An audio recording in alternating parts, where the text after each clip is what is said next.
2021. Amnesty International declared Israel to be an apartheid regime. Don't fucking stop me while I'm cooking, you baboon in a suit. The chef is in. About to give you a fucking Chelsea Green. You donkey. Donkey.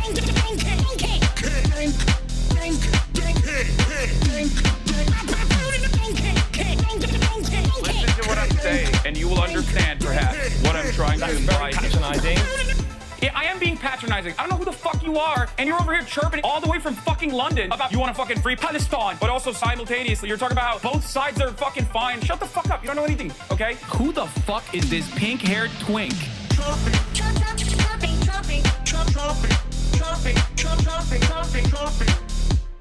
Dissolve the apartheid. So what would you like to see happen, Hasan? Do you not understand the English language? What's going on, everybody? I hope everyone's having a fantastic evening, afternoon, pre-noon, no matter where you are in the world. I'm Hasan Piker, and this is Hasan, our broadcast coming to you live from sunny California, Los Angeles. Folks, we're live and alive, but I hope all the boys, girls, and MBs are having a fantastic one because today's a beautiful day. Today's a wonderful day.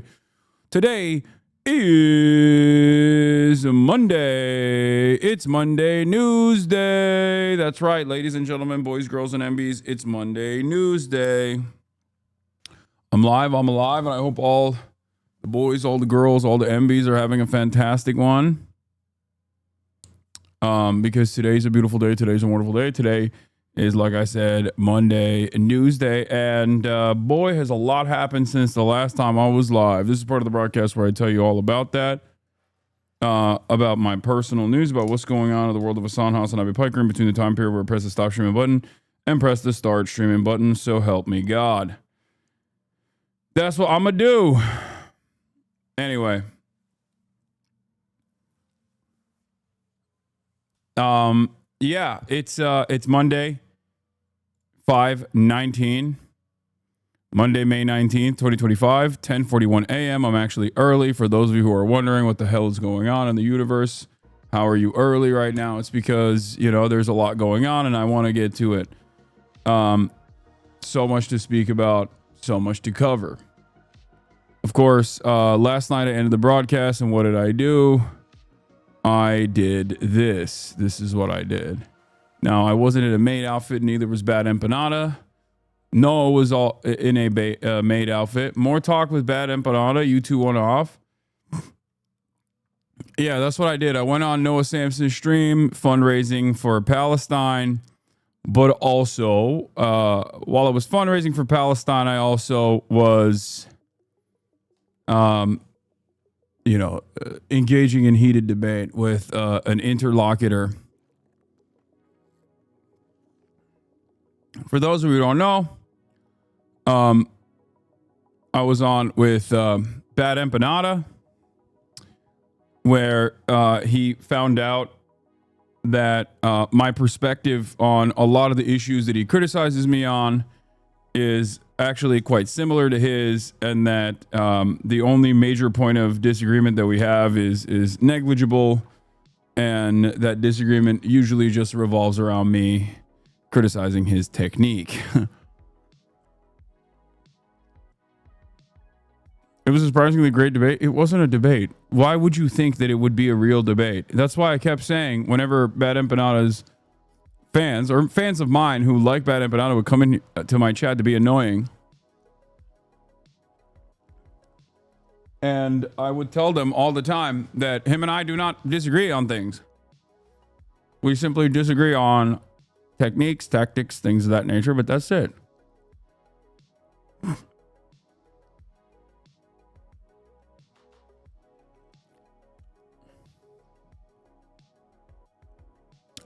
In any case, start a political podcast. You were so much better with chat not distracting you. Maybe. But, yeah, it was interesting stuff overall. Good conversations overall. I'm sure that there will be a lot of normal responses to it online from our haters, our hater communities and whatnot, but who gives a shit about what they think? All right. Other than that, I mean, I was on, I was basically on the Noah Samson stream for quite a while until talked about Lizzo. Until like 10, and then after I was done with the Noah Samson stream, I went to sleep like instantly. I insta-locked bed. And I woke up early as hell in the morning, went to play basketball, lost 2 of the games, won 1 of the one-on-one games. There's something severely wrong with me. I don't like talking about my own personal health because people get really parasocial and annoying about it. But let me tell you something, folks. My heart rate is at 185 every time I'm playing one-on-one pickup basketball. Now, one-on-one pickup basketball, the 13, with 1s and 2s, that's already a complicated endeavor. We're also playing on hard top concrete outdoor basketball. But it's like I'm always like maxing out on my heart rate. I'm always maxing out on my 185 heart rate. It's probably not good. 185 for your age is close to death. I mean, my shit is like, 60 to 90. Around 60 to 90 when I'm normally sitting around. But when I'm actually playing basketball, 185 is what I'm cranking it up to on my iPhone. I mean, on my watch. And I mean, it's maxed out for sure. Heart rate max is 220 minus your age, so you're fine. I'm maxing it out every time though, and it's like cooking me a little bit. And I think I just need to get better cardio, and I don't know what it is. And I am, I'm having respiratory issues, I guess. I don't know what it is. It's frustrating. This is not an invitation for you to all portray yourselves as little doctors or whatever. But that was one thing. And then afterwards, Ted Nivison came to the courts, and we were bawling. And he almost poked my eye out. We started playing the game one-on-one, me versus Ted. Okay. And he's a little bit of a fouler, and it's fine, He goes in for a bucket. I stop him. I cross him once. He hits me in the chest, and I was like, we were laughing about it. It was like, what kind of defense is that? You just like you just poke me in the chest.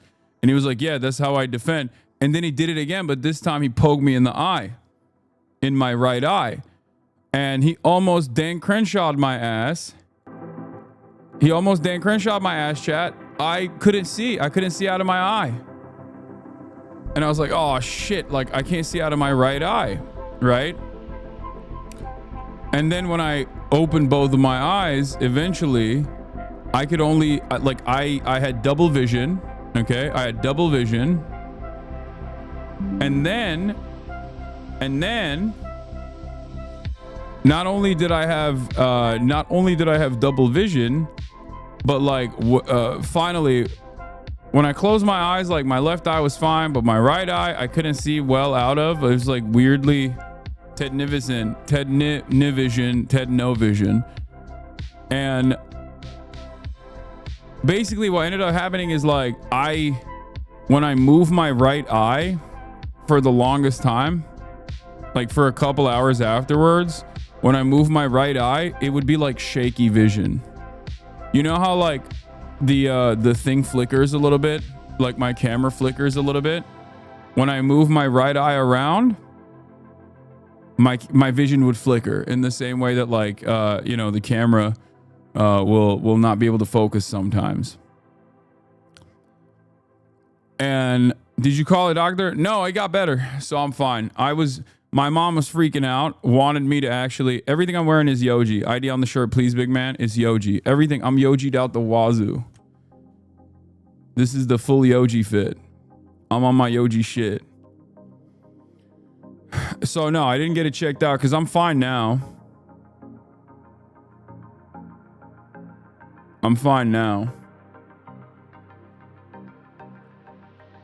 But it was pretty messed up for a second. I felt little. When you buy new clothes, do you get rid of others? Yes.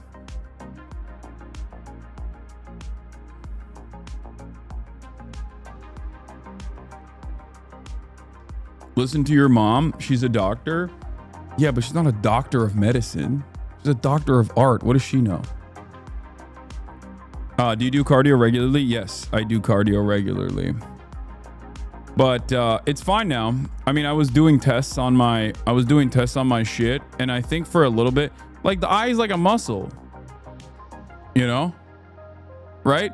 I feel like there's muscles around it, and it was like there was a little bit of an injury, and it like moved around weirdly. I was doing the test to myself, filming myself doing the little test of like following the thingy around, and I realized that my right eye was like the eye's an organ, and the muscles surrounding it are still muscles, and he hit like the muscles surrounding it, and I think that made it. I think that maybe made my eye a little wonky for a second, but I'm good now. I'm good now. It moves fine now.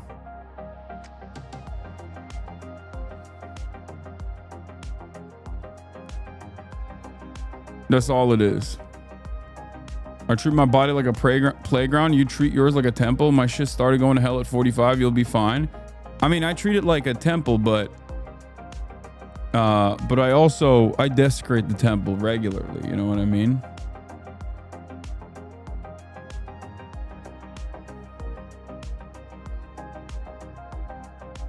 Bitsy the Rock. Thank you for the 5 gifted subs. You're treating yours like a wonder wall? Nice.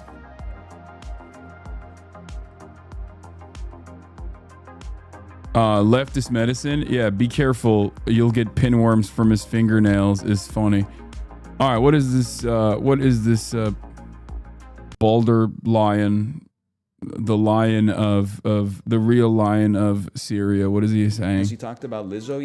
Yeah, you missed all the Lizzo discourse. You missed me giving 45 minutes of my opinion on Justin Trudeau's divorce. You're definitely watching the right Twitch channel. Do you look at does the title down here? Is it all caps? Emoji, get in here. Bullet point list of all the big news happening today. Open parentheses, gaming after. It turns out that last part was a fucking lie. Dude, what are these shots being fired? You know, I'm sick and tired. I'm sick and tired of apolitical. He did this. This is from 2 years ago. Oh, I was going to say, because I feel like I remember him saying this before, but it's like, I'm sick and tired of these apolitical content creators who don't actually let their true political perspectives be known and simply use attacks against me as a way to position themselves in the realm of politics. And Northern Lion is doing that. Okay? He's doing that. And the veracity of his claims has no bearing on this. Okay? He might be completely right. He might be completely right on that. The gaming part of the title is a lie, yes. But ultimately, he's still attacking me for his posturing as a to prove his political bona fides. By the way, speaking of which, we got to watch this video. I just saw it on my feed. Man carrying ting. He done did it again. Speaking of which, I love this. I love this video. Look at this. The title of this is, why is this 90% of political content on YouTube? I hate talking about this stuff. Politics is boring. Politics is stupid as hell. I actually try to keep out of politics. I think both sides are stupid. I think both sides have some good points. I'm actually apolitical. I'd call myself a centrist. I have no real opinion on politics, and I don't consider myself educated enough to discuss the topic. Here's why people should stop criticizing Israel. Yep. There it is. There it is. Yeah. Based. Oh, I love that. I love that. That is literally, bro, this is a 47-second synopsis. And it's basically everything. It's every type of slop tuber's first foray into politics, okay?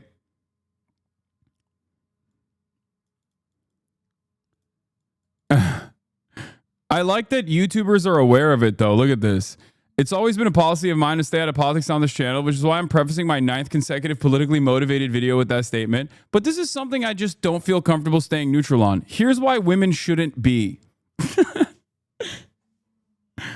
I'm apolitical with the exception of the numerous extreme political convictions I have. You forgot the Ground News sponsorship at 50%. It's so fantastic.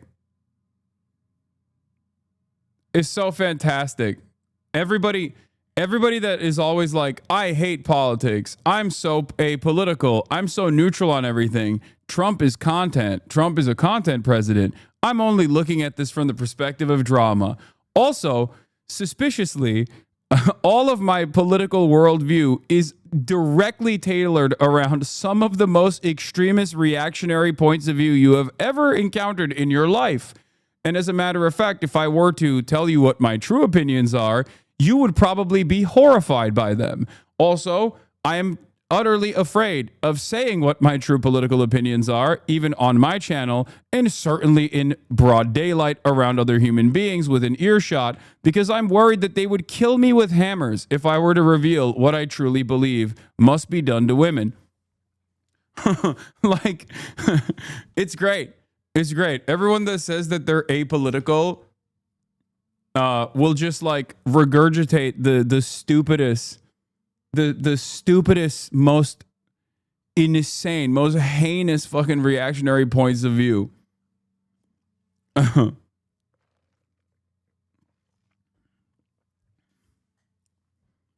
Fearand was great. HasanAbi not beating those misogyny allegations, telling Cutie to get pregnant. What is this? You and Bad Empanada last night? You're all about writing poems, but I'm about throwing parties. Think you should come to my party and put your hands up. I think we're totally different, but opposites do attract. Maybe we're so meant to be, just you and me. Cause people say we're alike, they say we've got the same hair. One day we might make some music, the internet would go crazy, but you might still wanna see me falling over and failing. At least we're closer to being on the same page. That's so funny. I mean, it's true. It is true. Also, yeah, I think what a lot of Americans miss, I think, especially white Americans, like whiteness is such a poison for you. A lot of you miss having some kind of like a Balkan style ethnic conflict that has historical reference over thousands of years at this point. Like when you're an American, when you're a white American, there's this like dullness to your history, unfortunately, where you don't get to have like you don't get to have these like ethnic tensions that you can relitigate over and over again for humor and jokes. Do you see what I'm saying? Like Bad Empanada, immediately I clocked him as a Cypriot. Okay, immediately I clocked him as a Greek. I can tell.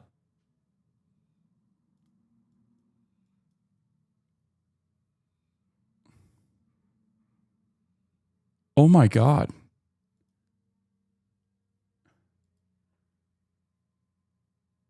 Some of you need to not be allowed on the internet. Some of you should be discontinued from using the internet. Holy moly, that is, wow. Anyway, what was I saying?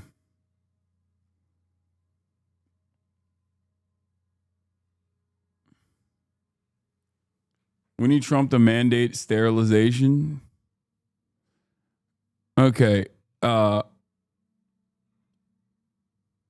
Not me. My family came over from Hungary in the 60s.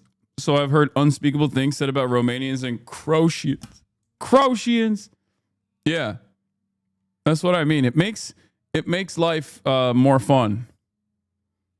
It makes life more fun when you have a constant constant ethnic conflict that you can point to, that you can present.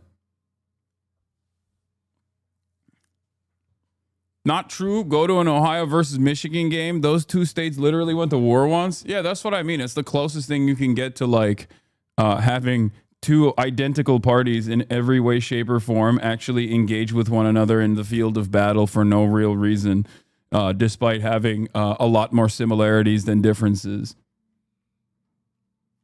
You know? Bro's completely forgetting the British? No, I'm not. I'm saying for American culture is so streamlined, so processed that I think like especially whiteness in America renders you incapable of having like fun little ethnic tensions that you can point to throughout history. Do you not understand what I mean? No, British people have that as well, for sure, for their neighbors. Dudes that live in like one zip code over have been fighting one another for fucking generations. They sound so different from one another that it's indecipherable. You can't even understand what one guy is saying over the next. You need subtitles for both. You got to have that. America's too young, too vibrant, and also now dying, but you know.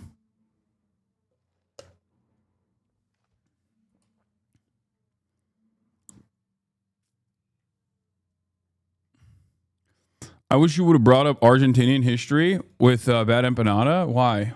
It's not my field of expertise at all. I'm not very knowledgeable on that stuff. But anyway, yeah, we had a fun conversation last night that was very instructive. Guess what? I was right. Of course, it didn't turn into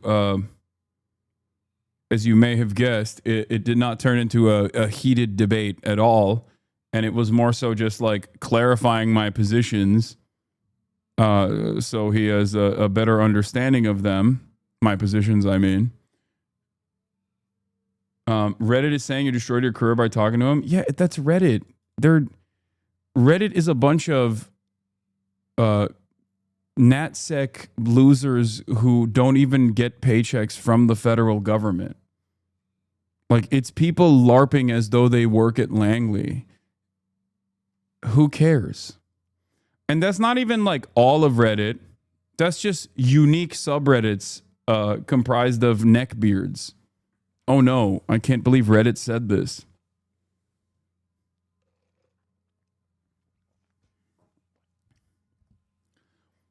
But yeah, it was mostly just like, it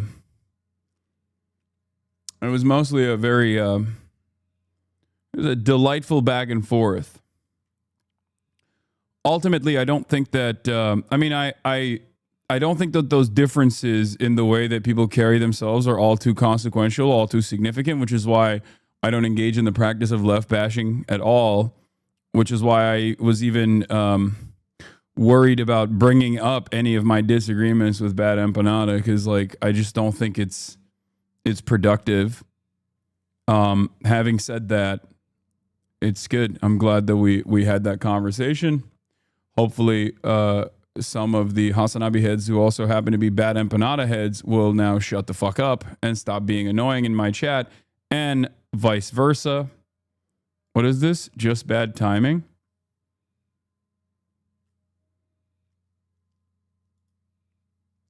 They probably won't. I think they'll, at most they'll say Bad Empanada is being a pussy or something, and wasn't aggressive enough to attack me or something like that.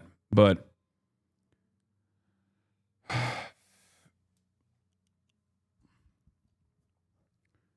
yeah, not only was it a productive back and forth, but also lots of money was raised. So far, I believe it's around 330,000 or something, which is good. 320,000, hell yeah, for UNRWA. Love that.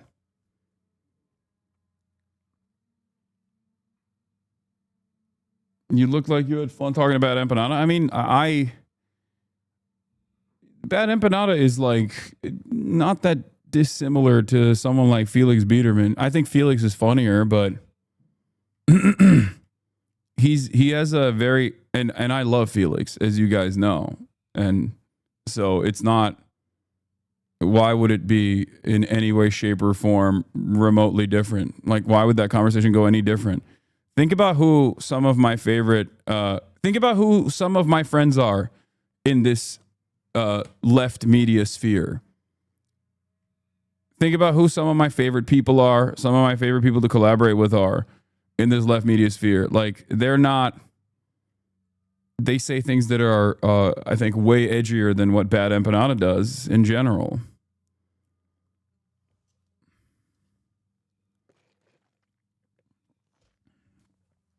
No, I'm talking about, like, not political adjacent. I'm talking directly in the political commentary sphere, like Brace and Felix and like the Chapo orbit in general. Even Noah.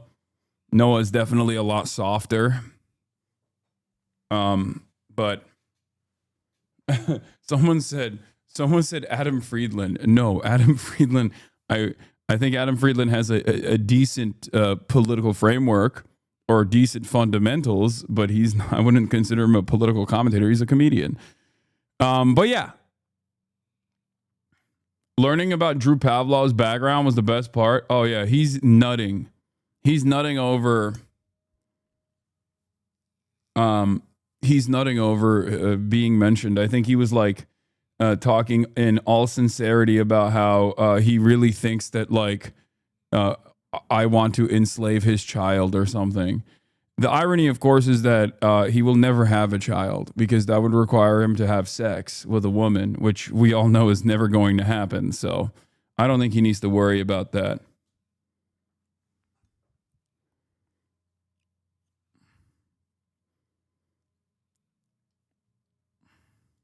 I used to think Adam was cool until I saw him do this. Dude, I can't believe this. Is this actually fucking Adam? Like, it looks exactly like him from the back, and I don't know. I can't tell. This dude in front of me spent $28 to sit in an IMAX theater scrolling TikTok and Instagram. What's even the point of going to the theater if you can't stay off your phone for 90 minutes? Is this actually Adam Friedland?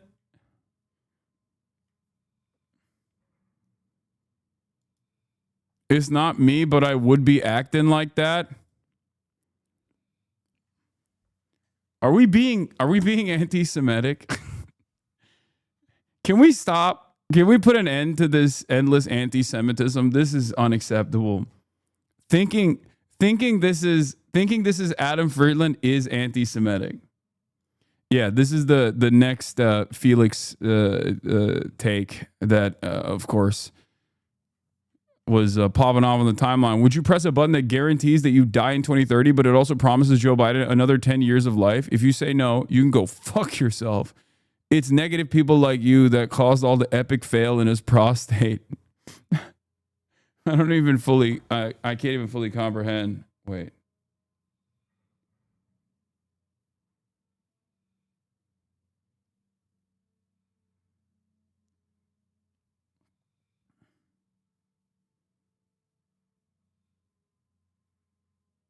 Hold on.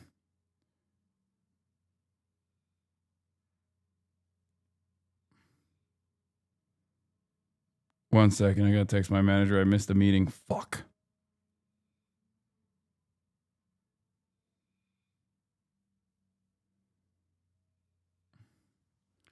Okay.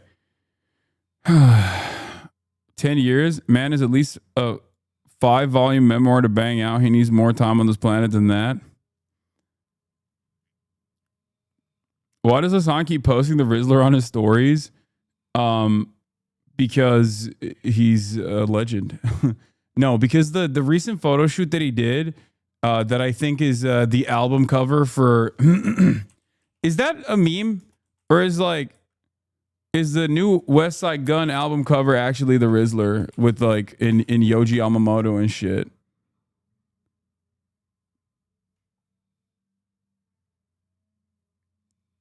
Is that real? Because like I saw this, and that's you got Centelled. Oh, it's Daily Nude. Okay, yeah, I got Centelled. Well, I mean, I saw the photo shoot. I saw the photo shoot before, and I think the photo shoot is awesome. The Daily Nude. That's why I've been posting it. But then I saw the West Side Gun new album cover being the Rizzler, and I was like, this makes no sense. Fuck it, YOLO.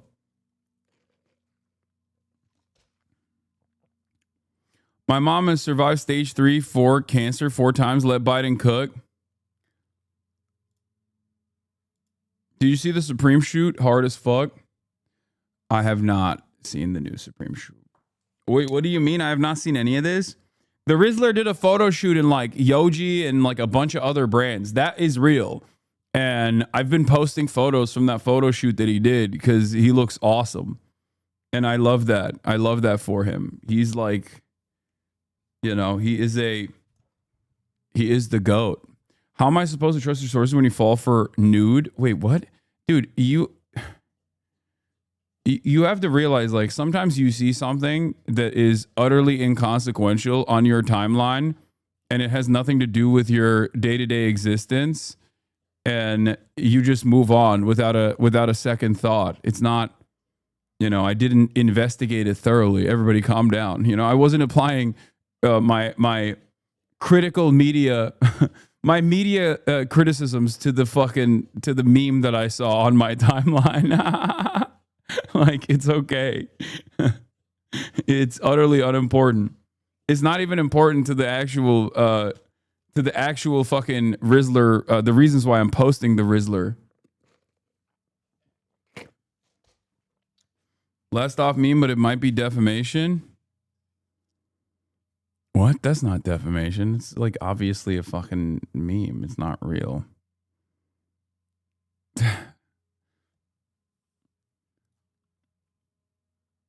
Cover story for Der Spiegel. This week covers German-Israel relations openly, even Germany slowly turning. I don't think so. I just don't think so. I don't think it's anywhere near happening. Oh God, what the fuck are these? Yeah, the Rizzler for Yuri Sport. This is a real. He looks. I mean, he's farming aura. He looks incredible, dude. He looks incredible.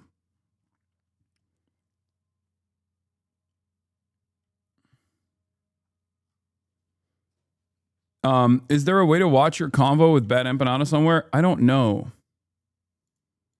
I guess like Noah's own channel. He'll probably upload the VODs or something.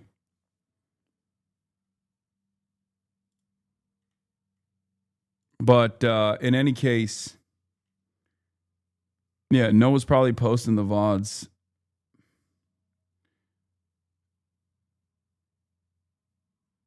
It's on, okay, it's pieced up and out now.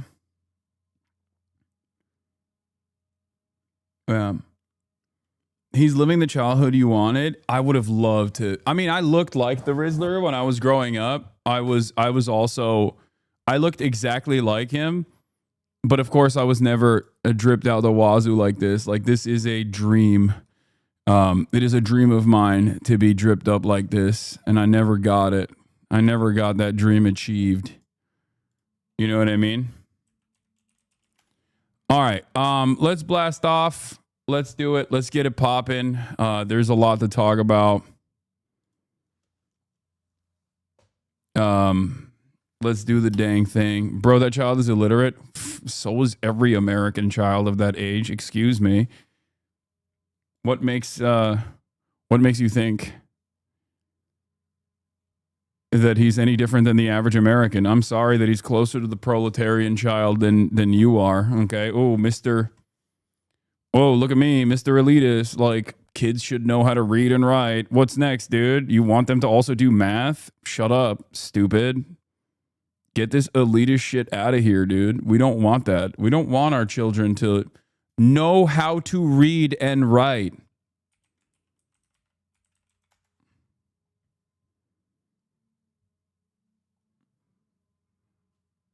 Did you and Bad Empanada have fake yelling mesh in a discussion bait? No, we didn't.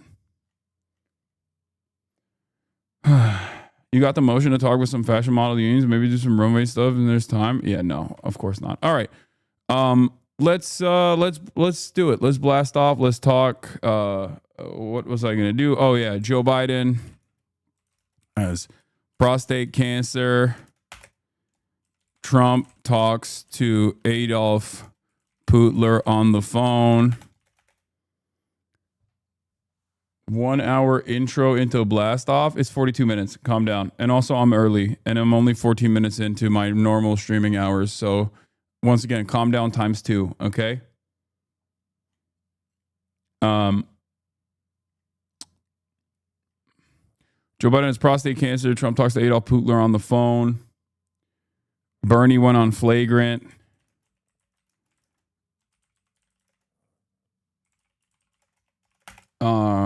What else? I already covered the fertility clinic bombing.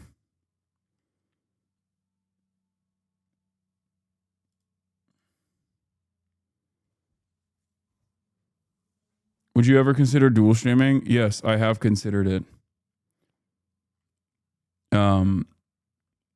You know, aftermath of tornadoes and more. Get in now. Please cover GOP. What are they doing now? What do you mean? I do cover the GOP. The Mexico ship crash I talked about yesterday. Okay, here it is.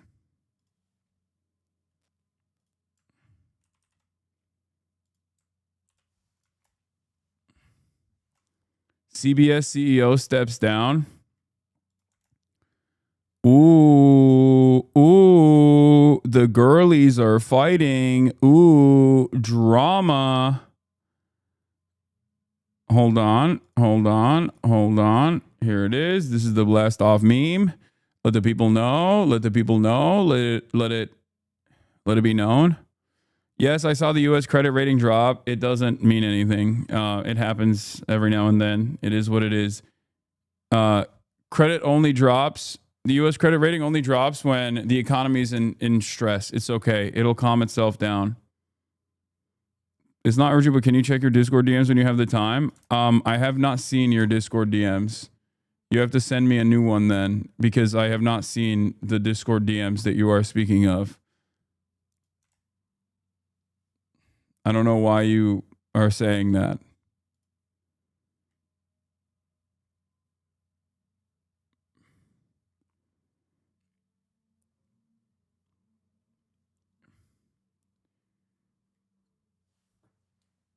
Yeah. 2011, 2023, 2025 credit drop. It happens. Caroline, leave a statement. Big dog, I hate the spam, but you got to talk about it, man. This important legislation passed. What? To take it down after. What is this? Why? What is the big statement?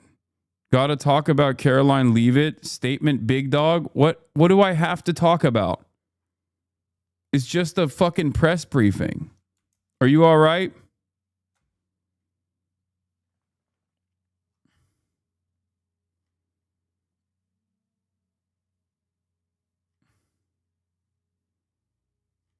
Come on, man. You got to watch this press briefing. Like, what happened? Is there something significant that took place in this press briefing or what? Or what?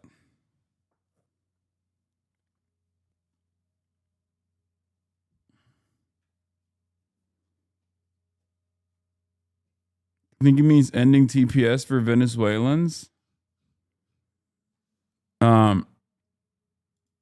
Anyway, okay. I know it's not Adam Friedland chatter. Stop. We already covered it. I got lumered. Pro-Hamas anti-Trump protesters dressed like Luigi Mangione on the National Mall at the White House today for the Nakba Day protests held by peaceful Muslims who aren't so peaceful. Sadly, the left's embrace of politically violent rhetoric shows no signs of stopping. Loomer unleashed. Loomer is unleashing. Oh boy. Oh brother. Oh no. Loomer is unleashing.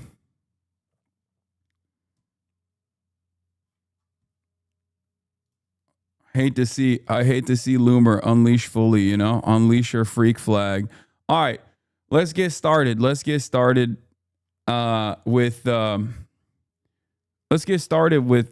cancer. Let's get started with the cancer that is Joe Biden getting cancer. Joe Biden, for those of you who don't know, maybe you haven't been paying attention.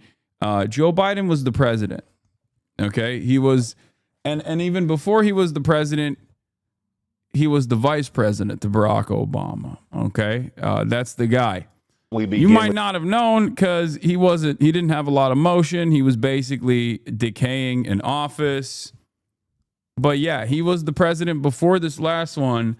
And a lot of the stuff that he did, especially in like the last year of his presidency, pretty much handed the victory to Donald Trump. This is something that is not up for debate at this point. I feel like most liberals, up until this like cancer announcement, was pretty much universally recognizing that the number one most responsible party beyond the Republicans was Joe Biden for the Trump victory, right? And of course, things change because liberals, when they hear about someone who is like truly a repulsive monster or genuinely like an evil person getting cancer or dying, they instantly whitewash. They instantly have to launder their reputation. Like when George W. Bush dies, you will see this exact same phenomena take place.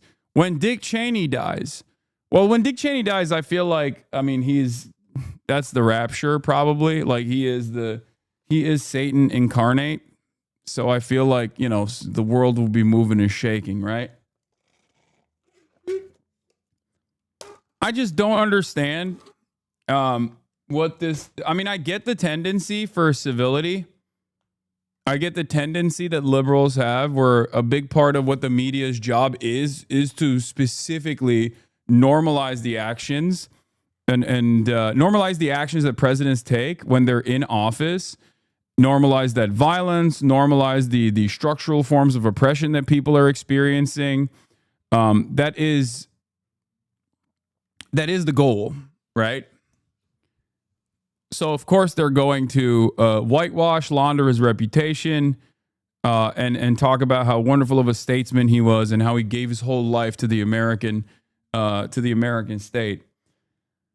I don't play like that. You know, the only time where I was like kind of nice about someone dying was Carter. And even then I was pretty stern about making sure that people understood all of the actions that he took in office and how damaging and devastating that was, regardless of how he conducted his own personal affairs post his presidency.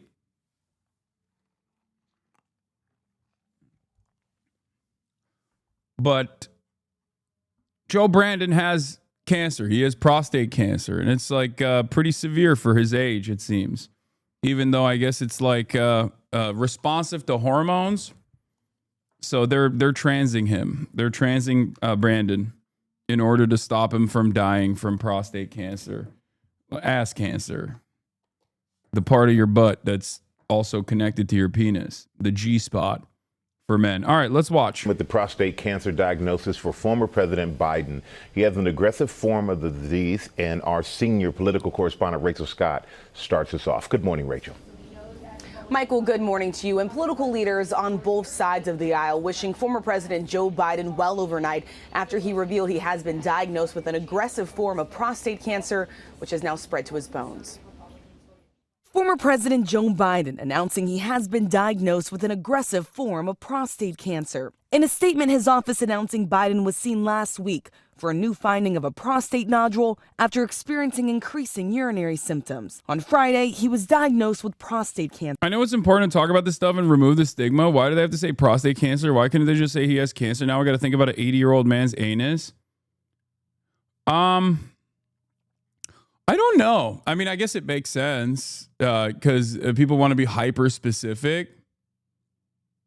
Whoa, what the hell? If you subscribe, you can get Crunchyroll drops Hey, yo. Let's freaking go, dude. I didn't even know that was a thing. Okay, subscribe. Do it. Crunchyroll. I don't know what kind of drops you get from Crunchyroll, but sounds cool. Fuck you and fuck anime. Okay, calm down. Calm down. Let's I got excited when I saw the Crunchyroll drop. Let's continue with Brandon. Cancer, which has spread to his bones. The cancer characterized with a Gleason score of 9, which medical experts say indicates the cancer cells are likely to grow and spread rapidly. His office noting while this represents a more aggressive form of the disease, Thank you, the cancer Fizz appears to be Sloppy hormone Cobbler. sensitive, which allows for effective management. At 82, Biden was the oldest sitting president when he left office in January, dropping out of the 2024 race amid concerns over his age and health. The former president recently appearing on The View. How are you? How you doing? I'm well. The family's well, thank God. Stop Things giving are a moving shite. along, Thank you for the 30. And we're getting squared away. Overnight, political leaders sending their well wishes. President Trump, a longtime opponent, saying he was saddened to hear about his diagnosis. Writing, "We extend our warmest and best wishes to Jill and the family, and we wish Joe a fast." Yeah, that was whack, by the way. I was expecting more smoke from Trump, and I feel like we'll still see something today. I said this yesterday. I suspect we'll see something from Trump that's a little bit more Trumpian rather than this basic, like, oh, well wishes, love the guy bullshit. Obviously, he didn't write this himself. Like, I know. It's just wild. What is this? Why do you keep spamming this? You think you can just back out because you're scared? Oh, yeah. Imagining a Joe Biden state funeral overseen by the Trump administration. Damn you! You think you can just back out because you're scared? Cool bar, huh? This place is for mourning. Okay, Cool Bar is way sicker than Donald Trump, for the record. Okay, that's crazy to make this comparison. This is a comparison that favors Donald Trump. I'm not gonna leave. Not until he comes out of here and lets me fight him. He can't do that. I'm gonna beat you down, you punk! You hear me? Who do you think you are, huh? Dirty punk! Who am I gonna fight now? Who am I gonna fight? He's gone! No! You're supposed to be here! Yu Yu Hakusho. By the way, just so you're aware, finasteride decreases the risk of benign prostatic hyperplasia and low Gleason score prostate cancers, but it can potentially increase the risk of aggressive forms of prostate cancer like what Brandon has. Not fear-mongering, because I still think having a full head of hair is still worth it.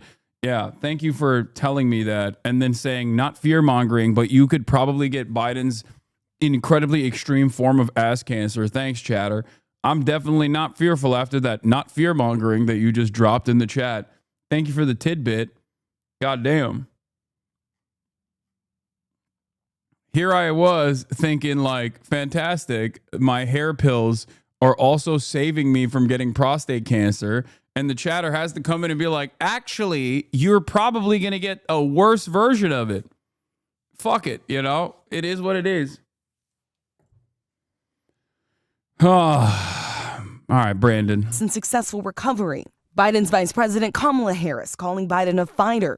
"I know he will face this challenge with the same strength, resilience, and optimism that have always defined his life and leadership." Yo, has Obama said something yet? Because Obama was one of the last. Like, I don't know if he, I mean, I'm sure he has at this point, right? He must have. No? Yes? Wait. He must have said something on Twitter. I think he might have literally been the last person to say something about it. Out of all the major figures that have been in his life, Obama was noticeably absent from the conversation until later in the day. 5 p.m. Okay, 4:56 p.m. Not too bad. He didn't immediately lock down a post. He says skill issue on Twitter. Yeah, he waited till end of the day.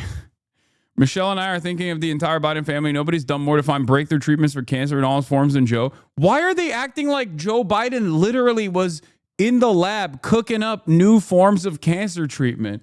I don't understand. What is this like when did this happen?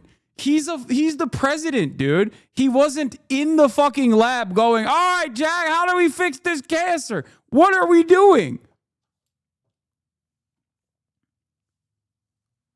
Where is this coming from? Is it because he said that he wants to find a cure for cancer? Because I remember when he said, I want to find a cure for cancer, everybody was laughing because they were like, oh, classic. Like, that's his pie in the sky bullshit thing that he says he's going to do. Every president has one.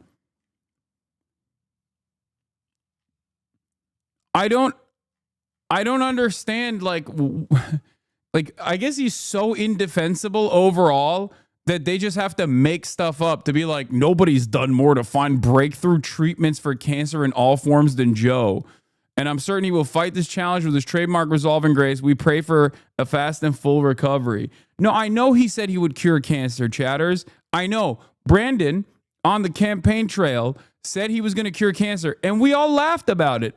And the reason why we laughed about it, because that's a ridiculous fucking thing to say. You're the goddamn president. Like,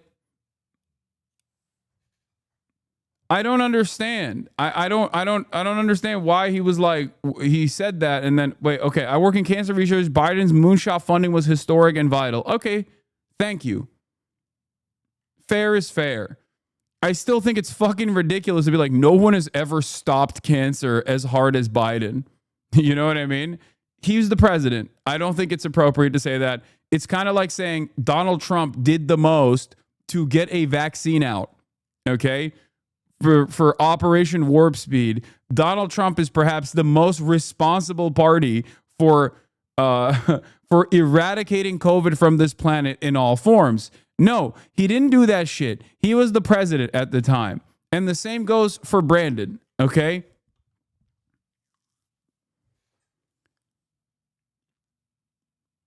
Or like Elon made the rockets. Yes. Now I feel bad. No, don't feel bad. What are you talking about?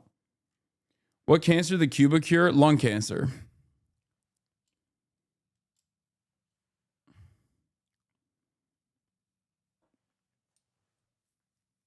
He's putting his hours in at the lab. Stop with the Brandon cancer research erasure. Yeah. Anyway. For hours before the news, Beto O'Rourke was talking shit about Biden giving Trump the presidency. I kind of chuckled. I mean, it's true. He's right to say it. And even like Jake Tapper, who is a careerist who's trying to, re-enter the conversation and basically present himself as a legitimate journalist, is actively trying to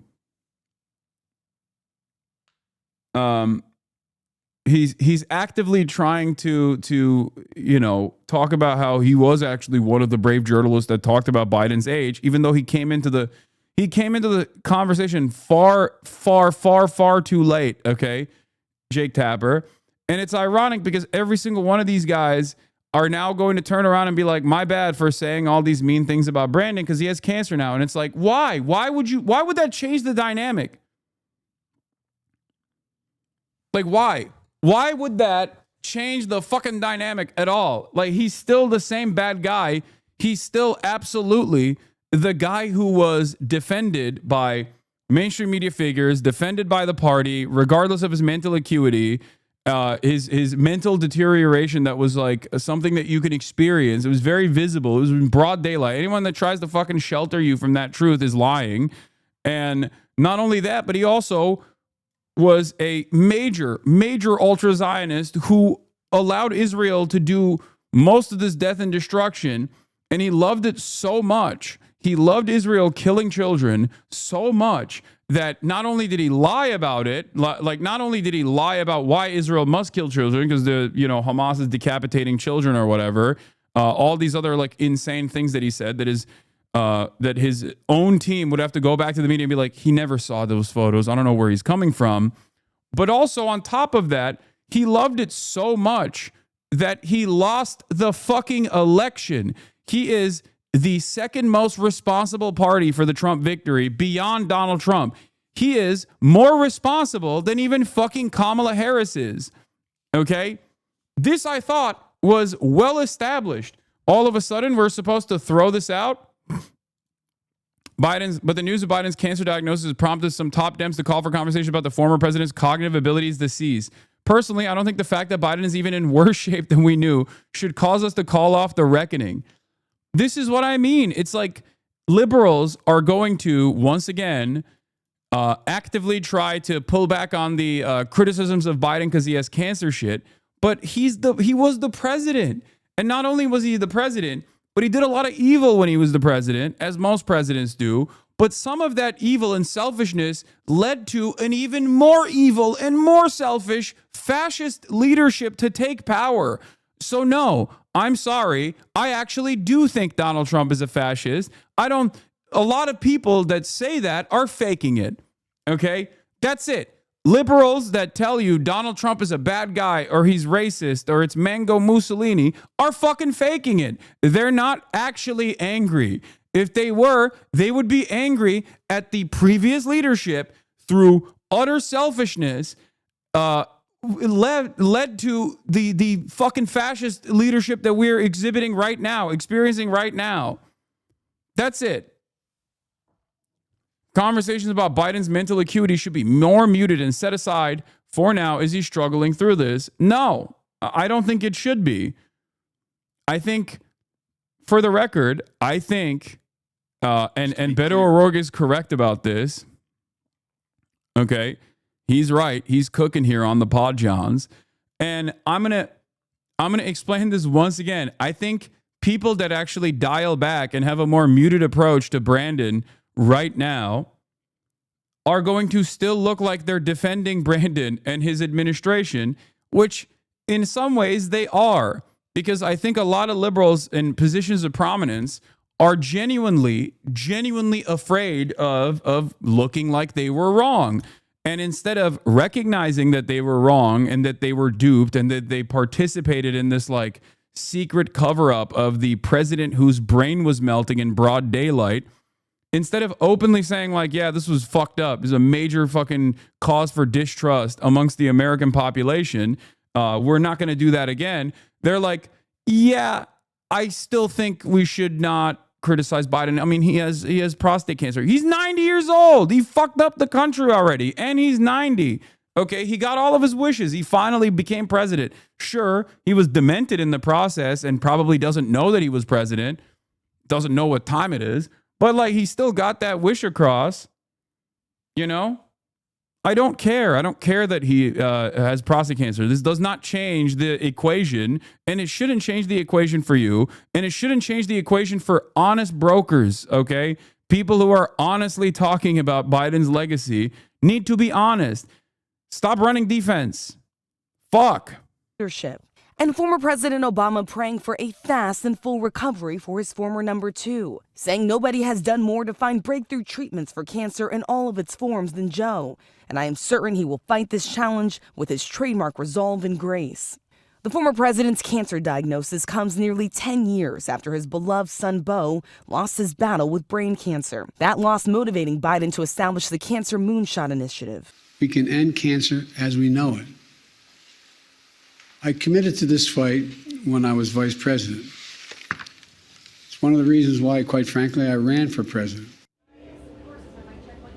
And we are told that the former president spent the weekend in Delaware and that both he and his family are now reviewing treatment options with his doctors, George. Okay, Rich, of course, we are all wishing him the very best. Now we have more on the prostate cancer diagnosis for former President Biden. He has an aggressive form of the disease. We're going to bring in our chief medical correspondent, Dr. Tara Narula. A Gleason score 9 out of 10, and we know that it has also unfortunately spread to his bones. So what does all this mean? Exactly. Well, when you have any type of cancer, we want to know how likely is it to grow and spread. With prostate cancer, we use something called a Gleason score. That means doctors take a biopsy of the prostate. They look at it under the microscope. They take 2 of the largest samples and they look at the cells. If the cells are more normal, they get a number 1. If they're more abnormal, number 5. We add up the numbers from those 2 samples. So let's say one sample is a 3 and one sample is a 4. The Gleason score would be a 7, right? In general, the Gleason score ranges from 6 to 10, with 10 obviously being the worst or most aggressive. His score was a 9. So definitely tells us a more aggressive cancer, more challenging prognosis, more likely to spread. And as you said, we heard it did in fact spread to the bones. We know that that is a place where prostate cancer usually spreads. That means it is a stage 4B. Like, call me ridiculous, okay? Call me an idealist if you want. But I don't think this is like, I don't think the American presidency is like Make-A-Wish shit. You know what I mean? Like, I don't think that we should be treating this as simultaneously the most powerful position on the fucking planet, but also like something that a guy just kind of deserves and should get, and we shouldn't actually criticize this immense power and how this immense power was wielded by a dude whose brain was fucking melting. You know?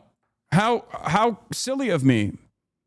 How silly of me to say such things, that we should not treat the American presidency as though it's, you know, a Make-A-Wish kid getting his fucking, getting his dreams realized. This is crazy. Before we even talk about the genocide, you know what I mean? This is before we talk about, like, what he did in his last year in office. It was completely psychotic. Even like before October 6th, there's plenty of stuff that you can criticize the Brandon regime. October 6th is the date that I use specifically, and not October 7th, because October 6th is ironically when he revealed his like insane anti-immigrant plan. Like, that was their big effort to win back voters, was to just basically try to get ahead of all of the anti-immigration, the wave of like white nativist anti-immigration sentiments that were coming from the Republican Party by saying, we're the real border party.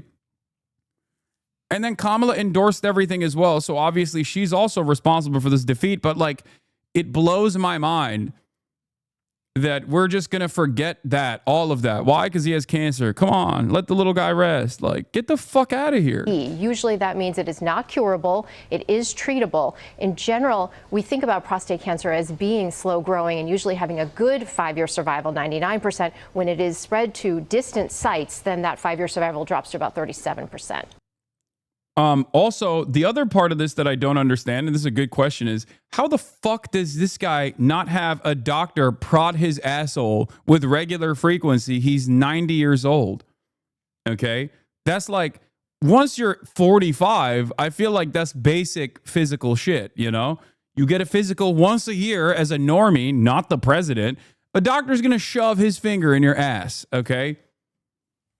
So how did this happen? They stopped checking after 80? Wait, really?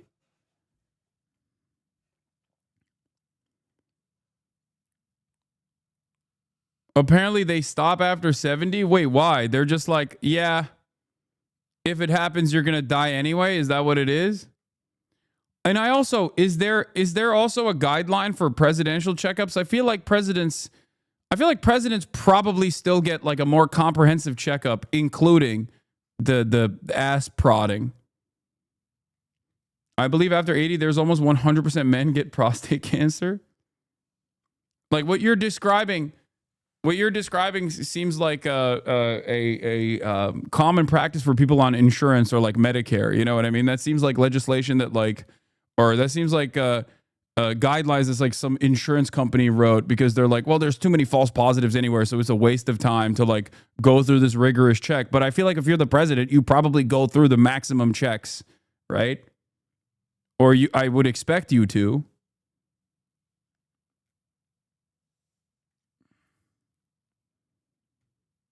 You don't discover stage 4 prostate cancer that is metastasized to the bone. He was actively campaigning with his diagnosis 100%. It can be detected in routine blood draw checks.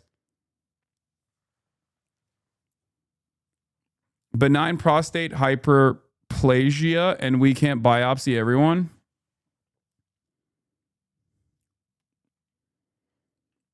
However, many health authorities advocate for the cessation of routine prostate cancer testing in men older than 75 because of the belief that most patients will have a clinically insignificant cancer and will not benefit from the therapy. Damn. So if you're a dude and you make it to like 75, you already have ass cancer. Like that's what the medical consensus is on this, where they're like, yeah, you probably have it.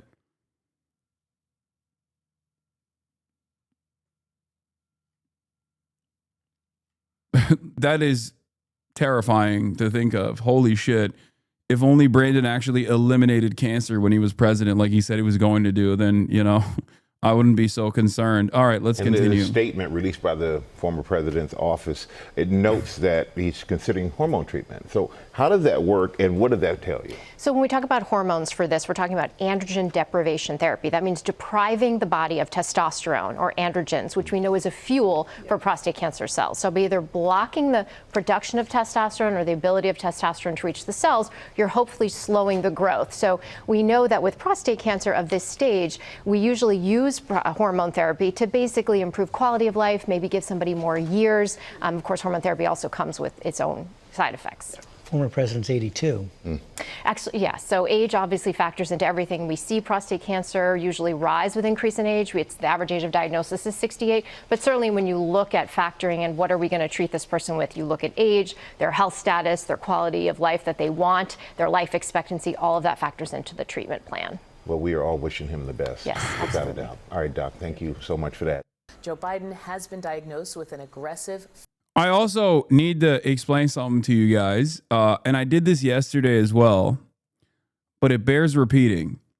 In 2019, we knew that Joe Biden's health had diminished. We knew that Joe Biden's mental faculties had diminished. When I say we, I mean myself. I talked about this quite extensively. I wrote about this extensively in 2019. I wrote about it in 2020. I talked about it in the primaries where I said he's going to be a one-term president. It's crazy that like we're just kind of dropping the incumbent advantage for the upcoming election, even if he was to become the candidate, right? And there were a lot of people at the time, there were a lot of like ball knowers, a lot of politics understanders that were yelling at me for being fucking ageist and all this stuff. And it was obvious back then. So one must ask the question once again, why did this happen?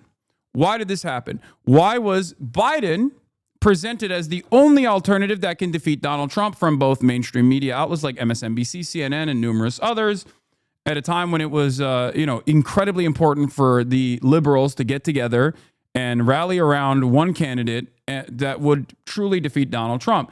Why? Why was that the case? Why was it Biden? Well, the reason why it was Biden, the reason why it was considered to be Biden in 2020, I'm talking about, by the way, I'm not even talking about the last time. Okay. I'm talking about 2020. The reason why it was Biden was because he was the establishment pick that they thought was the one that could unite the base. Okay. Against, not Trump, against Bernie Sanders in the primaries. And if you recall, and this is something that I covered extensively at the time. You can go back and watch my VODs on this. You can go back and watch my videos on this. Basically, Biden was a non-entity in the primaries. He was not doing well at all until Jim Clyburn in South Carolina gave Biden a predictable victory. And in the aftermath of the South Carolina primaries, in that incredibly predictable victory, the media basically spun a 2 or 3 day nonstop media cycle that amounted to, at the time, I think they calculated this, it was like multiple billions of dollars of organic advertising for Biden, talking about how incredible this upset was and that he is truly the guy, and that because black people in South Carolina voted for Biden, that he must be the candidate. And if you don't like Biden, then you're probably racist, that you probably hate black people because black people in South Carolina in the primaries voted for Biden. That was the meta. That was the conversation that was impossible to avoid. And in that process, Over the course of that 3-day news cycle leading into Super Tuesday, Biden got effectively carried into major victories in states on Super Tuesday that he had not even been to, that he had no campaign offices in. He won that shit. That's it.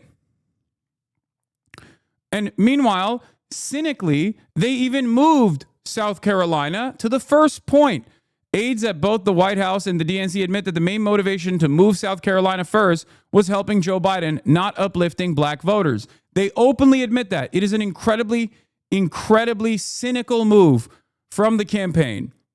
South Carolina is utterly dominated by machine politics. Like the South Carolina Democratic Party, the South Carolina Democratic Party is completely controlled by machine politics, okay? Church groups and the Democratic Party and Jim Clyburn run the show there, okay? If Jim Clyburn was a major advocate for Bernie would do gangbusters numbers over there. If they were using the same church groups and the same organizing tools that the Democratic Party machine uses in South Carolina to push for Bernie Sanders, everyone would vote for Bernie Sanders, okay? Straight up. That's it. Get mad at me all day, every day if you want. It doesn't matter. Older voters are very malleable. Black, white, doesn't matter, okay? Boomer voters are endlessly persuadable.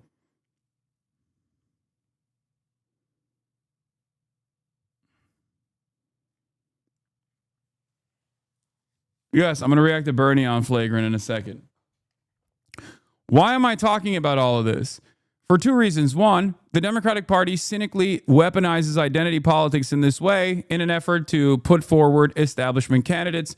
Sometimes they'll even erode the chances of black or brown young candidates in an effort to maintain loyalty to their establishment pick. It does not matter. They will always do this. Okay?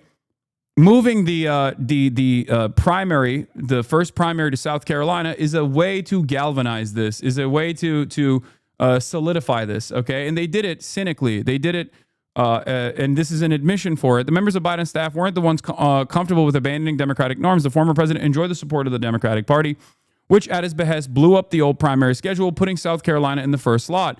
The ostensible justification was anti-racism and elevating voters of color in a heavily black state. According to Tapper and Thompson, aides at both the White House and the Democratic National Committee admitted that the main motivation was helping Joe Biden, not uplifting black voters. South Carolina was a strong state for Biden, and the thinking seemed to be that a steady performance there might put primary challenges to bed early. In other words, the DNC appeared to try its level best to tip the process in favor of re-electing a man who a majority of the public thought could not do the job. At this point, it had been 2 years. At this point, it had been 2 years since numerous polls had come out that stated that 75% of Democratic Party voters wanted someone else. They did not want Joe Biden to be the candidate. They did not want Joe Biden to run for re-election. In 2022, post midterms, the Democrats were saying, we want someone else. This guy is old. Okay? Now, going back to 2020, though, the reason why I brought this up is because, to show you how cynical the Democrats are. And here's Ested's commentary on this, by the way. I think it's good. Once again, I'll say it. A huge reason this worked at a time is lack of diversity in media. Dems spent last several years repeatedly using race and identity as a shield and relying on the fact media that relied its blind spots to ensure lack of accountability. Yeah. The media's blind spots on the issue of race and a lack of interest in like intersectional politics created an opportunity for them to cynically deploy black people as a shield or as a weapon to wield from time to time to suit the interests of whatever the establishment candidate was. And they keep doing it. They still do it. They'd roll out an individual validator, pretend it spoke for everyone, and it wouldn't be properly interrogated. The South Carolina switch was obviously performative politics, but you have to know/care enough about black communities and its voters to push them. Too many don't. Ironically enough, Did Joe Biden really move South Carolina to the front of the primary calendar because of black representation, or was it a cover for the establishment to protect a vulnerable president outside the view of voters? This was all the way back in April 13th, 2023. Here is the Stats coverage on it. Of course, I said, while this journey was the week-long stint where they suspected black men might not vote Democrat by the same margins they did last time, insane media week. Maybe the worst week of my professional life. 5 TV requests a day, but they're all like, so why do black men hate Kamala Harris? It's so ridiculous. And it also, once again, showcases the utter lack of interest from Democrats and also the media vehicles that they use in truly addressing some of these problems. They just only care about it from the perspective. They only care about it from the fucking perspective of like, can we use this to beef up our support for a dying candidate? But again, I will go back to the 2020 primaries. Why was it that in the 2020 primaries, okay, black men hating Kamala was just not factually true? I know. You know who was saying that? My fucking Caucasian ass was saying that. I kept repeating that over and over again. I kept saying a lot of people are misunderstanding the fucking polls. They're stupid. And they think that like black men are not in favor of Kamala Harris. This must be a crisis of misogyny amongst black men. This is fucking bullshit. It's bullshit. The problem always has been and will continue to be white people by wide swaths of the public. And that also the idea that you don't have any ownership over black and brown people anyway in the Democratic Party, especially when you don't actually do anything for them. Do you understand? You have to serve the people. You have to, win their votes. That's crazy. Republicans do try to win their votes.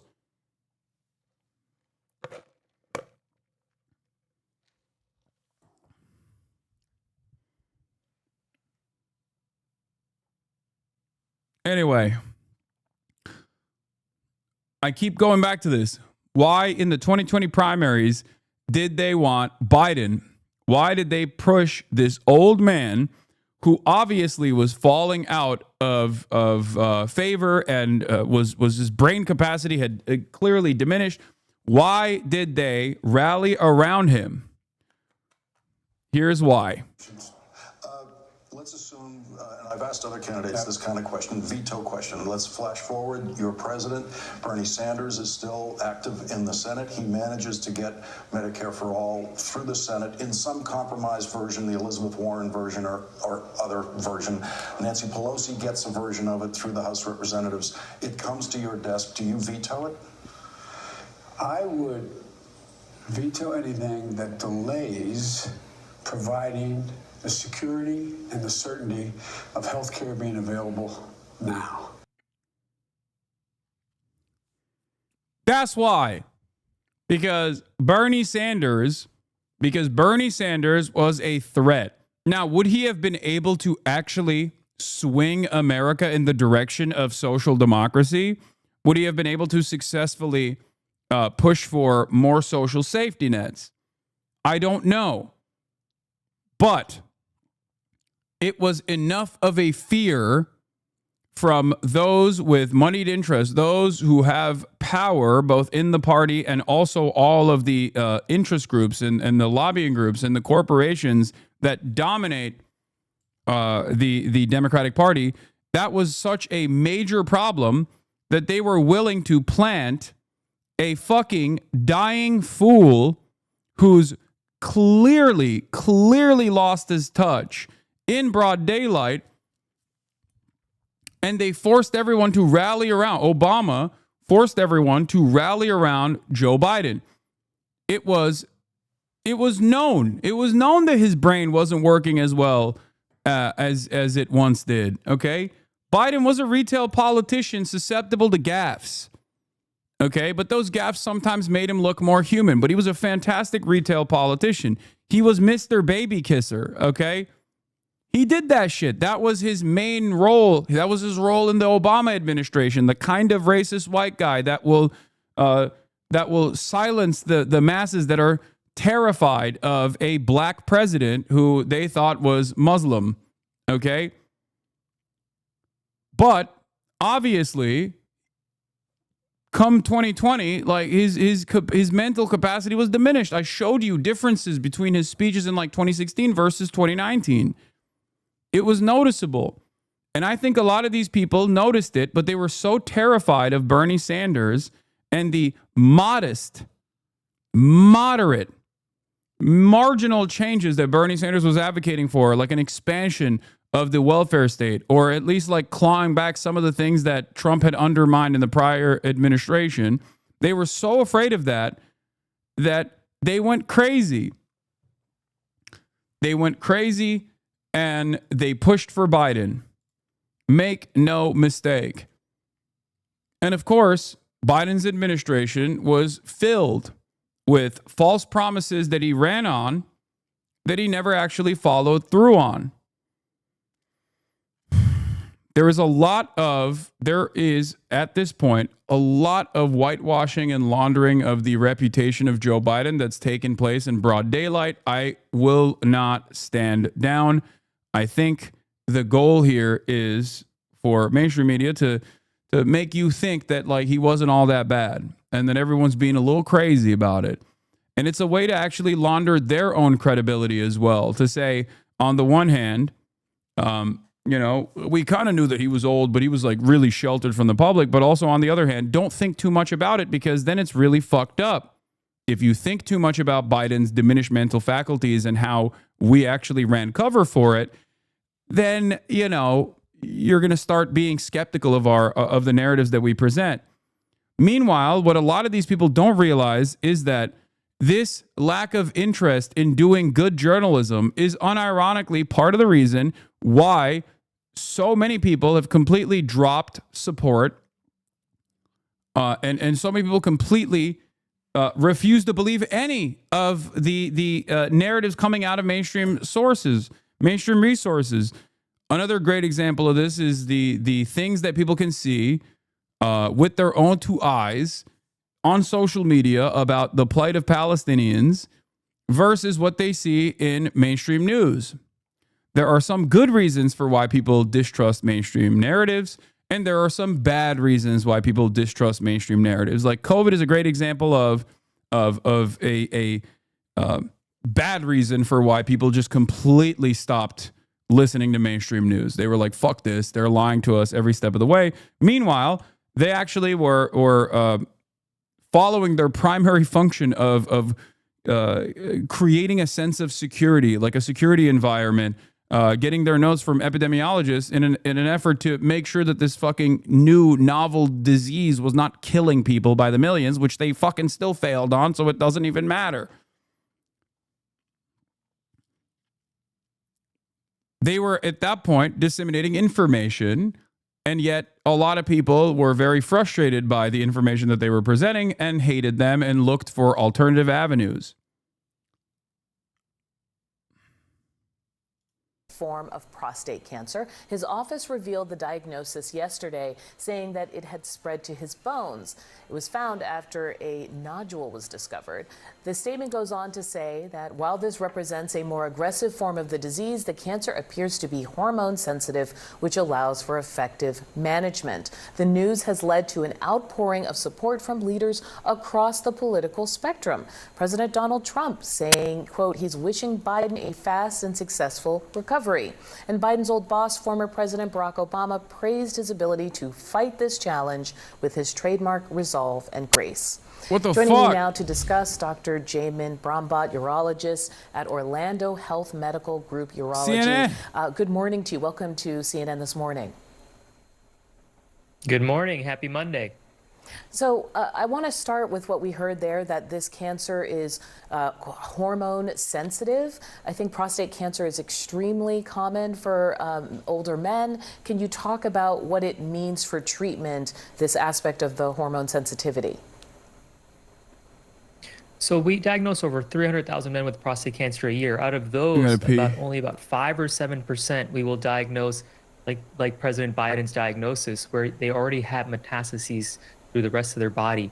So we do have lots of treatment options, but because it's already metastasized, because it's already elsewhere, the options are also very limited. So we can't do anything that's curative. You can't cure it. So I saw some of these statements where you'll have a recovery, we support. But the reality is the cancer is always going to stay with him. So the treatments that are out there are more medical based, either hormone treatments, steroid treatments, radiation treatments. They're all there to stabilize the cancer or slow down its progression. So I'm hearing you saying this movement to his bones, this is really the development that is remarkable here and what will make it so difficult. Absolutely. Like if it wasn't in his bones and it was localized, the life expectancy is almost 100% over 5 years. But in individuals like him, it would be about 37% over the next 5 years. We have been seeing the former president doing interviews. He attended the funeral for the Pope. Can you talk about, from a practical standpoint, what kind of impact treatment or even dealing with the disease can have on a person's day-to-day life? To be honest with you, this week alone, I've diagnosed like 4 men with prostate cancer. 2 of them were just like President Biden. Majority of men can live normal lives. They can, and they can be functional. But it just all depends on how these treatments. This prostate cancer diagnosis press release seems like it was released to try and move the conversation away from the cover-up of his mental declines. I don't think so. Maybe. But regardless, it doesn't change my assessment of the situation, and it shouldn't change your assessment of the situation. I don't care.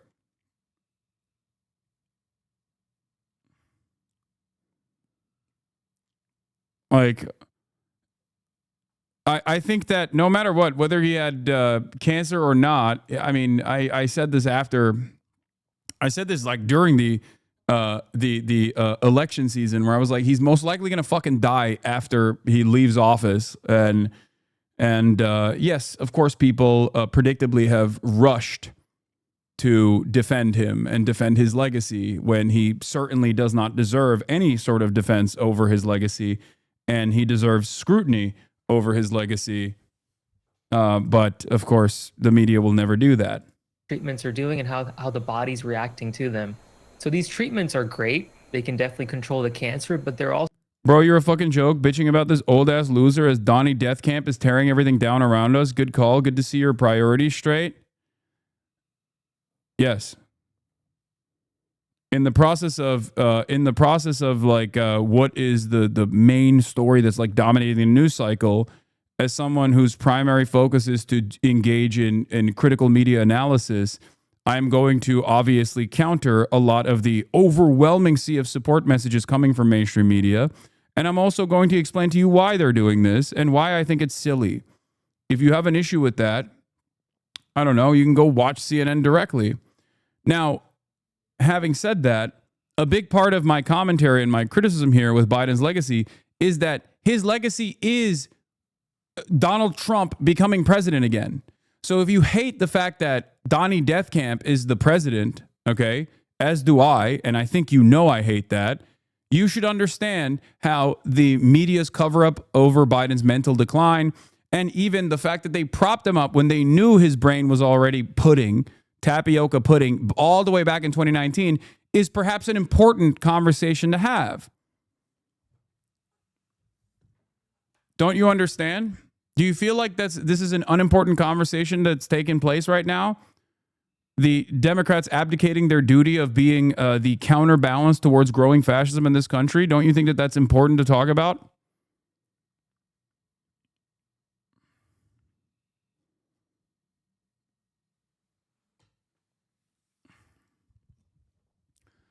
Especially because the way I see it, the whitewashing of Biden's, the reputation laundering of Biden, and the hyper-focus on his prostate cancer right now to present himself as a victim that's being like unjustly maligned by mainstream resources, while the major media narrative up until this cancer diagnosis being made public was his mental decline and how people covered it up.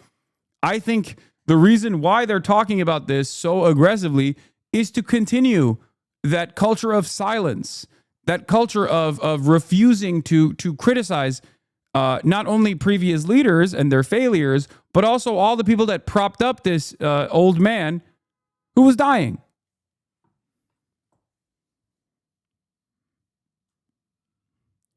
So one must investigate why you actually have an issue with this And I suspect part of the reason why you have an issue with this is because you think he is an old man who I'm unjustly yelling at.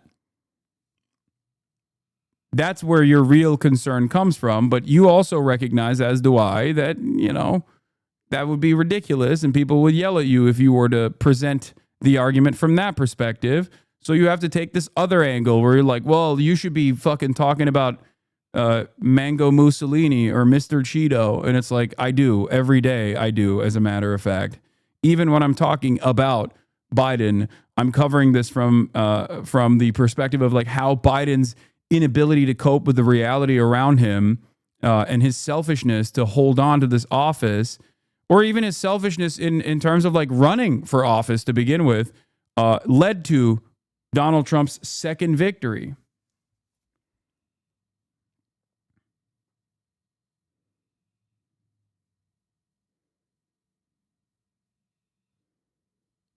That's it. What is this? Zoram Amnani needs your help. What do you...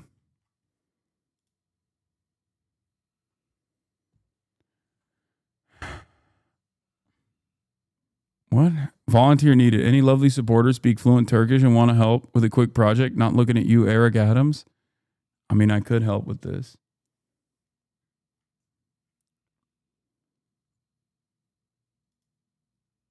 Also very high risk in terms of some of the side effects. So I think he can be normal. I see a lot of my patients that are normal, that can function, can drive, can do the things they want to do, continue on with their jobs. But if the cancer progresses and there is pain in the bones, there is excessive fatigue or hot flashes, other side effects, then they may be limited. For President Biden, I think it's way... I mean, Elon is directly responsible for people not getting early warnings for tornadoes and dying due to cuts to NOAA. Agreed. Yes. Just way too early. Like, everyone's being very positive. We should, but we won't know how these treatments are working. We don't even know how many of these treatments him and the family are going to choose to move forward with. It's funny how you always lose the libs over the dumbest shit. No, it's fine. There are lines in the sand that I draw, okay? Obviously, I gear my commentary towards like as broad an audience as possible, but when something is directly at odds with the way I see the world, like I'm going to let it be known. And if that actually frustrates liberals because they're hyper focused on civility politics and only understand politics about from the framework of like resisting against Trump and right-wing movements or whatever, then yeah, they're going to drop the ball on this kind of stuff. My job is to also try and get those people to wake up. Wake up to the reality that their party that claims to represent their best interests is routinely dropping the ball for very selfish reasons. And I understand that's part of the difficult decision making, right? You talked about diagnosing people. I can't imagine what those conversations are like. Yeah, and they can be very, very tough. I know when I have to diagnose cancer in the office, like it's a very sensitive, emotional conversation. So I think the best thing that we can do as a public is give them their time, give them their space, and then let's see what happens over time. I think love and support goes a long way. And this is what I tell all family members. Okay. Arlette, what are you learning this morning? Okay, President Joe Biden is at his home in Wilmington, Delaware with his family as they are reviewing the next steps of what treatment will look like after he was diagnosed with an aggressive form of prostate cancer that has spread to his bones. Now, to provide a bit of a timeline here, last Monday, we learned that Biden recently was evaluated after a small nodule was found on his prostate. A statement that was released yesterday by his personal office, they said that he had been experiencing increasing urinary symptoms. Then this last Friday, he in fact received that prostate cancer diagnosis that has metastasized to his bones. Now, Biden's and his family and a team of doctors will now be working to determine what that treatment will look like. But certainly this is a moment that is quite challenging and devastating for the president's family, as well as many political allies. There has been an outpouring of support from both sides of the aisle since this diagnosis was announced. Yesterday, President Donald Trump, who Biden had faced off against in 2020 and 2024, posted on social media with lending his support. saying Melania and I are saddened to hear about Joe Biden's recent medical diagnosis. We extend our warmest and best wishes to Jill and the family, and we wish Joe a fast and successful recovery. Biden's former Vice President Kamala Harris, also posting on social media, Joe is a fighter, and I know he will face this challenge What is happening with with the same this strength audio, and man? resilience and optimism that have always defined his life and leadership. And he also got some well wishes from former President Barack Obama, who had Okay, we saw all this. Okay, we have a Fox News alert. Messages of support are rolling in from around the country after former President Biden announced he's been diagnosed with prostate cancer. Our senior White House correspondent, Peter Ducey, is here with the latest. Peter? Good morning. And the first ever email we received from a newly formed Biden personal office was about this cancer diagnosis. Part of their note said he was diagnosed with prostate cancer characterized by a Gleason score of 9 with metastasis. Yeah, this is also another interesting narrative here as well. Thinking back to the 2020 primaries where we were told Sanders wouldn't be healthy enough to be president, but Biden would. Now Biden is barely coherent while Sanders is still full speed Sanders. I mean, doing like massive rallies all around the country, going on podcasts. He is a fucking dynamo, and he literally had a stroke on the campaign trail. Like he had a fucking heart attack on the campaign trail, and he was still kicking, still moving, still pushing. Meanwhile, Brandon is dying. Being president is stressful. I mean, sure, who knows what would have happened if Bernie was president too. Having said that, what we are looking at here is obviously a Bernie Sanders who wasn't all that different from 2016 to 2020 versus a Biden that was very different from 2016 to 2020. Metastasis to the bone. While this represents a more aggressive form of the disease, the cancer appears to be hormone sensitive, which allows for effective management. President Trump's reaction to that: Melania and I are saddened to hear about Joe Biden's recent medical diagnosis. We extend our warmest and best wishes to Jill and the family, and we wish Joe a fast and successful recovery. The Secretary of State, Marco Rubio, says Jeanette and I are united in prayer for the Biden family during this difficult time. Kamala Harris says Joe is a fighter, and I know he will face this challenge with the same strength, resilience, and optimism that have always defined his life and leadership. We are hopeful for a fast and speedy recovery. And then Barack Obama says nobody's done more to find breakthrough treatments for cancer in all its forms than Joe. I'm certain he will fight this challenge with his trademark resolve and grace.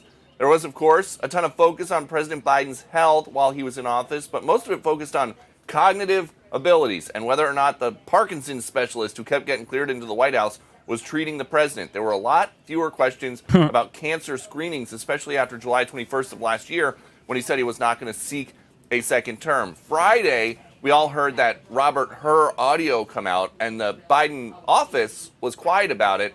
Now we know Friday is also the day they got news from the doctor about this diagnosis. Back to you. All right, well, our thoughts and prayers are with his family. We definitely don't wish this on anyone. Thank you so much. Thanks, Peter. All right, let's bring in Fox News senior medical analyst, Dr. Mark Siegel, to respond to this. Dr. Siegel, we got word about this yesterday. Your reaction to how advanced it seems. Really, really surprising that it's this advanced at the time of diagnosis. Now, you can miss prostate cancer, but most of the time regular screening picks it up. A sitting president, I would expect to have advanced screening. Should not be subject to debate what kind of screening. You do a PSA for sure every year on a Would president. a PSA test have picked that up? Not all the time, but there's other tests that we do that are several different kinds of tests you can. I do want to stress something. In terms of average Americans' feelings, and I'm not just talking about like pure partisans here, like regular everyday Americans that look at the situation, there's a couple attitudes that Americans demonstrate all the time. Oh, an old guy has cancer. That's sad. We shouldn't be angry towards that. That's definitely a motivator here. Okay. But the other opinion that they have is that Biden was fucking old and should not have been president and should not be running for president again. So in terms of these two conflicting, competing attitudes amongst normies, Fox News is going to come out as the clear winner in the way that they present the subject matter in a much more critical tone that still daggers Biden while still saying like, oh, it's really sad. But make no mistake, I question the mainstream narratives here. Like, why are the Democrats running cover for Biden's legacy? Why are the Democrats running cover for Biden's mental acuity that they knew was fucked up? If they keep hammering on this narrative over and over again, then they are going to, for average Americans, they're going to look more honest. And liberal media that refuses to do this because now they're running with the civility politics, using Biden's cancer as a way to just shelter the public from the serious reckoning that must take place, is absolutely going to leave a bad taste in people's mouths, and it's going to cause people to trust mainstream sources less. It's also going to make people despise the Democratic Party more. I'm telling you right now, it is important to not drop the ball here. It is important to also still say, look, thoughts and prayers, but it doesn't, ultimately this doesn't change the dynamic that like he should have not kept going. It was clear that he couldn't keep going.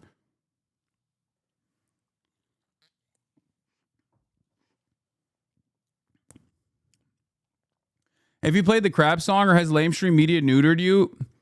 I have not played the Crab song because he is still alive, and I will not be playing the Crab song. I don't play the Crab song until someone actually passes. Like there's a likelihood that he survives this. In addition to the PSA, but the PSA would pick it up the majority of the time. If he's diagnosed by somebody feeling a nodule, that's not these days the way we do it most of the time. Also, most of the time prostate cancer is diagnosed without symptoms. It has to get really pretty far advanced usually before you could have urinary symptoms leading towards urinary retention. Thank God they found it. He's a fighter. He's been through a tremendous amount in his life, not politically, we're talking, with his son, with his wife, with his daughter. Two aneurysms, atrial fibrillation. He's been through a lot health-wise. But I am absolutely shocked that they didn't find this earlier. And Dr. Siegel, now that we know it's metastasized, it's in his bone, how long has this cancer been in his body? Well, it's aggressive, Ainsley, which means that it's moving pretty fast. But I can't tell you for sure, but he didn't just get this overnight. He's had this for months and months. Even if it is aggressive, it's a Gleason 9, which means under the microscope, group 5, under the microscope, it's quite aggressive. They find that it's responsive to anti-testosterone type therapy. We have that. We have it in oral form now. We have it in an injectable form. So he will.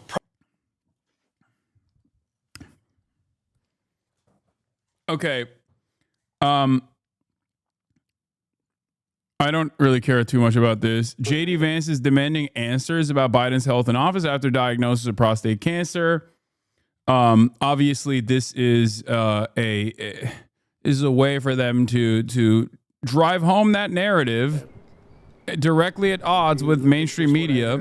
Meanwhile, Donald Trump is doing what? Donald Trump is releasing his new internet pornography law. That wasn't good. I don't know if that was good. I'm okay with it. I'm okay. I also want to congratulate. Do we have a different link? Because this link is ass. Like the auto captions are busted. Some are saying the cancer itself wasn't an accident. Oh yeah, I love this one. Lots of good theories online. Biden's dementia and cancer sounds like Havana syndrome. Is it an assassination? Did U.S. intelligence or whoever was controlling the auto pen want the president cognitively impaired? And do they now want him dead?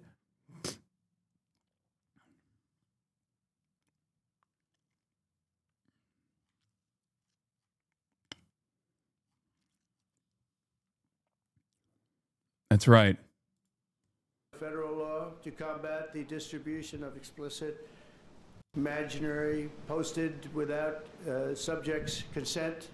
This is a good thing, by the way, that he's doing. Pictures, and I guess sometimes even make up the pictures, and they post it without consent. This is the anti-AI. This is the anti-AI pornography legislation. Generated by artificial intelligence, known as deepfakes. We've all heard about deepfakes. I have them all the time, but I don't. Nobody does anything. I asked Pam, can you help me, Pam? She says It's kind of no. weird though, because he has used deep fakes before, like not deep fake pornography, but he has literally used like deep fake AI shit in the past to smear opponents. With the rise of AI image generation, countless women, I guess, sometimes even make up the pictures and they post it without consent or anything else. And very importantly, this includes for forgeries generated by artificial intelligence known as deepfakes. We've all heard about deepfakes. I have them all the time, but nobody does anything. I asked Pam, can you help me, Pam? She says, no, I'm too busy doing other things. Don't worry, you'll survive. But a lot of people don't survive. That's true, and it's so horrible. With the rise of AI image generation, countless women have been harassed with deepfakes and other explicit images distributed against their will. This is the wrong, and it's just so horribly wrong. And it's a very abusive situation, like in some cases. Okay, this leads me to believe that that Trump has seen the deep fake videos of him sucking Elon's toes. Thank you.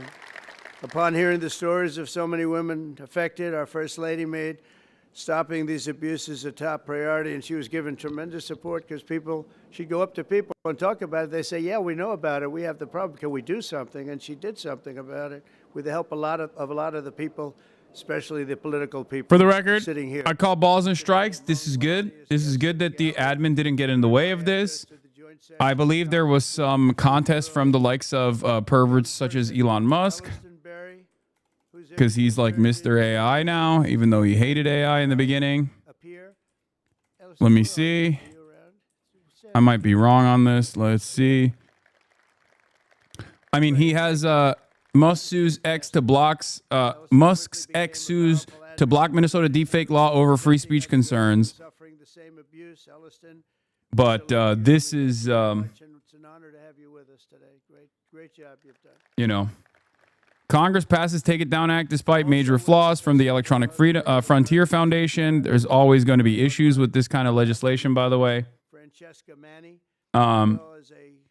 President Trump himself said that he would use the law to censor his critics. The bill passed the Senate in February. The takedown provision in Take It Down applies to a much broader category of content, potentially any images involving intimate or sexual content, than the narrower NCII definitions found elsewhere in the bill. The takedown provision also lacks critical safeguards against frivolous or bad faith takedown requests. Services will rely on automated filters, which are infamously blunt tools. They frequently flag legal content, from fair use commentary to news reporting. The law's tight time frame requires that apps and websites remove speech within 48 hours, rarely enough time to verify whether the speech is actually illegal. As a result, online service providers, particularly smaller ones, will likely choose to avoid the onerous legal risk by simply depublishing the speech rather than attempt to verify it. So I think that there are definitely issues with this, but there's always going to be issues. Bad take, it's bad law that's too ambiguous, and will push for preemptive takedowns before even verifying the content.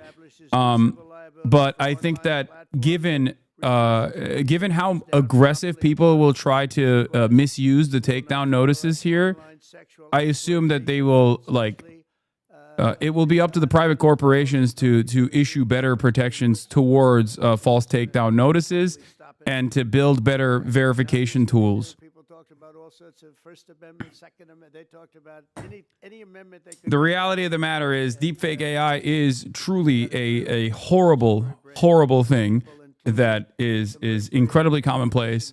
And I think ultimately any kind of legal protection for victims in this process is always going to be seen as like expansive, vague, could be used towards quelling speech, could be issued in a false way. It's the same principle behind like NetzDG, for example. Having said that, I still think it's is this the market will regulate itself? Well, there's no other way around it. That's just how it is. You have too much faith in the shitty corpos to not do a good job. They will fumble it hard, and this will be a censorship tool. I understand that. But I think it's I think ultimately it's a good bill. I mean, it's not the best bill, but I think it's still it can be used nefariously. But every bill that tries to curb back malicious actors is always going to be weaponized by other malicious actors with false flagging. But thank you very much for being here, all of you, and congressmen, a lot of them, and women. Working with our First Lady, though, we've shown that bipartisanship is possible. I mean, it's the first time I've seen such a level of bipartisanship, and it's a beautiful thing to do. I'm not even sure you realize, honey, you know, a lot of the Democrats and Republicans don't get along so well. You've made them get along, and she didn't even know about that. She didn't know we had a problem. She didn't know we had a problem. She got a... But I want to thank you, honey. You've done amazing that this was done when you started. And I said, I don't know, it sounds like a tough one, and yet a very important one, and you got it done. So I congratulate you, and I congratulate Ted, Maria, everybody. Thank you very much. Thank you, and we'll sign the bill. Thank you.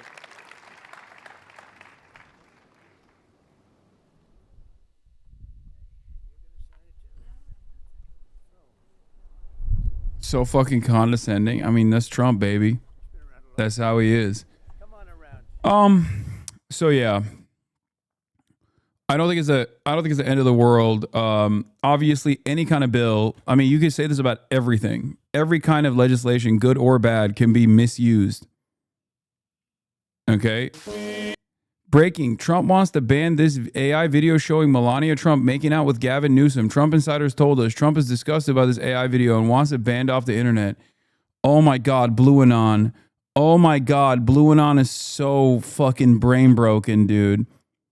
Blue Anon is looking at a bill that like fucking AOC also authored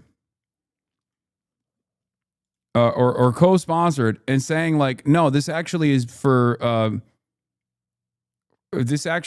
some other nefarious purpose. And the nefarious purpose is that Trump's feelings are hurt by this AI video. Ew.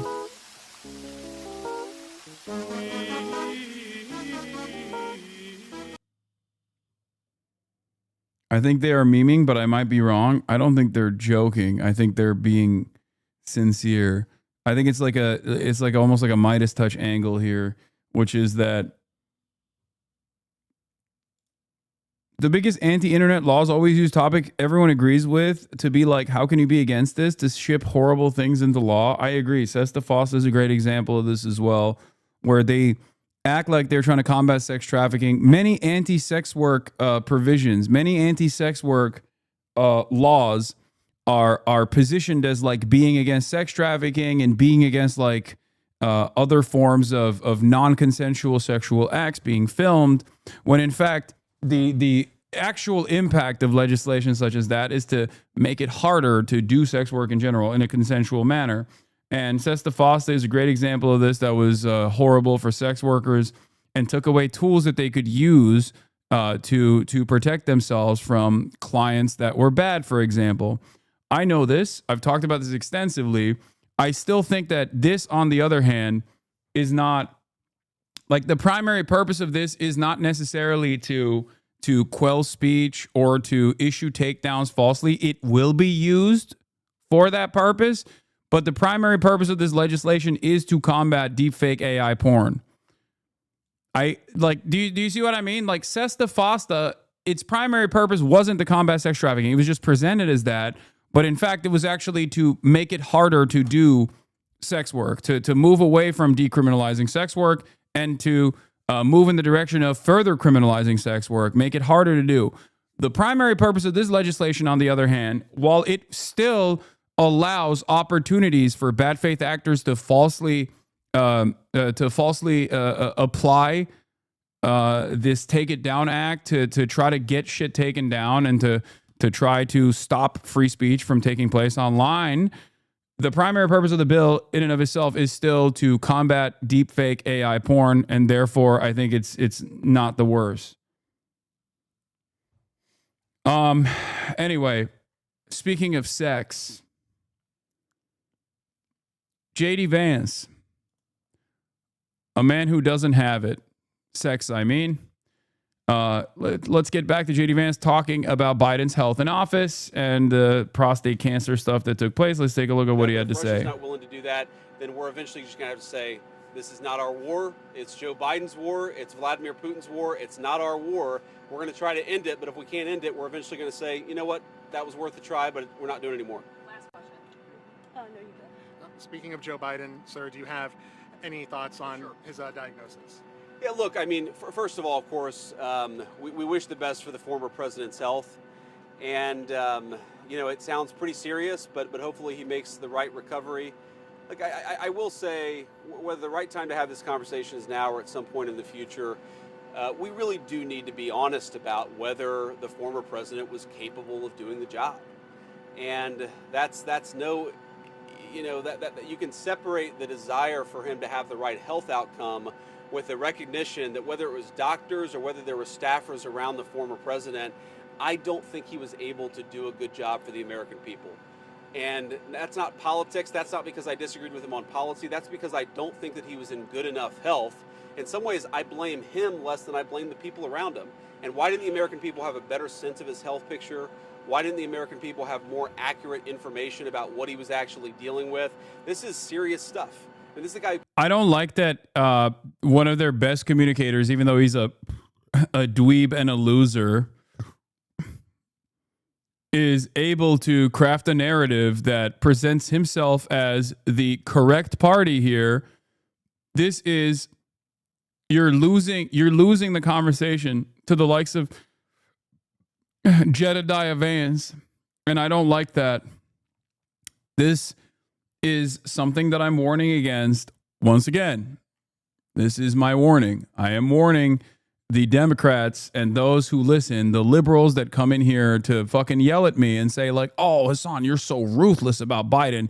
What about, Mango Mussolini? What about Trumpler? What about Cheeto Hitler? Like, what are you talking about? It's like, nope, this kind of commentary is appealing to a broader audience than the way that liberal media is covering Biden's cancer diagnosis and how they're using the Biden cancer diagnosis in a way to basically stop the coverage of Biden's ineptitude. Okay, Hasan is now sane-washing Trump law. Hasan now a J.D. Vance fan law. Yes, those are both things that I'm doing right now. Remember when everyone fucking said this? When I would say Donald Trump is an insane person, but Joe Biden is visibly deteriorating in ways that Donald Trump isn't. And liberals that don't recognize this reality are deluding themselves. Remember when I said this in the election before Biden dropped out? And liberals were like, dude, how dare you say this? But Donald Trump says awful shit all the time. It's like, he doesn't make any sense. I know. I'm aware of this. I know. Part of what I say about Trump now, Trump too has been vindictive, malicious, petty, significantly more powerful than the first term Trump won in comparison to Trump won. Like, he's able to enact his like petty, selfish agendas. Except, what do I also say? He's Brandonizing at an alarming rate. But the very fact that I use the term Brandonizing to imply someone's mental capacities are fucking deteriorating in broad daylight implies that there was a serious problem in the previous administration.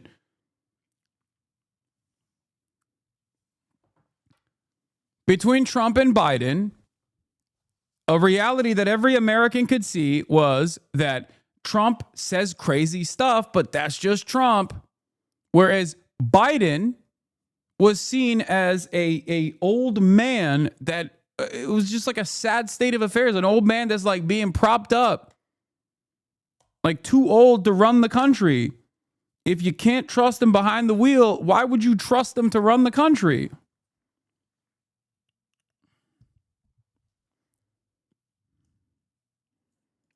This is not sane washing Trump. Stop having a black and white opinion on this. This is me warning liberals who are coming in here.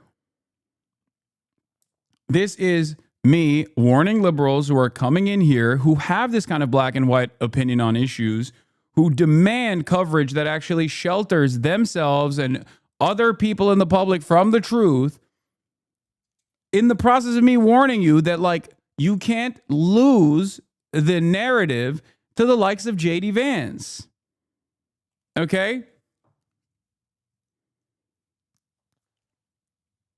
Also, Biden's not even president anymore, nor is he running for office. So criticizing him does not actually fucking mean I'm giving a W to Donald Trump. A big part of my criticisms of Biden revolve around how his selfish nature caused Donald Trump to win. it played a formative role in Donald Trump winning. Just like, and I'm saying this right now, not accurately covering the cover up that people in Biden's orbit engaged in a way to garner support from people who recognized it far before mainstream media reported on it, is going to offer J.D. Vance more credibility in the eyes of the average person that saw that Brandon was fucking, his brain was doo-doo. Carries around the nuclear football for the world's largest nuclear arsenal. This is not child's play, and we can pray for good health, but also recognize that if you're not in good enough health to do the job, you shouldn't be doing the job. Okay. Thank you guys. Have a safe trip. See ya. You too. President Donald Trump and Russian President Vladimir Putin have both been reacting positively after they spent 2 hours talking on the phone. It comes as Washington continues to push to end the fighting in Ukraine. Well, in the last hour, the American leader has posted on social media about the talks. He said he believes the call went very well, adding that Russia and Ukraine will immediately start negotiations towards a ceasefire and, more importantly, bring an end to the war. He went on, the tone and spirit of the conversation were excellent, before adding that Russia wants to do large-scale trade with the United States when this catastrophic bloodbath is over. And I agree. Vladimir, stop. That's what he said. Let's go straight to our correspondent at the White House, Nomia Iqbal. Nomia, just to be clear, first of all, we're talking here about negotiations about a ceasefire, not negotiations exactly about ending the war permanently. That's correct. And there's no breakthrough, I would say, in those peace negotiations. And I would say that... Dude, Chuck Schumer is set to intro a bill that would forbid a foreign plane to be used as Air Force One. The bill would prohibit any taxpayer funds to be used to retrofit any sort of foreign-owned aircraft for presidential use. Oh my God, dude. Oh my God. This is the most smoke I've ever seen from Chuck Schumer. This is what activated him. This is what activated Chuck Schumer. I'm losing my mind. Dude, please do this for unjustifiable detentions, or the fact that Trump is actually trying to take away due process, or any number of different things. Like, why was he bombing Yemen? Investigate that. Why was he bombing Yemen without congressional approval? That's a fucking foreign nation, dude. Why are we bombing a foreign nation? Of course, Chuck's never going to do that, because obviously all of those things are mostly in line with Israel's interests on U.S. politics, and Chuck Schumer is a AIPAC-backed attack dog for Israel as well. But goddamn, dude, the GOP just failed, luckily, in their first attempt to cut up to $800 million in fucking Medicare funding. Or 800 billion, 800 million, right? Or is it 800 billion? I don't fucking know anymore. God damn it. It's just like they are actively trying to undermine Medicare funding and Medicaid funding. 800 billion. Sorry, 800 million.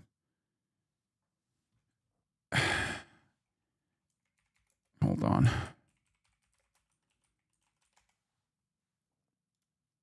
Here's from the Kaiser Foundation. Putting $880 billion in potential federal Medicaid cuts in context of state budgets and coverage. It is $880 billion, not even $800 billion. Okay? I'm Brandonizing myself. The GOP is entertaining the notion of cutting $880 billion in potential federal Medicaid expenditures. And this is what Chuck Schumer is focusing on. Are you fucking serious? Oh my God. And not only that, but also, once again, laughable notion here, but imagine if you had this level of smoke for Trump's endless support for Israel, for example. Like, Israel is doing a genocide. Imagine a world where Chuck Schumer was turning around and going, why is Mango Mussolini aligning with another fascist in Israel and doing a genocide with our taxpayer funds? Why is that happening? There are a million different things that he could be tackling at the domestic level, or a million different things he could be tackling from a partisan angle on the foreign policy front. And yet, he's not doing any of that. He's just still like, oh, the Qatar jet, that's a good angle of attack. Like, no one fucking cares. That President Trump portrayed this conversation more positively than Vladimir Putin did. He talked about possible future peace agreements. Donald Trump said that he said that, as you mentioned there, the conversation was warm and friendly, but he focused a lot more on the economic benefits that might be in store for Russia and Ukraine when the war ends. Essentially, what it sounds like is President Trump is saying it's up to both sides to work it out and essentially come up with the conditions for a negotiation, for a ceasefire, and ultimately to end the war. And it's up to them to decide. And so it's not really the US walking away. It sounds like they will continue to push both sides to work it out. But ultimately, he's letting them decide. And that's where I think there is that huge challenge, because we know that there are things that Russia will not concede on, and there are things that Ukraine will not concede on. Mr. Trump did say that he has informed President Zelensky as well as other key allies, including the European Commissioner, about the phone conversation. But as I say, there was no major breakthrough in that conversation, and I don't think there was expected to be.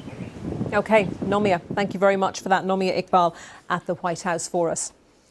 Well, the Russian leader has also been speaking about that conversation. President Putin said it was, in his words, very informative and quite a frank talk. Take a listen. We agreed with the President of the United States that Russia will propose and is ready to work with the Ukrainian side on a memorandum regarding a possible future peace treaty, outlining a number of positions, such as the principles of resolution, the timeline for a potential peace agreement, and so on, including the possible cessation of hostilities for a certain period in the event of reaching specific agreements. A short time ago, I spoke to our Russia editor, Steve Rosenberg, in Moscow, and he gave us his reaction to what we have heard about the Russian side of this phone call. It doesn't seem as if much has changed. Remember, America, European leaders and Ukraine had been pushing Russia to sign up to a 30-day unconditional ceasefire. Russia hasn't done that. Russia has been resisting that all along, and still after this conversation there's no talk about a ceasefire now. However, Mr. Putin's press secretary, Dmitry Peskov, after Vladimir Putin's comments, said, I think in an attempt to flatter Donald Trump, talked about how Russia saw America as a neutral party now and basically blamed Europe for wanting the war to continue, trying to drive a wedge between America and Europe and trying to flatter Donald Trump. Steve Rosenberg in Moscow. Well, we're joined now by Daniel Byman, who is the director of the Warfare, Irregular Threats and Terrorism Programme at the think tank, the Centre for Strategic and International Studies. Daniel, thank you very much for joining us on BBC News to talk about this developing story. From what you've heard, ain't no way a ceasefire happens. He's playing Trump. I think he's playing Trump for sure. A ceasefire could happen in the future, but I think he's, I don't know. Look, I can't. As you guys know, I don't make predictions on Vladimir Putin. Okay, Adolf Hitler does what he fucking wants to do, but looking at the way he's moving, at least on the battlefront, I think he's looking to position himself further and further inside of more Eastern Ukrainian territory before he's willing to concede on a ceasefire. Because from what I understand, I try to read the tea leaves to the best of my ability, as many people do in this process. It's very hard to know what's exactly Putin's ambition here. He's generally an untrustworthy person. He is. Please stop making predictions. You're too on the ball. No, I'm not making predictions, but what I'm seeing from what he's doing is I think he wants further and further incursion into Eastern Ukrainian territory. And like part of what the dispute is right now is additional permanent annexation of 4 territories, including areas that he has not conquered, right? Including areas that he hasn't actually militarily engaged or has seen enough success in. And I think for that reason, I suspect he's like trying to use the negotiation process to undermine America's involvement in Ukraine by constantly telling Trump, like, I'm going to do a ceasefire. I'm going to do a ceasefire. You're the GOAT. Fuck Zell Disney. He's gay. He's woke. He's the, Kamala Harris, basically, right? I'm your guy. And I think he's using the positive feelings and positive association that Trump has with him for some reason in an effort to claim that he's interested in a ceasefire while simultaneously getting a lot out of like lowering the aid that the American government has for Ukraine. And this obviously weakens Ukraine's position on the battle lines, and this allows Russia to actually use the fake negotiations that they want to engage in to basically push further into Ukraine. I think that's what's going on. And eventually there will probably be a ceasefire if Vladimir Putin is able to take over more Ukrainian territory, push Ukraine into a worse position overall, even though I can't comprehend how much worse Ukraine's position could get here in this process, because Donald Trump's ceasefire negotiation that he brought forward at this stage is literally awful for Ukraine. It basically offers de facto recognition of conquered territory to Russia and a legal recognition of annexed territory in Crimea. And on top of that, it's a mineral deal for America to extract rare earth minerals from Ukraine. It's got it all. It's horrible. And Putin is still saying no. And it seems to me like the reasons as to why he's saying no is because he wants 4 additional territories to be covered in this ceasefire negotiation, and maybe even a disarmament of Ukraine, which is ridiculous. Okay? A disarmament of the Ukrainian forces is an absolutely insane demand to make. I don't even know if that's like actually what he is presenting as something that he wants, or he is doing the classic art of the deal where he puts out a lot of ridiculous demands and then scales back on some of those demands in order to make the rest of his demands that are also still ridiculous look less ridiculous by comparison.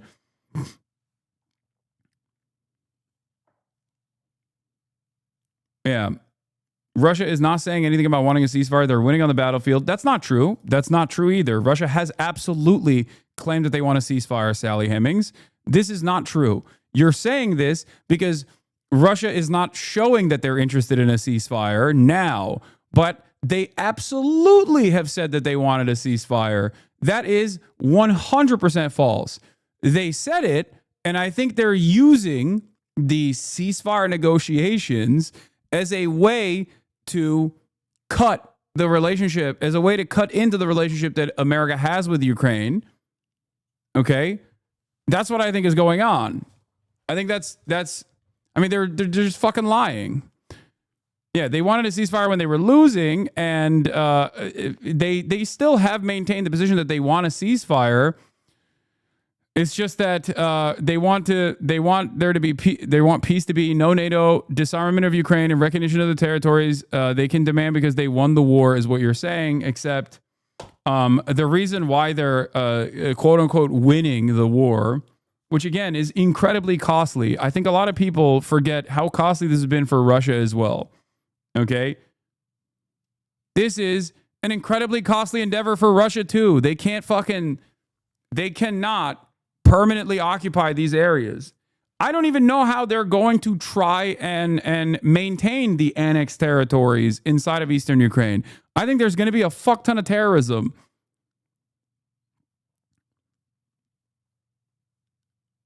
There is going to be tremendous insurgency inside of the captured territories, an insurgency that will also bear fruit even internally in like Moscow and shit. When you have freedom of travel, freedom of movement from annex Ukrainian territories into the rest of into the rest of fucking Russia, you're going to see a shit ton of angry people that are going to do terrorism. How much terrorism has there been in Crimea? That is not a comparison. That is not an accurate comparison, because look at the ways in which they took over Crimea and the ways in which they are trying to desperately hold on to eastern Ukraine. That's the reason why there is no comparison there.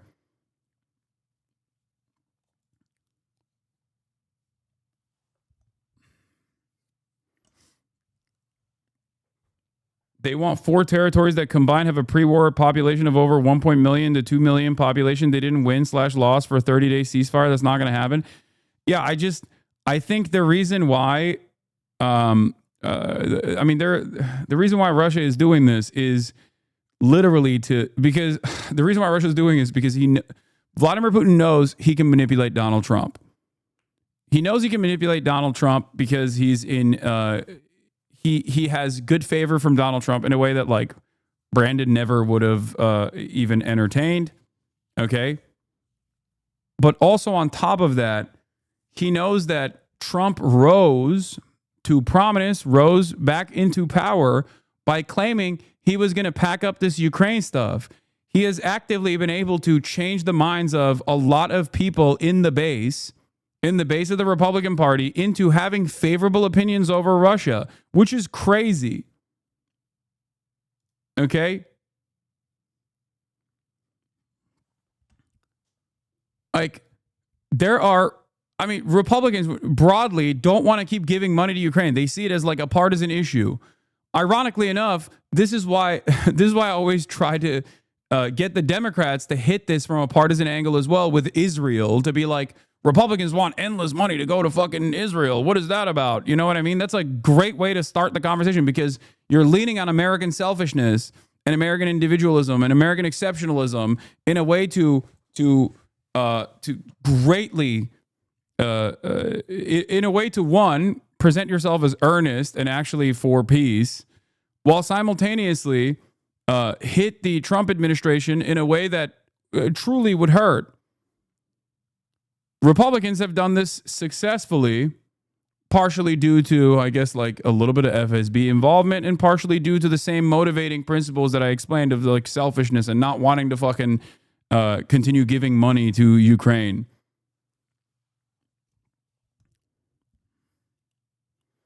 So, is it not true that Zelensky's political career is based on the war continuing, just like in Israel? The Chapo ep with the Ukrainian reporter was very enlightening on this topic. I mean, I think Ukraine is fucked regardless, whether it's still Zelensky continuing the war or not. That's not, like, his own personal ambitions are irrelevant in this process. Ukraine is not even a part of these conversations. Anyone that tries to tell you Ukraine is a major player in these conversations, I think is wrong. People get mad at me for saying this, but I don't like, I think his opinion is worth nothing in this process. And the reason why I say that is because look at Trump. He literally fucking belittled, humiliated Zelensky at the behest of Vladimir Putin in these ceasefire conversations, when Zelensky is seen as an extension of American interests in the region by every party involved, including fucking Vladimir Putin. And Vladimir Putin was able to successfully get Donald Trump to undermine his own proxy before coming to the fucking table with the most favorable deal imaginable for Vladimir Putin, which was an insanely unfavorable deal for Ukraine.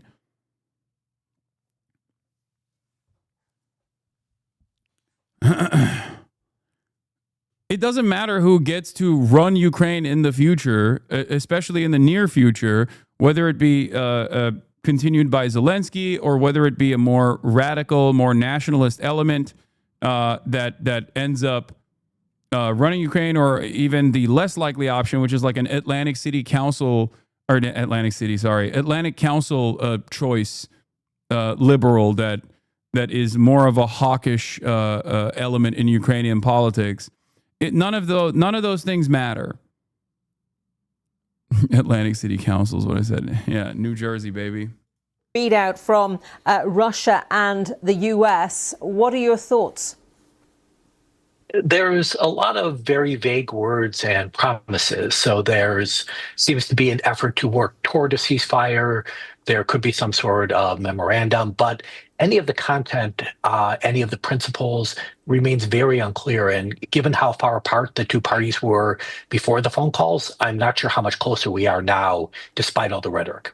Yeah, one of my Russian-speaking colleagues here in the newsroom sent me a message saying that there is a saying in the Russian language, we negotiate to negotiate. I mean, on hopes for a ceasefire, this seems to be, stretching out with no specific time frame at the moment, yet we know that President Trump is very impatient. So where do you think that's going to lead to? So one of Russia's hopes is that President Trump will get tired of the whole thing and simply say that the United States is not going to be involved anymore. And this would be an end of economic aid and end of military aid to Ukraine. So, of course, that benefits Russia.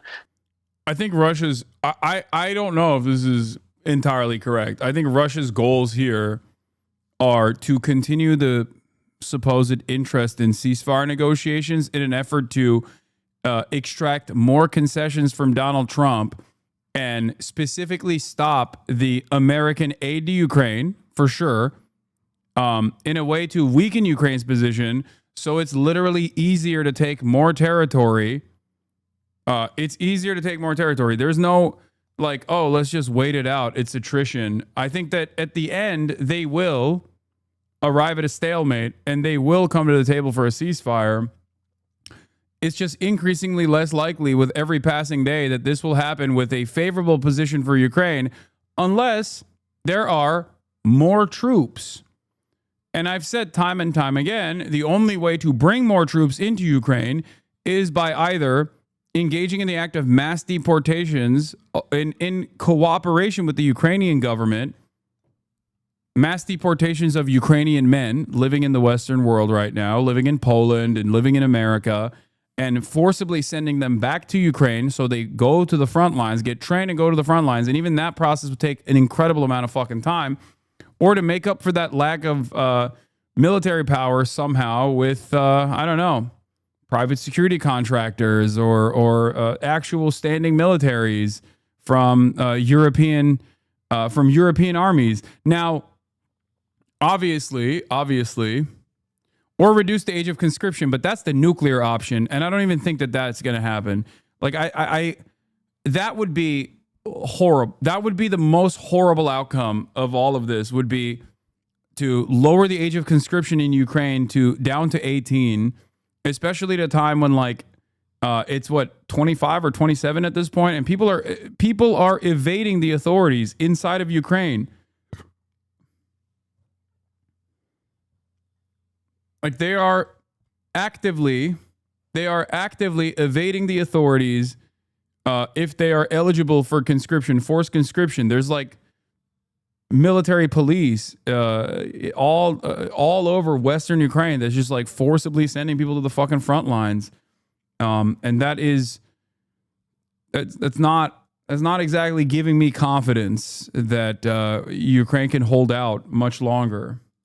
So I think Putin... The ass cancer guy was the one that suggested that. It wasn't just the ass cancer guy that suggested it. Trump's Mike Waltz also suggested it. I mean, he's gone now, but the Trump administration had also entertained that notion. Many people forget. The Trump admin, one of the first things that they said was, hey, you got to lower your age of conscription to 18. Probably calculates. Which would, for the record, if you don't know why that's so dangerous, that would destroy the entirety of Ukraine's future. That inaction and delay on his part is going to help Russia's position in the long term, especially if Russia is not the one blamed for any problems. And we're waiting to hear still from President Zelensky. It's the obvious person that we're still waiting to hear from after these conversations, these discussions, this phone call between President Trump and President Putin. Militarily, Daniel, what position are Ukraine and Russia in right now with regards to prosecuting this war, continuing this war? So Russia has been making progress against Ukraine in the last 10 months, but it's very slow, really incremental progress at best. Russia has taken staggering losses. So although many people describe Russia as having the upper hand, and that's probably true, the actual military advantage it's gained has been quite slight. So we're not likely to see dramatic changes on the battlefield in the coming months, unless, of course, we see an abandonment of Ukraine by its allies, in which case Ukraine runs out of ammunition and, in general, may suffer catastrophic loss. So are you saying at the moment Russia doesn't see any strategic interest in a ceasefire? Russia believes that Ukraine's going to crumble if it keeps hitting it, and especially if the United States and Europe abandon it. So a ceasefire, especially a long-term one, is probably not in Russia's interest, according to how Putin defines it. Okay, Daniel Byman from the Center for Like, as a major advocate for ceasefire from the jump, let me tell you how not shocked I am to hear Russia now say the same shit that people who falsely thought Ukraine was destroying Russian troops and Russian forces repeat the same exact talking points of like the Globe emoji Twitter accounts were saying for years. Russia is saying the same shit that Globe Twitter accounts were saying about Ukraine for the longest time, to be like, oh, a ceasefire would simply be buying time for Russia to re-up, rearm, and then attack again. Now Russia is saying that about Ukraine for the prospect of a ceasefire, where they're like, oh, a ceasefire without like disarmament implies that you're just simply trying to re-up and rearm so you can attack Russia harder, re-up and rearm Ukraine. Ridiculous.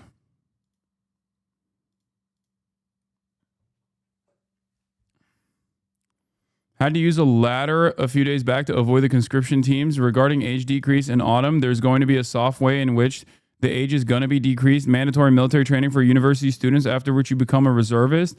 And once you're a reservist, it's an easier way to conscript people. Had to use a ladder a few days back to avoid the conscription teams is crazy. Get out of Ukraine, chatter. What the fuck? I mean, I know it's like probably impossible at this point. You have to bribe your way out, I suspect.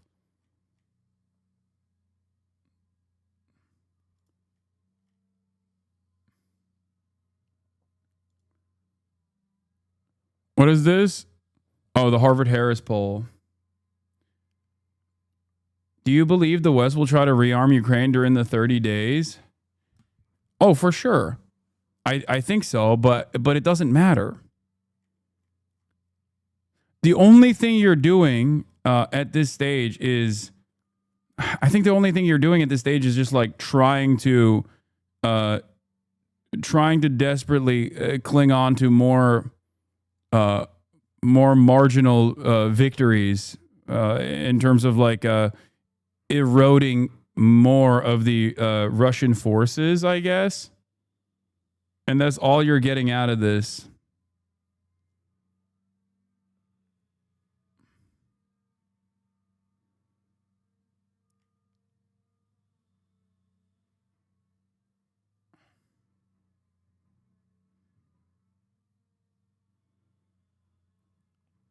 My relative was on a business trip when the war started, never went back to avoid conscription.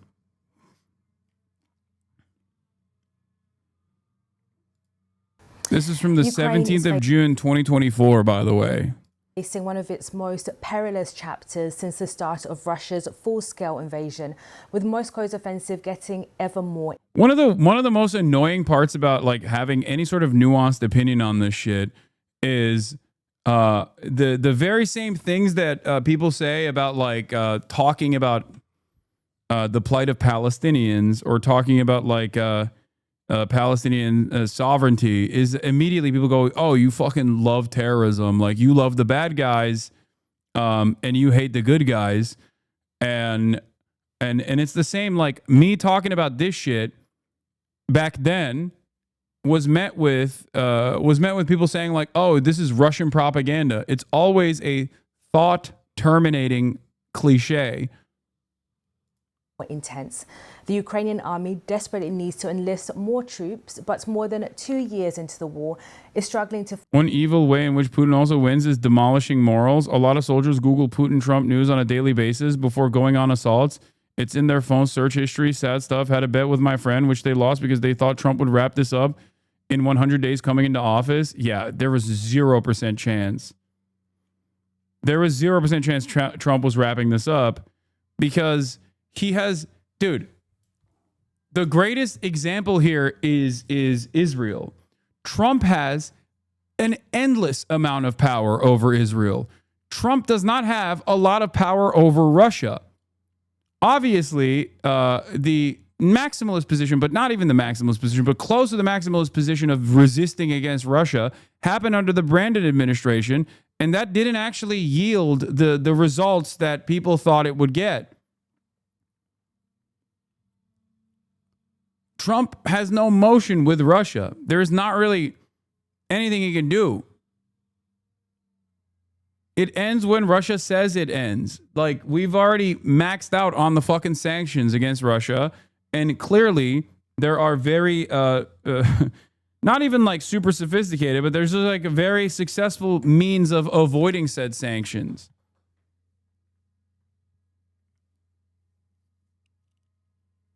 And while there is attrition, and while this is not like, while this has been a costly endeavor for Russia as well, it's clear that they have more fucking manpower. They do. Find willing volunteers. Our correspondent, Jane McKenzie, reports from the city of Odessa. At Sergei's wedding, it wasn't just the weather that didn't go to plan. Half of the guests didn't show up. Going out in public is now too risky for men who don't want to enlist. But the bride, Tanya, understands why her friends and family don't want to fight. Her father was killed on the front line. Are you afraid that you might be caught and sent? Yes, I'm afraid. I'm also afraid. Of course I'm afraid too and don't want it. It happened twice in my family. Public transport has become a no-go for those trying to avoid the draft. Conscription officers have a fearsome reputation for dragging people off buses and taking them to conscription centres. These officers are on the hunt for draft dodgers. It's hard to find willing soldiers these days, so now it's the law for men to register so they can be called up. Are you part of the problem? Because people are hiding from you, they're scared of you. Look, some people react aggressively towards us. Others run away from us. This happens often. I don't think these people have been well brought up. These guys are having a pretty difficult time finding people who are eligible to serve, and they do accept that some people are hiding from them, but they are urging men to come forward because they say everybody has to play their part in defending this country. Behind these walls, men are hiding at the very moment the Ukrainian army needs them the most. Russia, with its superior manpower, is on the offensive. This is Vova. He won't leave the house without checking these social media groups, which tell him where the officers are.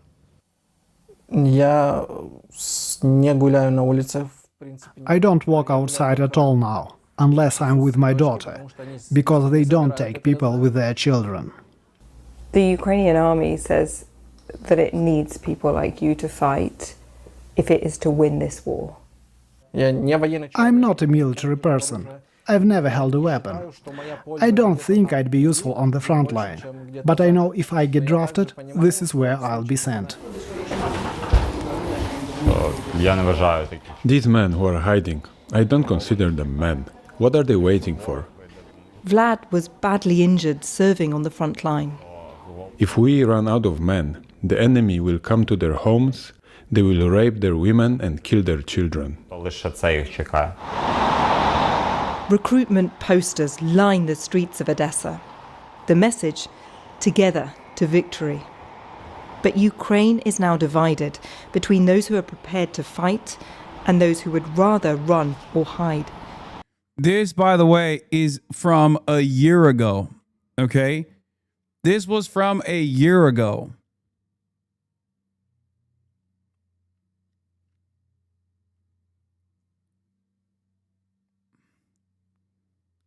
And when I was saying, like, there is the same appetite that once existed for continuing the fight is long gone due to what the battle lines look like, due to the attrition kicking in, due to the lack of manpower in Ukraine. This is what I'm talking about. This is also part of the reason why Donald Trump keeps saying, you have no cards, you don't own the cards, you don't have the cards, all this shit. Okay?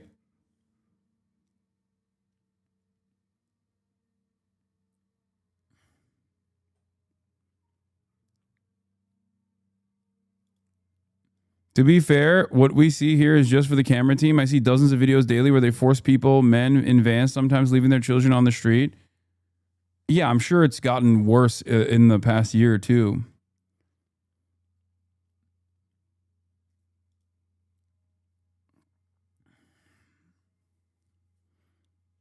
Isn't it the same in Russia? It's probably worse in Russia, but it doesn't matter. Russia gets to do it because Russia's not...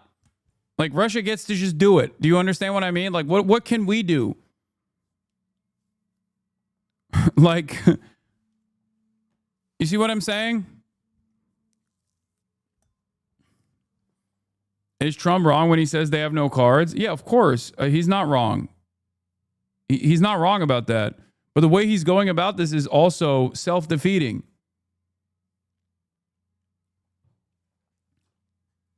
The way he should be going about it is to apply pressure to what do you call it? The other parties involved in this, specifically China. You know what I mean? Get China to the table, get Russia to the table, and cut a deal. But instead, he's also aggressively fighting China because the part of his goal is to, part of his larger goal is to actually attack China. So good luck.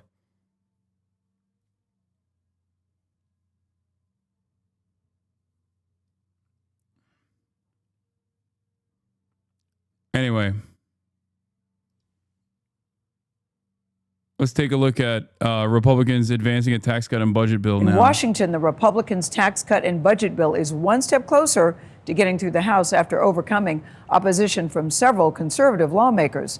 Now, it continues at many tax cuts and includes reductions in Medicaid spending. Caitlin Huey-Burns is on Capitol Hill, where the bill passed a key committee vote last night. Caitlin, good morning to you.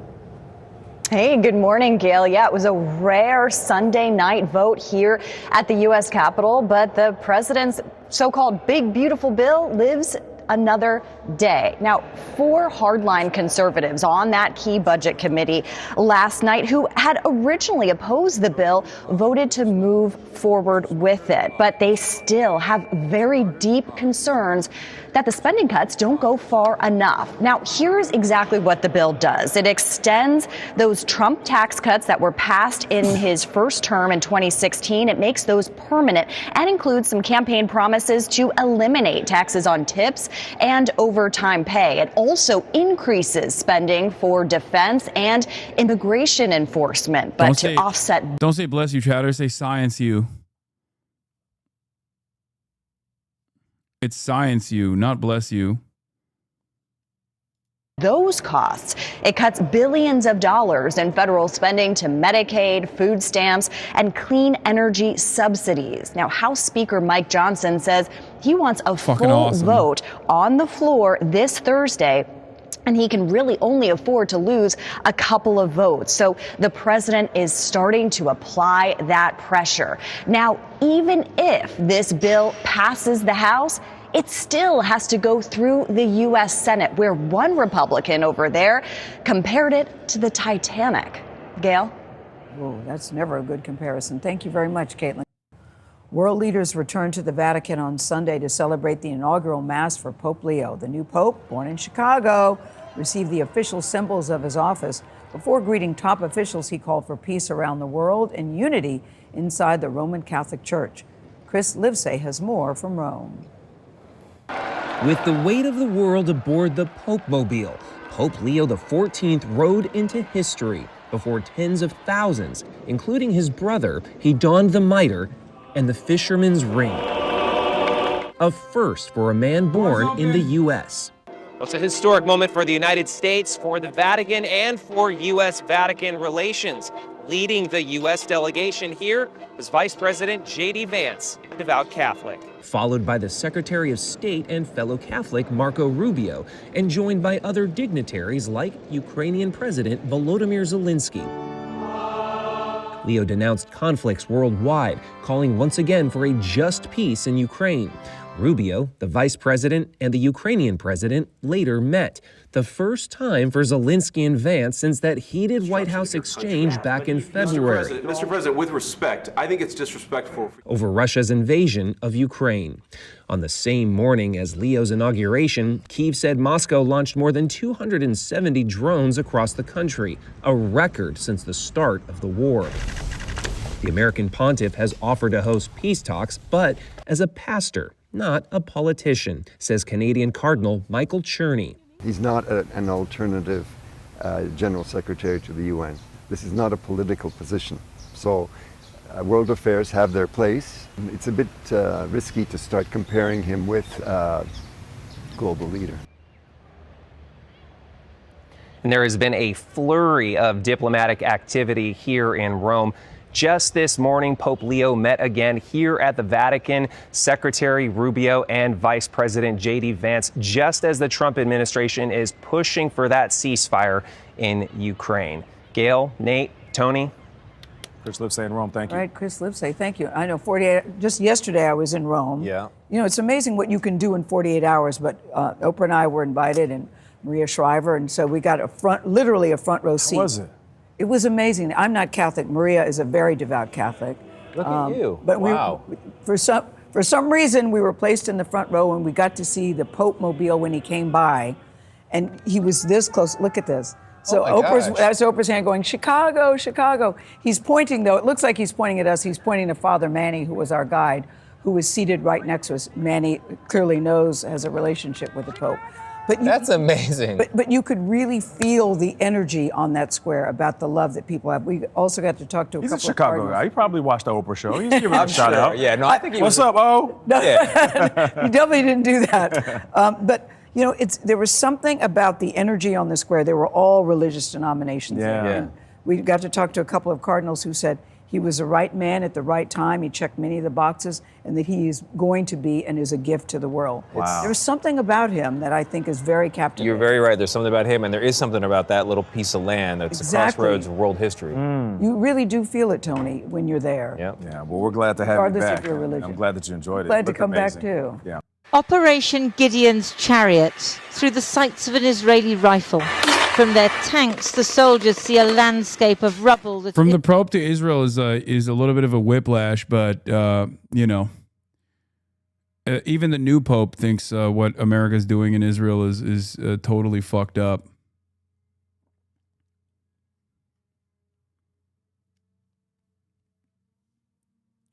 Of course, that doesn't mean that anyone is going to listen and change course here.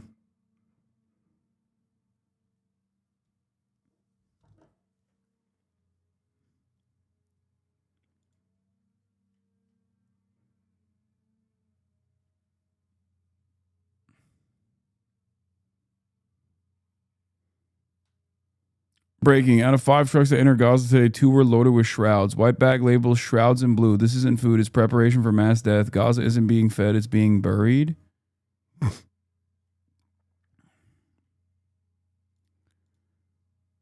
Ay, ay, ay.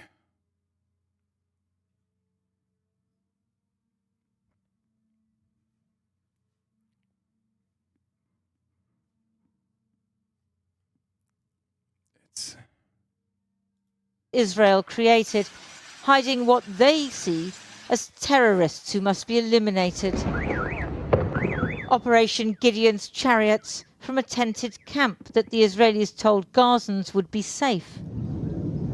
But nowhere's safe in Gaza, especially now the new ground offensive has started.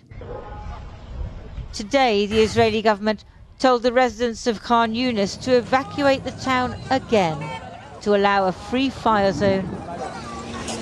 Such a familiar, terrible sight. The trucks and carts, the families with a few possessions and less hope. But not everything is always as it seems. Today, eyewitnesses said Israeli special forces disguised themselves as a displaced family in order to carry out an assassination. They used typical Gazan bags to carry their explosives and other equipment, all abandoned at the scene.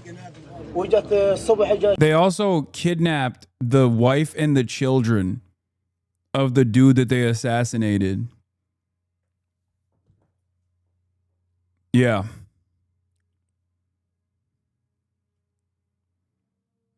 It's insane. In the morning, one of the guys in the neighborhood went up and asked them, "What are you doing?" They went inside the house, killed the man, and took away the woman and girl. The target was Ahmed Sarhan, a commander of a militia allied with Hamas. We heard the sound of saws cutting through the metal, and there were quadcopters outside the window that would kill anyone they saw. Israel says the aim of its new offensive is to force Hamas to surrender the remaining 58 hostages, only 20 of whom are believed to be still alive, and to take total control of Gaza. The Israeli Prime Minister was in a Tel Aviv courtroom this morning for his continuing corruption trial. He's decided that after more than 2 months of receiving no aid, the people of Gaza should be allowed just a little. From the beginning of the war, we said that in order to complete the victory, defeat Hamas and free all our hostages, two tasks that are intertwined, there is one necessary condition. We must not reach a state of starvation. Both from a practical and a political point of view, we simply won't get support. We won't be able to complete the mission of victory. So, not because it's against international law to starve civilians, not because it's inhumane, but because Israel needs US support, and the Trump administration has reportedly said that letting Gazan children die of starvation is unacceptable. Today, the first aid trucks were on the move.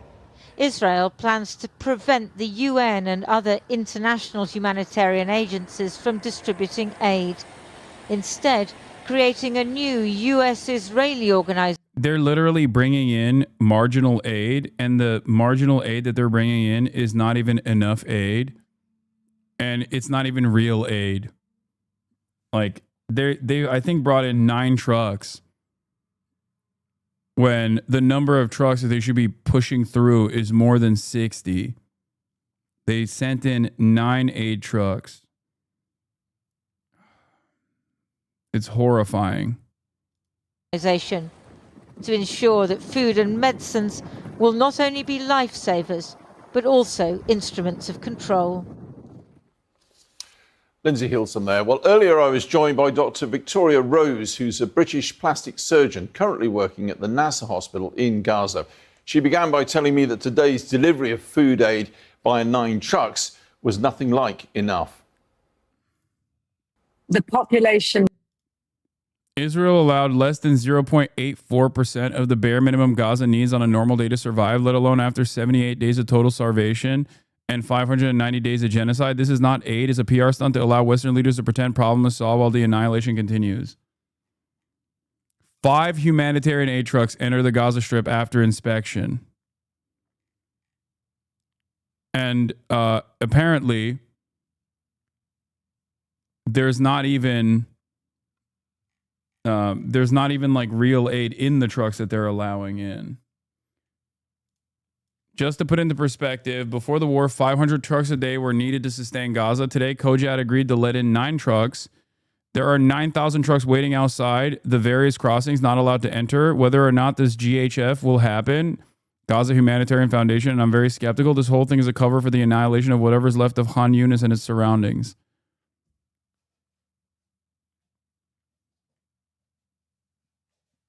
I know. 5 were allowed in.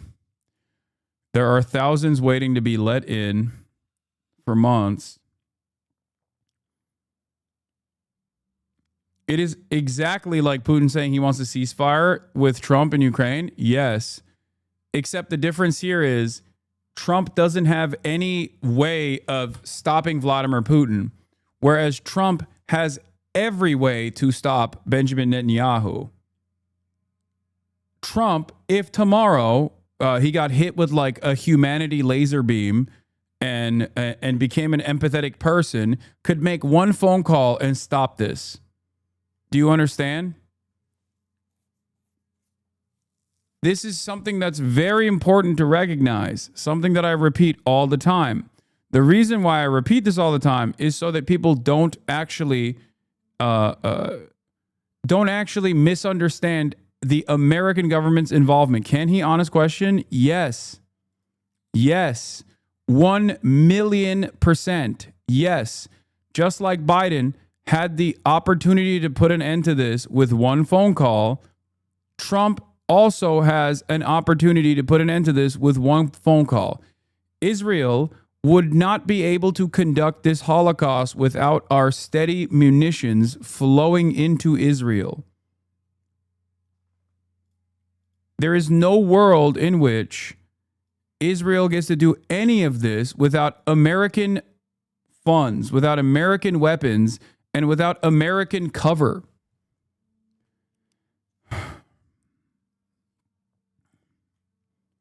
Ironically, like we joke about him going, Vladimir, stop, which is bullshit. If he were to literally say, Benjamin, stop, he would have to stop. The reason why they're doing this like bullshit aid, the reason why they're doing this bare minimum bullshit aid is not because they want to entertain America and America's interests. It's to basically create PR around the issue so that, you know, they can silence the public opposition in the Western world.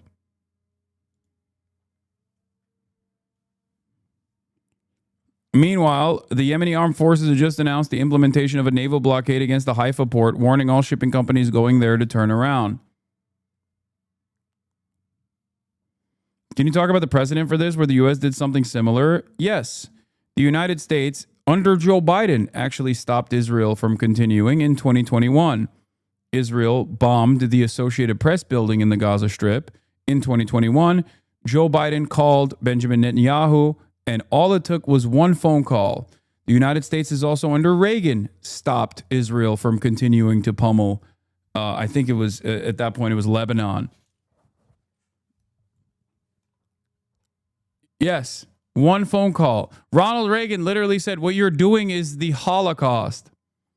What you're doing is a Holocaust. And by the way, this is not just my assessment. Look no further than Bezalel Smotrich, who has openly admitted this reality. Okay? There's a video that I want to show you. Not just the statements, not just the written statements of Bezalel Smotrich, but a straight up video. Okay?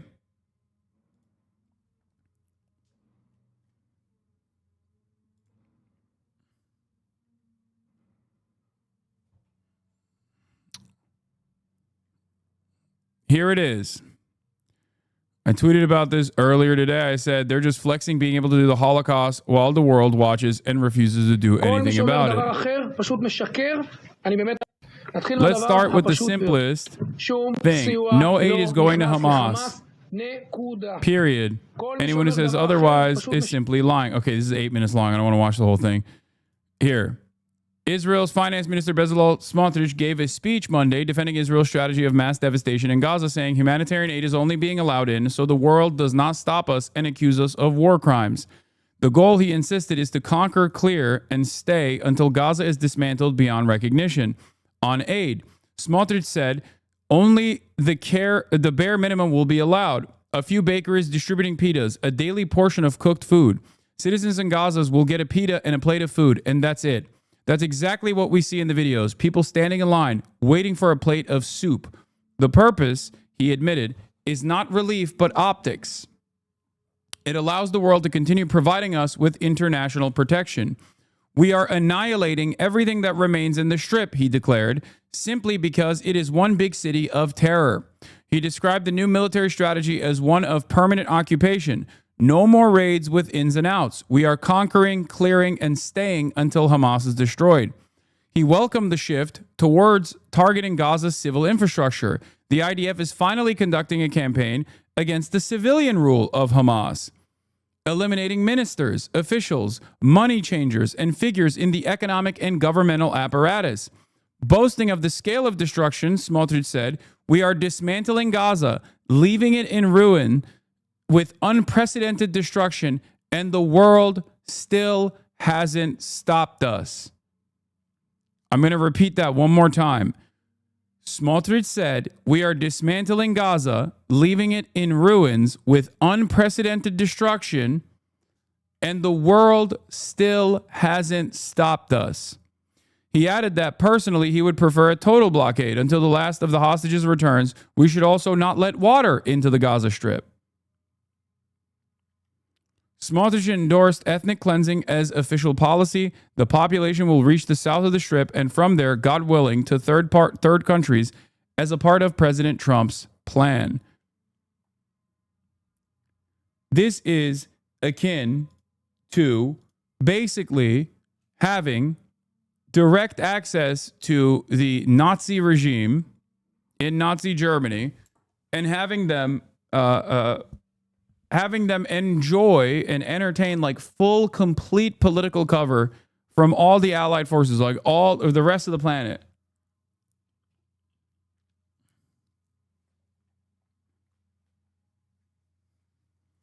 This is unfolding in front of our eyes. It is a live streamed Holocaust. And Israel is not oblivious to how much America is allowing this to happen, how much America is pushing for this to happen. That's it.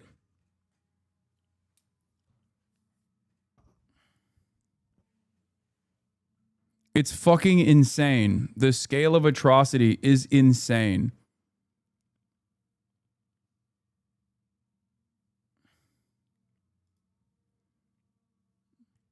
Breaking. UK, France, and Canada, Israel cease renewed military offensive in Gaza and lift aid restrictions or face further concrete actions. We will not stand by while the Netanyahu government pursues these egregious actions. They should have said this on October 10th, by the way. The very fact that they're saying it only almost 2 years after Israel's genocide is crazy. And they're not going to do anything, I don't think. In a joint statement, they called the suffering intolerable, condemned Israeli threats of forced displacement, and slammed Israel's aid offer as wholly inadequate. You need to understand, like, these guys, they have power. They could do this. That is, of course, if they were a separate entity outside of the scope of American foreign policy. They are not, and therefore they won't do anything. They are not, these guys are vestiges of American empire. Okay? Make no mistake. They are not autonomous nations that exercise their sovereignty or people that care about the suffering of Palestine and Palestinians.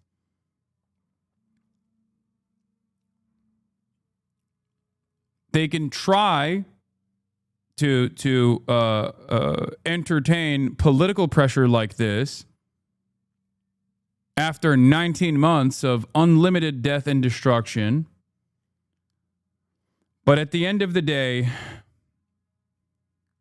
the only thing that they're accomplishing is just words. They could directly cut off access. They could literally offer sanctions to Israel. You have to understand the bizarre politics around this video. Netanyahu, Smotrich, and Katz, or the rest of them, are calling this minimal aid and declaring this as an optics move for the massive expansion of the operations. What's left out is that in this conference, Smotrich criticizes Ben-Gvir for opposing even the minimal aid in the cabinet. He basically called Ben-Gvir a right-wing LARPer. That's where we're at. Yeah, I mean, look, this is the type of stuff that this is normal. It's just normal fascist decay. Like, of course, there's going to be like a little bit of right-wing infighting, but think about how the norm, like what the normal process looks like, has shifted so dramatically. Like, what is the normal policies of the war cabinet in broad daylight now is following through on the complete ethnic cleansing and permanent occupation of the Gaza Strip. This is something that they're openly stating. Not only is it something that they're openly stating, but they're also saying that they're openly saying that they don't care about the hostages. Like, the hostages are not even a priority for them. It's simply a talking point. Smotrich's statement almost sounds like he's bewildered at how much the international community is letting Israel get away with it. Does it sound that way to you? I think there is an attitude amongst the Israeli war cabinet that was of shock, at least if you listen to some of the people that are in these rooms. Some of the people that were in these rooms were shocked at how much Biden let them get away with. They literally thought, they thought that like Biden would have scaled back some of this destruction eventually, but once they realized that there is no leash and that the leash had snapped in its entirety, they just kept going. I think it's also partially what Hamas's calculation was as well. Hamas thought that the rest of the world, like global leadership, would have probably said enough is enough to the unlimited atrocities that Palestinians were being subjected to, not realizing that the well of depravity is endless. It's just so absurd that this is the debate. Minimal aid and genocide versus no aid and genocide. Yeah, that's the major point of contention inside of the war cabinet in Israel and the government. It's fantastic stuff.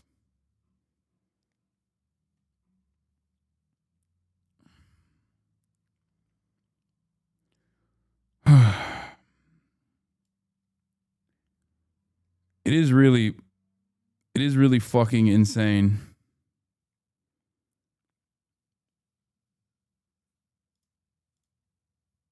It's just like, I mean, this is how you come to the recognition of how Nazi Germany took place, though. Like, this is it. Like, they didn't have as much access to the atrocities and the death and destruction of Nazi Germany's like most violent ambitions, the ethnic cleansing of 6 million Jews and some total of like 15 million people overall. People didn't know the full scale of the atrocities. There were suspicions, there was surveillance, but there wasn't like complete confirmation in the way that you can see it in real time in Gaza, right? And even this makes me feel like even if there was complete confirmation of the Holocaust at the time while it was happening, I suspect people still wouldn't give a shit. Because like a lot of people misunderstand the history of World War II, like where people think that like America joined because they wanted to liberate the camps or something. Like that wasn't the reason, right? Like that wasn't the reason at all. Only until virtually after the fact were people aware of the scale of the atrocities. So who still thinks that? I don't know. I mean, I think like a lot of Americans misunderstand the history of World War II due to like a shit ton of American propaganda.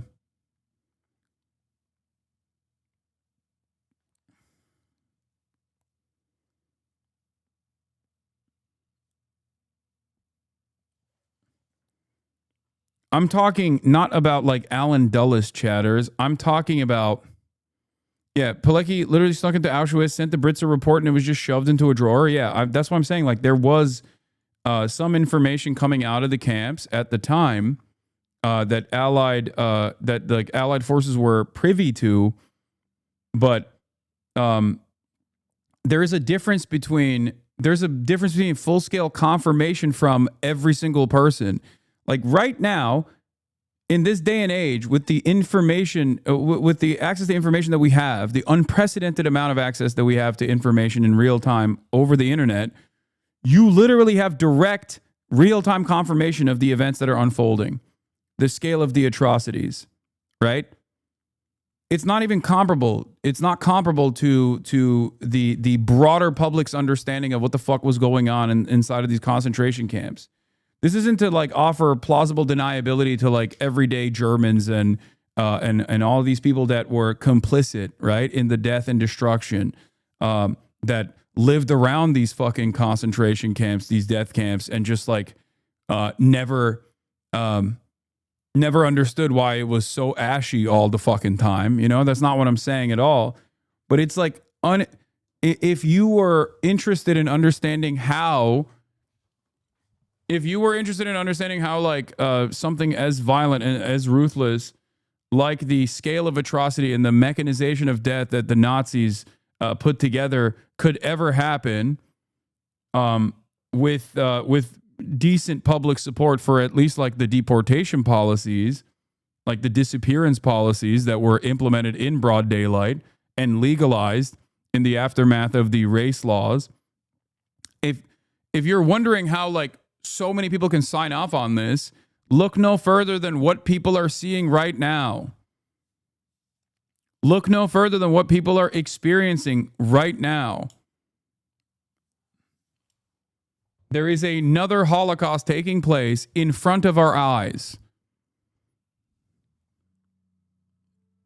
And people look at that and either go, what are you going to do? Or people look at that and go, no, it's actually good and more of it should happen.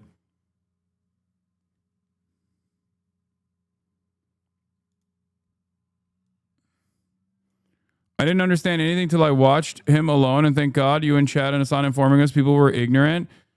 I don't understand how anyone can disagree with them and I feel betrayed by everyone. If you follow everything, they don't care. They just want to get rid of them. So this all goes. It's insane. People go, well, Palestine just needs to go away and then this will all be solved. People literally say that, and I didn't realize that. And I'm so sorry to everyone who cares about this. I know I'm a nobody, but Jesus, I'm new to Twitch. I literally just got back to tell Hasan I'm sorry I didn't believe him and that I believed H3. I don't know how to read people replying to me, but I just want to see how sorry I am. I believe in Ethan and not Hasan. Yeah, I mean, this is why I was actively talking about like the propaganda, the sinister propaganda that Ethan applies in this process, where his hyper focus on Hamas, his hyper focus on the Houthis, his hyper focus on Hezbollah, without actually offering any sort of historical framework in which why these groups exist. And how they formed and what their methods were initially and what their methods look like now. If you only talk about the animal barbaric nature of like militant resistance against the state of Israel, instead of talking about all of the atrocities, the scale of atrocities, the mechanization of death in this live streamed Holocaust that Israel is conducting, then yeah, this framework will lead you astray. It is a very sinister way for someone who claims to be a stalwart ally of the Palestinian plight to turn around and basically delude his audience this way. I feel so bad I was stupid. I mean, there's no reason to feel bad. It's just it's okay that you at least took a step in the right direction, in the direction of learning the truth. It applied a little bit of scrutiny to the sources that you trusted for so long. This is why I do what I do. You have been misguided, and this is part of the reason why I try to shake people from this stupor a little bit.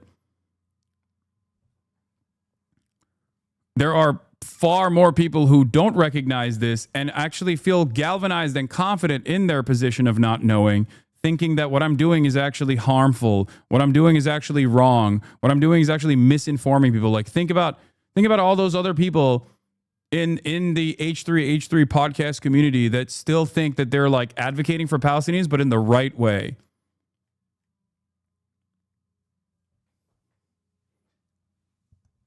Meanwhile, all those people give a fuck about is like drama.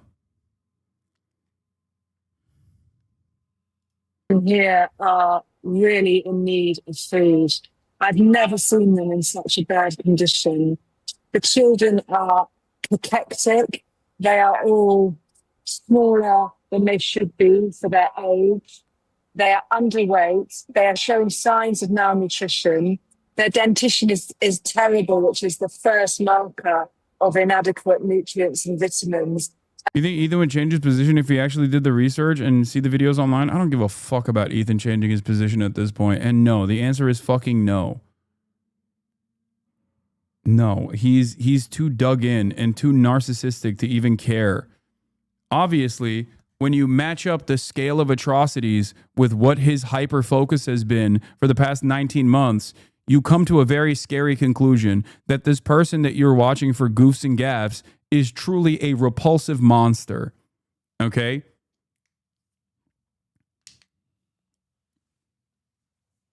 That's it.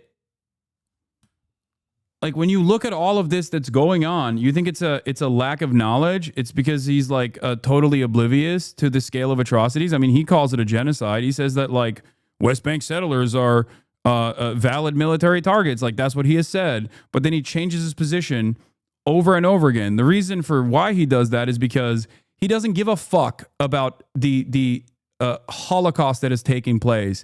He cares about getting everyone to shut the fuck up and shut the fuck up about Israel and the feelings of Israelis and the feelings of Ethan Klein, a Jewish American living in the lap of luxury in Bel Air. That is the number one point of contention here. Like, that's what you should care about. Me. My own personal feelings here.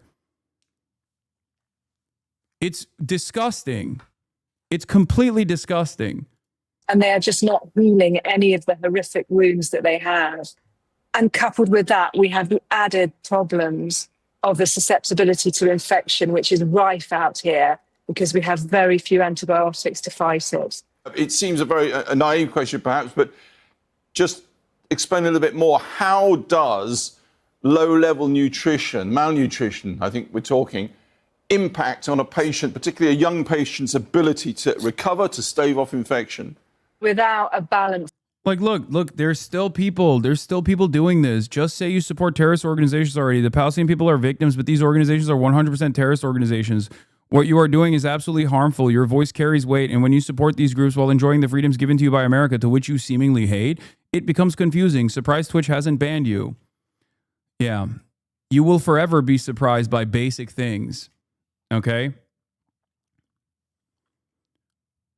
Do you think this doctor is talking about Hamas when she talks about the mass starvation campaign that Israel has implemented by way of a blockade, an unjustifiable blockade upon the Palestinian population? No, she's talking about Israel, dumb fuck. The terrorism here is Israel. The terrorist state is Israel. It is incalculable in comparison to October 7. Okay? Meanwhile, you talk about the liberties that America gives me, like the First Amendment, that offers me the protection from government scrutiny, while demanding that the American government take that away. You are the one who fucking hates America. Okay? You hate America. You at least hate, like, you hate the First Amendment.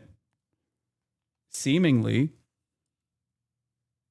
Like, if your assessment of what makes a group a terrorist group, if your assessment is like targeting civilians, if that's your marker for what is a terrorism, what's an act of terrorism, or what declares someone a terrorist organization, then what the fuck is Israel? What is America? But especially Israel. There needs to be a new term for it. A super terrorist.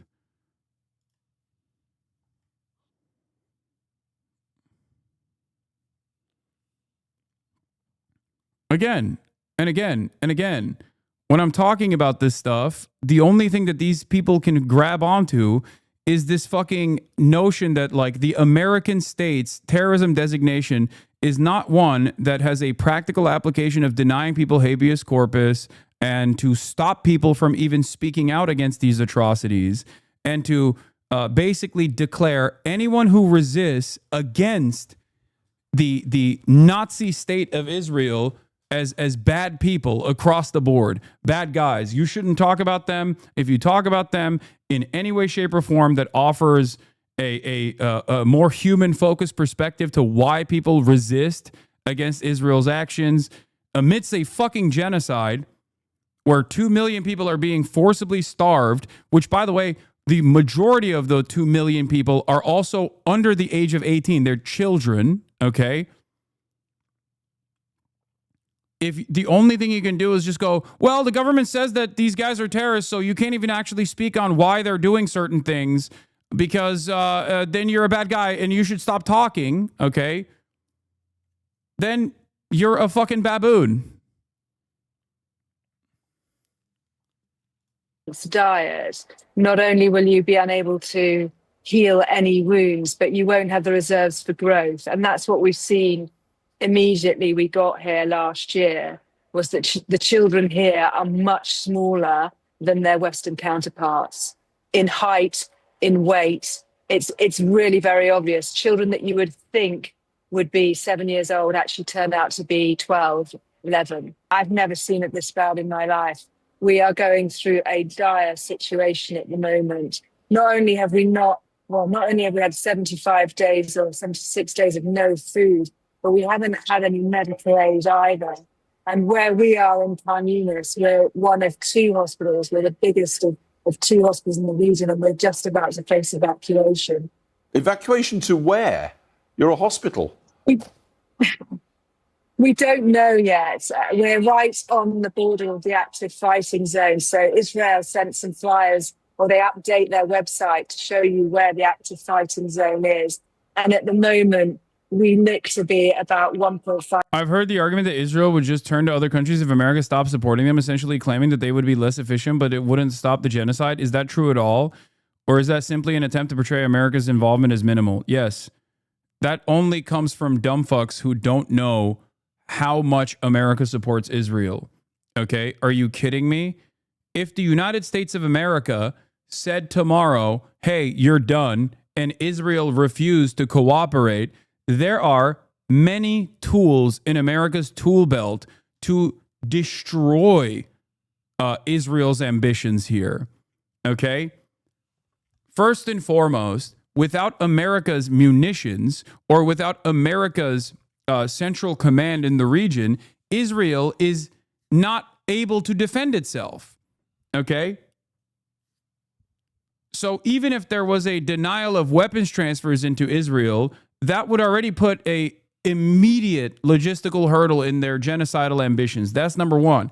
And let's say Israel tries to still continue doing this by rerouting the metric ton of munitions that they're getting from America from, like, let's say Russia or China, which is less likely to begin with, given that Russia already has its own permanent occupation of Ukraine to worry about. But let's say Israel is getting weapons from Russia tomorrow.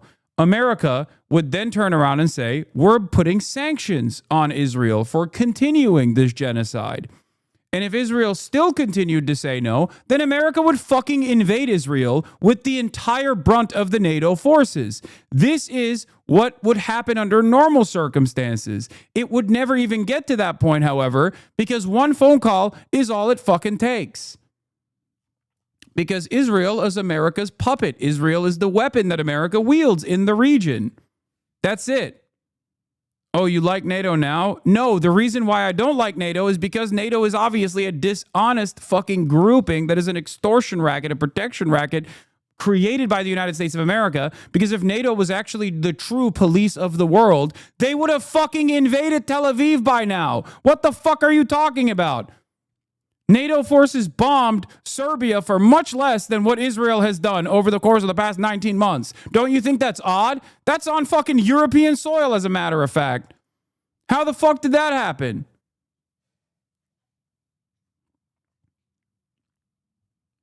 They were killing Muslims too. They were ethnically cleansing Muslims.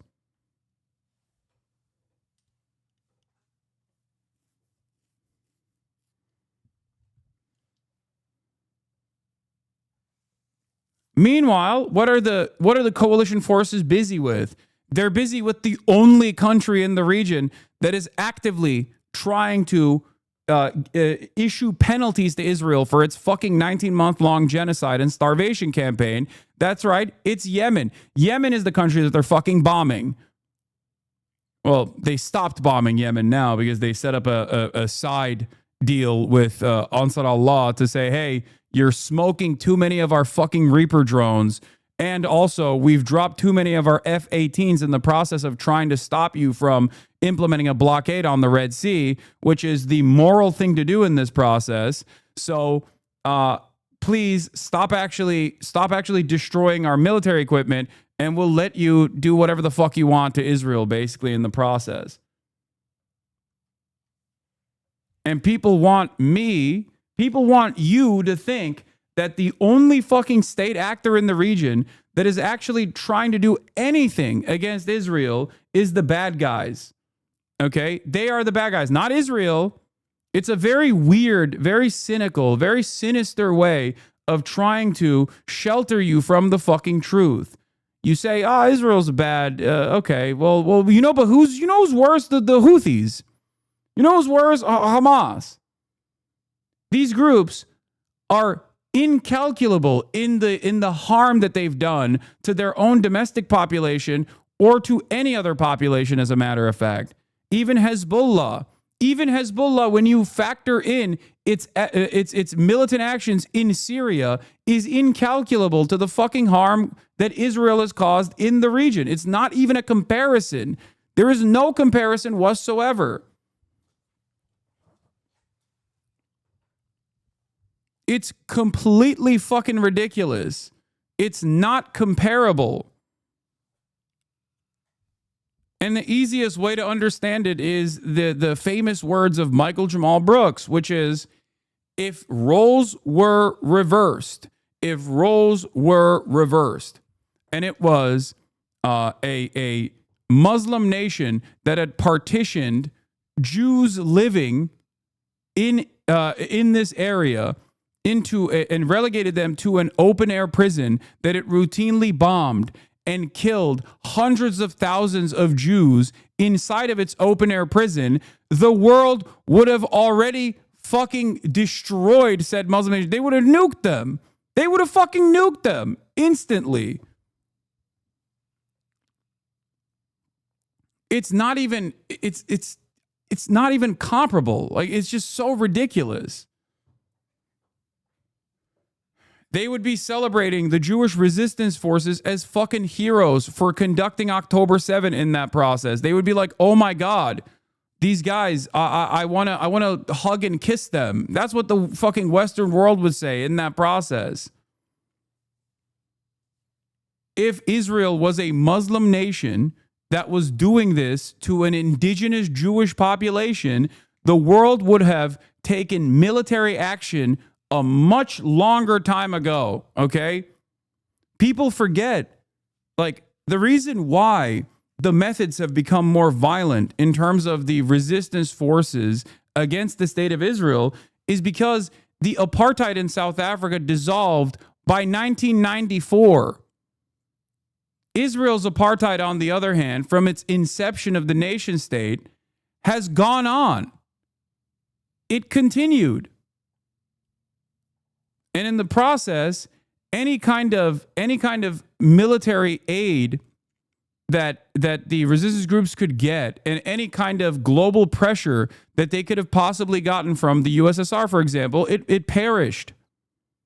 It went away. There's nothing. It's just America is the hegemonic power. So, of course, America's weapon in the region is going to do whatever the fuck it wants because there's no one to stop them. 5 kilometres away from the red zone. And if that advances, we will get an evacuation order. We know Israel has been blockading food aid for a substantial amount of time, but I believe it's your experience that they are now actively preventing... Hard disagree. The world you're describing is one without an Israel, so imperialists would have no reason to co-opt the rejection of anti-Semitism. Wait, what? Imperialists would have no reason to co-opt the rejection of anti-Semitism. You think Israel is holding the world from leaning into their anti-Semitic tendencies? Like, what are you, fucking stupid? What the hell are you talking about? You just took the long way home to basically say the thing that everyone says all the time, the common Zionist point, which is without Israel, everyone would be anti-Semitic, not realizing that Israel is the major reason for anti-Semitism skyrocketing right now, because every single violent act that Israel takes, it selfishly presents as doing it for Jews, to protect Judaism, to protect Jews. It's so fucking crazy. Wake up.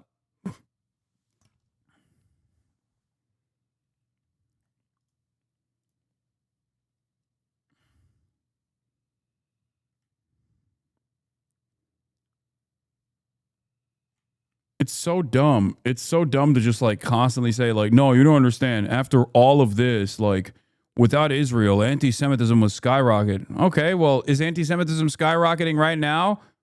Israel exists and anti-Semitism is fucking skyrocketing, right? Is it not?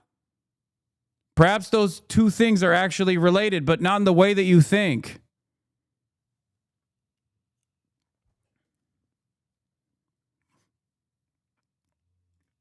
Medical personnel, such as yourself and your colleagues, from coming and getting back into Gaza? There's been a reduction in the number of emergency medical personnel that are allowed in since the ceasefire. You always say that the oppressed don't turn around and become the oppressor. I'm wondering why this is an example of the oppressed doing that. Am I missing a piece? Yes, the piece you're missing is that Israel didn't turn around and do this to the fucking Germans, okay? Israel did not. Israel was not crafted out of the existing German nation state with all of the concentration camp survivors, with all the Holocaust survivors going into Germany and then deciding to do the reverse Holocaust to Germans. They went, even before the Holocaust, there was a ambition by the British government to create a settler colony. That's the inception of Israel as a nation state, and it started before the Holocaust.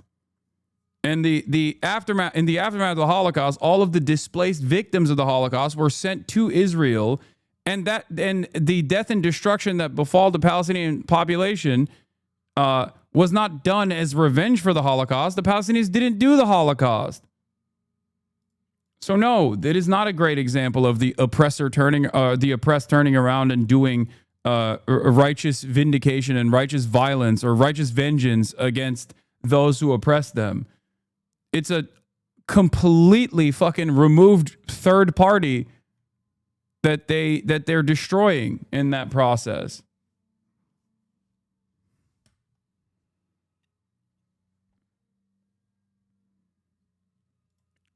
So initially, when the first ceasefire was announced, the WHO and the United Nations announced that it would double the number of aid workers getting in. It has 2 convoys a week, one on a Tuesday and one on a Thursday.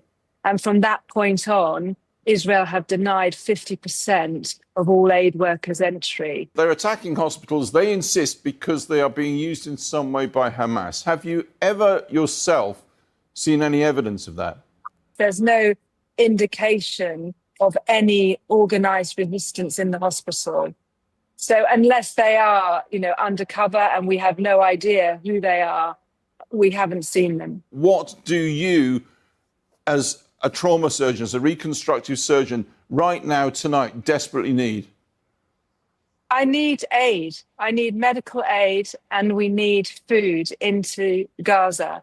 This is the worst situation it's ever been. We are losing children left, right, and centre from avoidable deaths. I lost a 4-year-old 2 nights ago from an overwhelming sepsis that in the UK would not have happened because I would have had the facilities to run basic tests. I don't have any of that. Our blood bank is absolutely destroyed.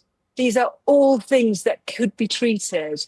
We need the aid. It's a humanitarian issue, and we need to give these people food and medical aid. Victoria, thanks very much indeed for your time. Appreciate it. Thank you. Did he jump before being pushed? Gary Lineker. Yeah. Gary Lineker releases a statement. They're kicking him out of the BBC. He had an oopsie moment. Less vocal in public than online. Sharing an anti-Semitic trope on Instagram caused his premature BBC departure. And that was the platform to announce it. What did he say? What was the anti-Semitic trope? What was it? I think the real... I suspect that the real reason... Wasn't Gary Lineker the one who said, like, Israel was...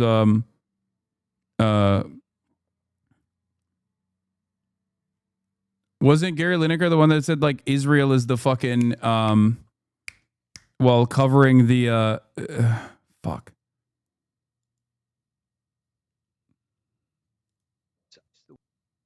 Gary Lineker on Gaza is the worst thing I've seen in my lifetime. Constant images day in, day out of children losing their lives. But the minute you raise your voice against it, you get accused of being a supporter of Hamas. What are the video twists, bro? He posted something about Zionism with a picture of a rat in it. He reposted a video. There was a rat in it, which he didn't know was a trope. Oh, brother, suck my fucking dick, dude. Oh my God. He posted a video explaining Zionism and it apparently had a rat as an illustration. Show me the fucking video. I want to see the actual video. Gary Lineker was forced out of the BBC because he opposed Israel's genocide, not because anyone actually believes he's anti-Semitic in the slightest. I know it, you know it, and what's more, the people who drove him out know it. Okay, what was the actual... I need to see the original video.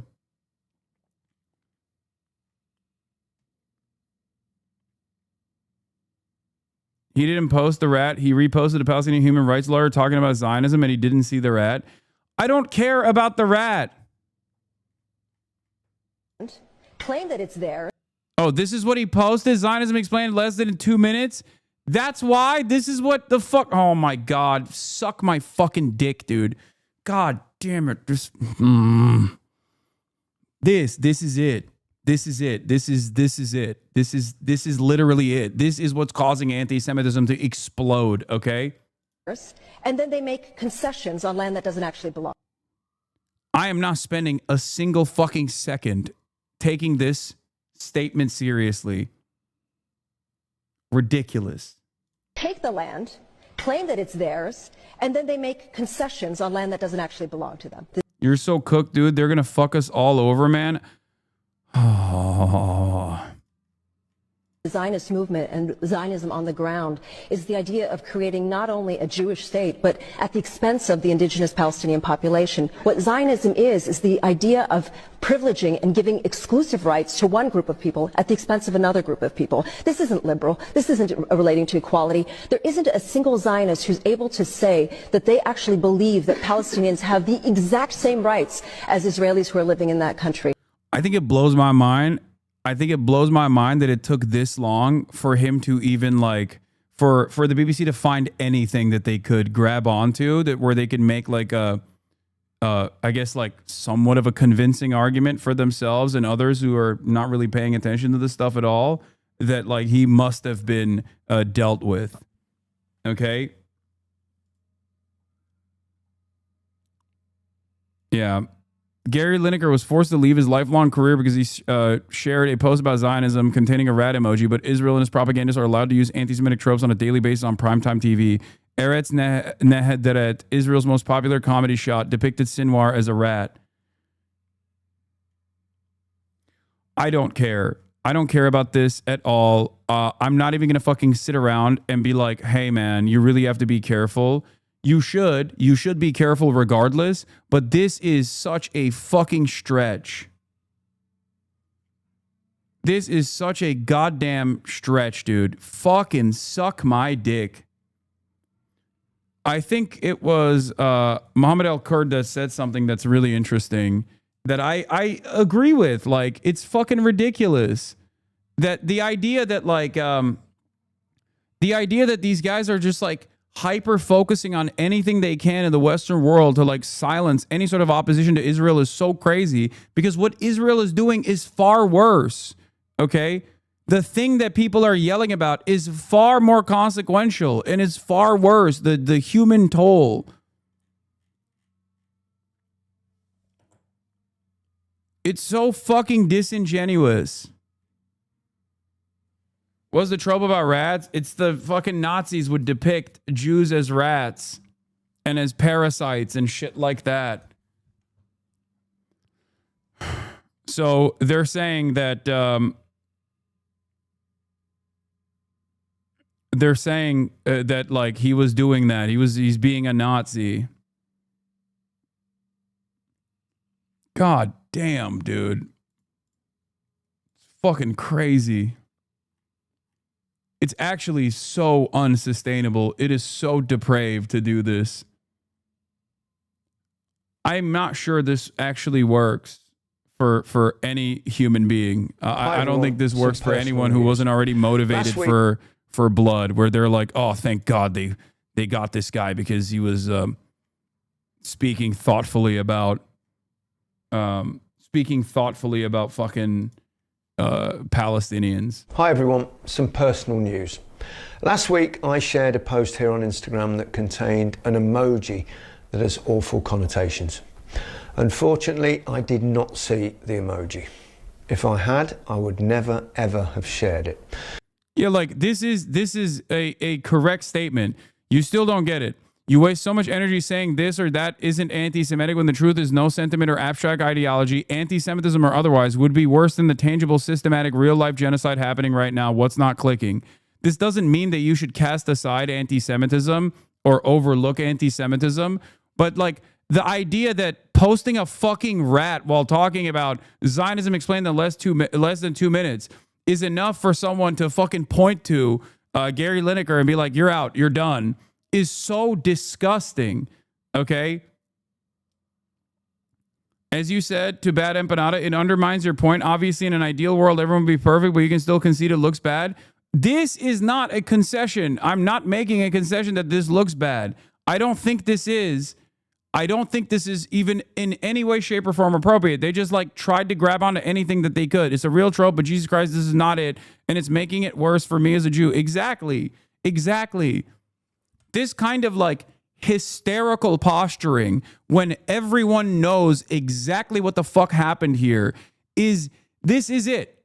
Okay. I'm not saying fucking don't actually push aside people that are very clearly using what Israel is doing in a nefarious way to try to say like this is all Jews, this is Jews controlling the media or Jews controlling America or whatever. No, fuck those guys, okay? Those guys are sinister and indecent because they have a different reason. They don't care about the fucking plight of the Palestinians. But like this in and of itself does not meet that standard at all. Especially at a time when Elon Musk is fucking Sig Heiling, but he's pro-Israel, so nobody fucking gives a shit. Donald Trump and the Trump administration is doing Nazi propaganda about undocumented migrants, and it doesn't care. It doesn't matter. What people don't realize is that when you label honest brokers, when you label people who are honestly against what Israel is doing as anti-Semites, you are basically fucking saying that the anti-Semites are on the morally correct side. It's crazy. It doesn't make any fucking sense. You only believe this argument if you think you can still maintain this notion that like anti-Semitism has a special status in the Western world and you can just apply it with this lack of care to anyone and everyone that is criticizing Israel, and that societal attitudes will not shift in a dramatic way, in an alarming way.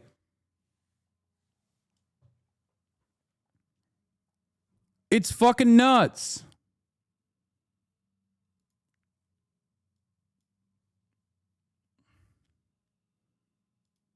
And yeah, there is also this, obviously. I read this article this morning. I'm glad that the New York Times is finally covering this. Obviously, I've spoken about this quite a bit.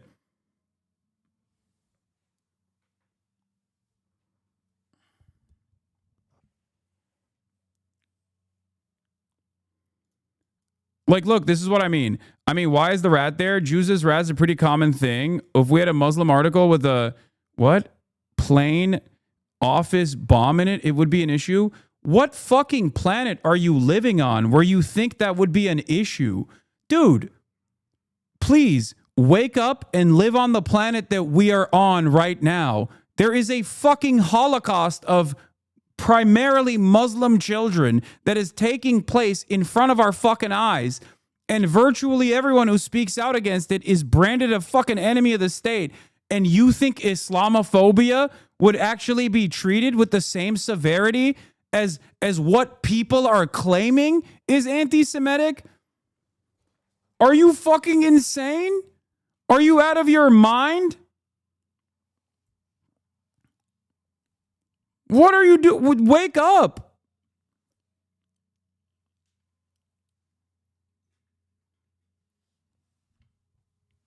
No, not saying that. Jesus fucking Christ. Dude. If someone in this day and age is anti-Semitic, okay? You and I both live in the real world. You clearly care a lot about anti-Semitism, okay? You and I both live in the real world. We live in the post-Elon Musk Twitterverse, okay? If someone actually cares, or if someone actually wants to be anti-Semitic, do you think that it would finally come out when he reposted a video where there's a fucking rat? Do you think that's how you would finally find when someone is like actually anti-Semitic? Do you think you would have to desperately grab on to like me having a fucking bleach sword? You know what I mean? Like, it's silly. It's fucking idiotic. If someone is anti-Semitic, they'll say it with their fucking chest, as many people do right now with no punishments whatsoever.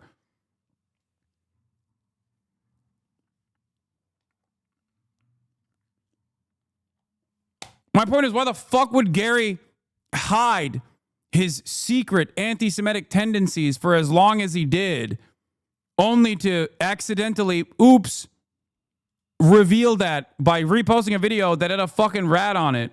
Get the fuck out of here. People have literally dropped the masks completely. They post fucking photos all the time of like, look at all these Jews in positions of power. What do you think is going on here?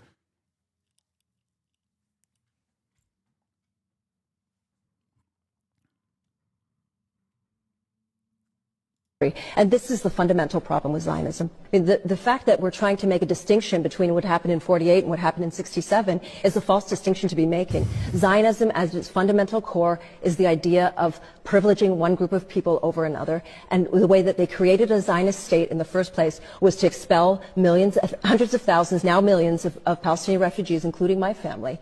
And the way that you create a bigger Zionist state is to do the exact same process. I think that it's important to keep in mind that between the period of 1948 and 1967, which people are sort of... Rad lib take HasanAbi, no lie. What? What do you mean? What's the rad lib take? Guys, I'm being so for real when I say this. If you think this BBC guy was... genuinely fucking a secret anti-Semite and this is how they got him, you are out of your fucking mind. Okay? I'll take it one step further. If he was a secret anti-Semite and this is the most offensive form of anti-Semitism that he engaged in, while simultaneously most of his output is primarily around like trying to protect trans people or fucking criticizing the British government for trying to expel migrants, or obviously all the statements that he's made on Gaza, then fucking who cares? Like, literally, who the fuck cares? Straight up. Are you kidding me? People's priorities are so fucking out of whack. It blows my mind. Like, this is it? This is the major point of contention here? I mean, I felt this way about the kneecap shit too, where they were like, oh, they said, up Hamas, up Hezbollah, they need to go to prison. It's like, suck my dick. What do you mean? The real reason why you're going after them is because they're fucking using the platform that they have to speak out against Israel and its atrocities, to speak out against America for funding said atrocities. You want to fucking worry about an emoji in a fucking Instagram story repost? Suck my dick. It's what you choose to prioritize that matters in this process, okay? People seem to think that dog whistles are enough, not realizing you have to use that to clue you into more nefarious shit. Of trying to idealize as being the great years of Israel, there were Palestinians who were citizens of that state, were living under military rule. First of all, immigration. What is this? What the fuck? U.S. education is called Nürnberger Rassengesetze. Nazis call Jewish people Rattenvolk. Bringing diseases, steal food, and on. It's bullshit. In 2025, everyone should know that. And rats should not use in this discussion. Children get bombed every day. Shit on rats. Wait, what? I'm not entertaining this. This is my red line. If you guys have a disagreement with me on this, sorry. You can brand me an anti-Semite if you feel the need to do so. This is my other... I know all of that, for the record.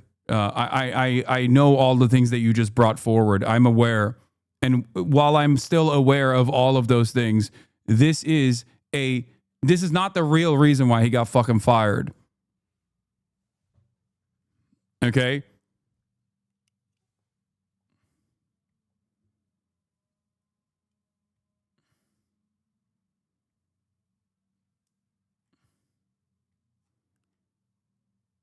Issues. My family hails from a town that is in the Galilee, and they were ethnically cleansed from their homes in 1948, have never been allowed to return back, even though they themselves are citizens of the state of Israel. It's crazy. Were considered present absentees.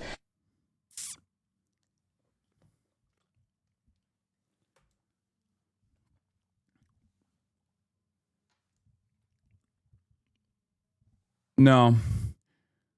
This is exactly what Brad Empanada was talking about last night. Yeah, except he should have known better that I don't actually entertain this kind of shit.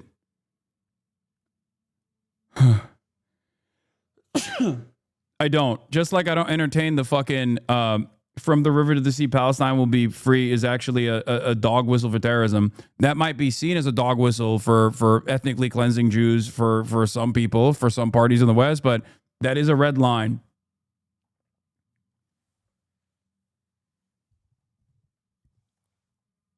Like, what are we talking about? Like, look at this. IDF reveals Sinwar the Mouse mural at Urban Training Base. Like, there's so much more. There was an Israeli human rights lawyer that posted a meme of like a Nazi boot that was depicted as an IDF boot, stamping on a fucking a Hamas militant. I think it might have been Sinwar, as a matter of fact, depicted as a fucking either rat or a cockroach. Like, what are we talking about? Oh my God, I can't believe the dehumanization is setting in. Oh my God. Like, that's crazy. Yeah, Palestinians as cockroaches cartoon should prompt boycott of anti-Semitism conference. Arsen Ostrowski, who is a fucking human rights lawyer, this is what he posted. Are we being for real right now? Are you fucking insane?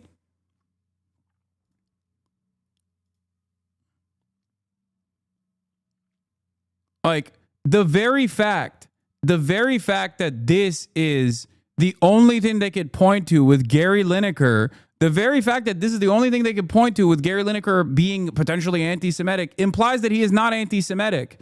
Okay? What the fuck are you talking about? I cannot believe you just spent the last 15 minutes telling a chatter a journalist career of 40 years shouldn't be fired for a repost with an emoji in it. A repost with an emoji in it, especially when that's not the real reason why he got fucking fired. The real reason why he got fired is because of his criticisms of Israel. And this is the only thing they could fucking point to. And if this is the only thing they could fucking point to when someone is criticizing Israel with regular frequency, that means they're not fucking anti-Semitic. Suck my dick.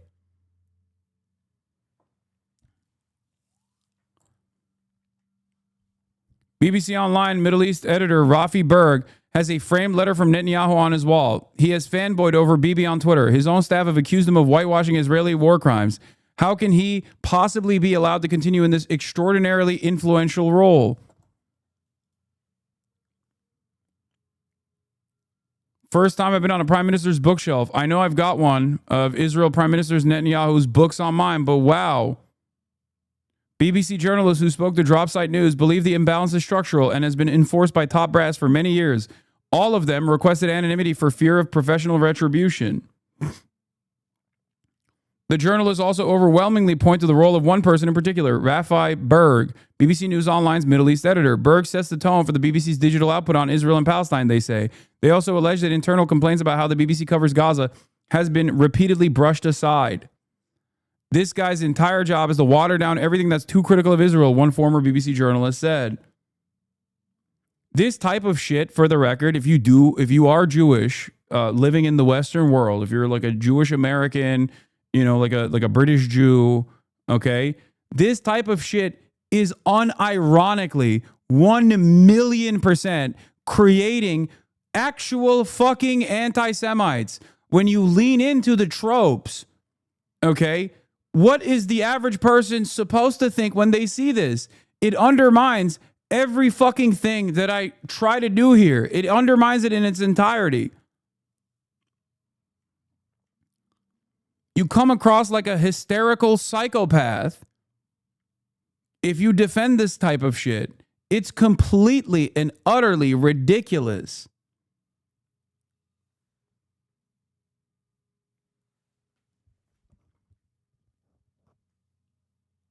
Holy fuck. It's not the worst thing. Shouldn't be the only bar to clear for professional journalists. I think his firing was bullshit, but if we want to reach the masses, we got to be careful. The masses can suck my cock. I don't think you understand what I'm saying. Okay? I don't think you understand the words that are coming out of my mouth. Okay? If you shut off people like Gary Lineker or people like myself for things that you perceive as anti-Semitic, the only people that will be speaking on Israel will be the fucking neo-Nazis, okay? And I think a lot of people don't understand how much more play anti-Semitism gets you in the broader public, okay? If someone were to try to craft an argument about Israel, an argument that actually shelters Western nations from the crimes of the Holocaust that Israel is committing right now, how do you do that argument? You do that by saying Israel is doing this and it's manipulating our beautiful Christian politicians here in the Western world. And they're doing this at the behest of the international Jewry. And that is the fucking argument that Candace Owens is making. That is the argument that Dan Bilzerian is making. And that is increasingly becoming the only argument that is the only game in town. Part of the reason why that's the only argument that's the only game in town is because guys like Gary Lineker are getting fucking fired for this, which one feeds in to the Jews-controlled media narratives, and two, it directly fucking eliminates people who are not anti-Semites themselves but are anti-Israel from having space in public discourse.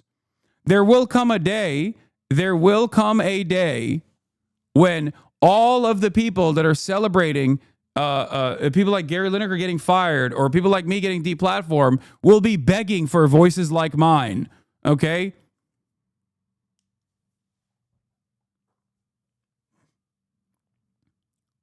It's fucking ridiculous. They did this with Jeremy Corbyn too. They did this with Mark Lamont Hill. These are not anti-Semitic people.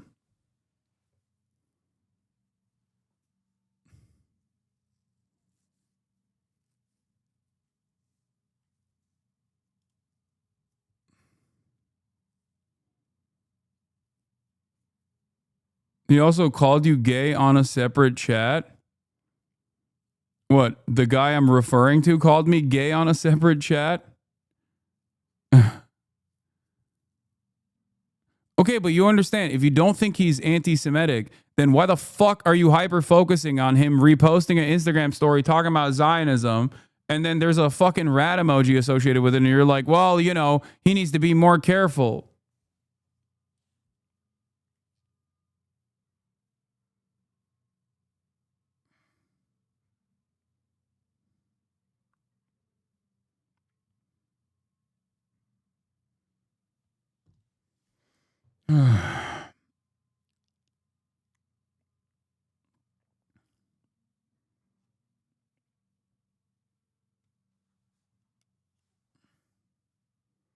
Swedish left parliamentary member being ousted for retweeting a post debunking an anti-Semitic theory.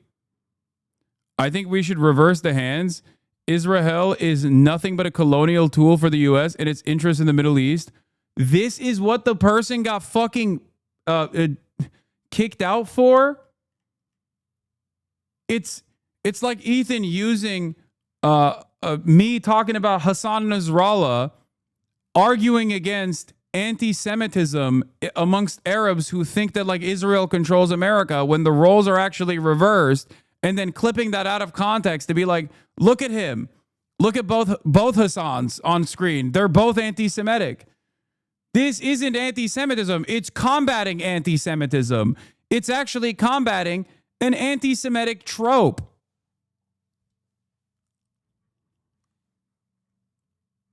What the fuck? I think a lot of people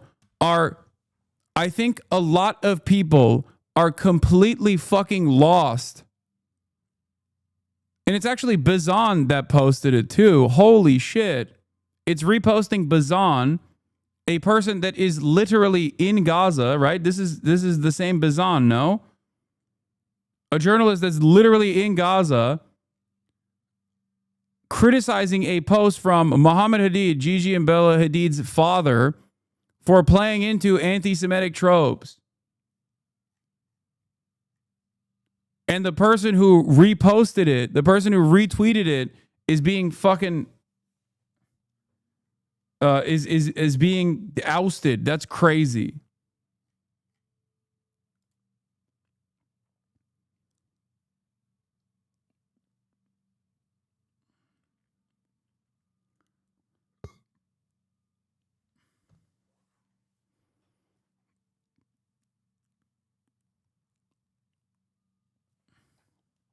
Yeah.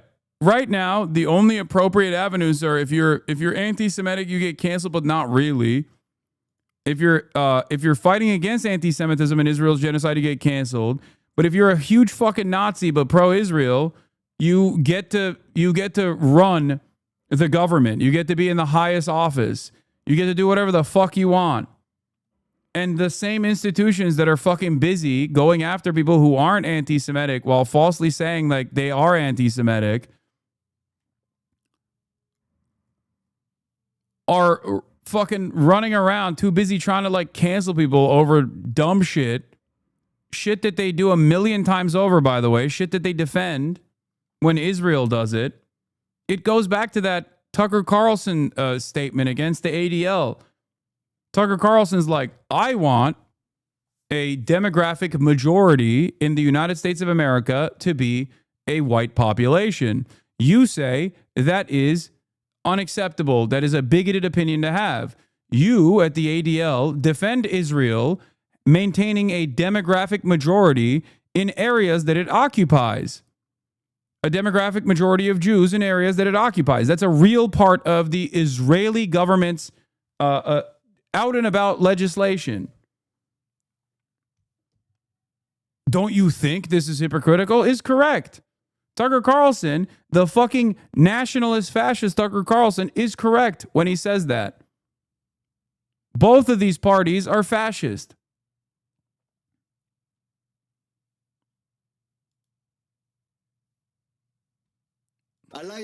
New York Times will run stories and statements from random undergrads while ignoring statements from policies from actual Israeli politicians.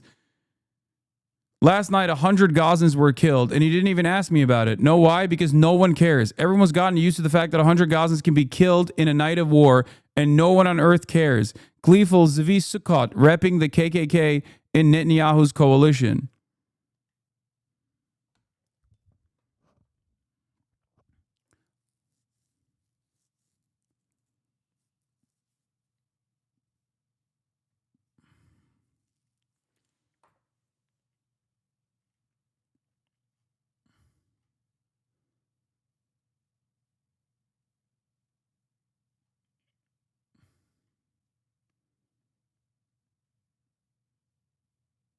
Trump came out with a cancer snark. You were right, as usual. Oh, let's go.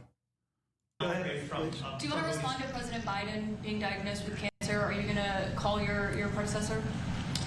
I think it's very sad, actually.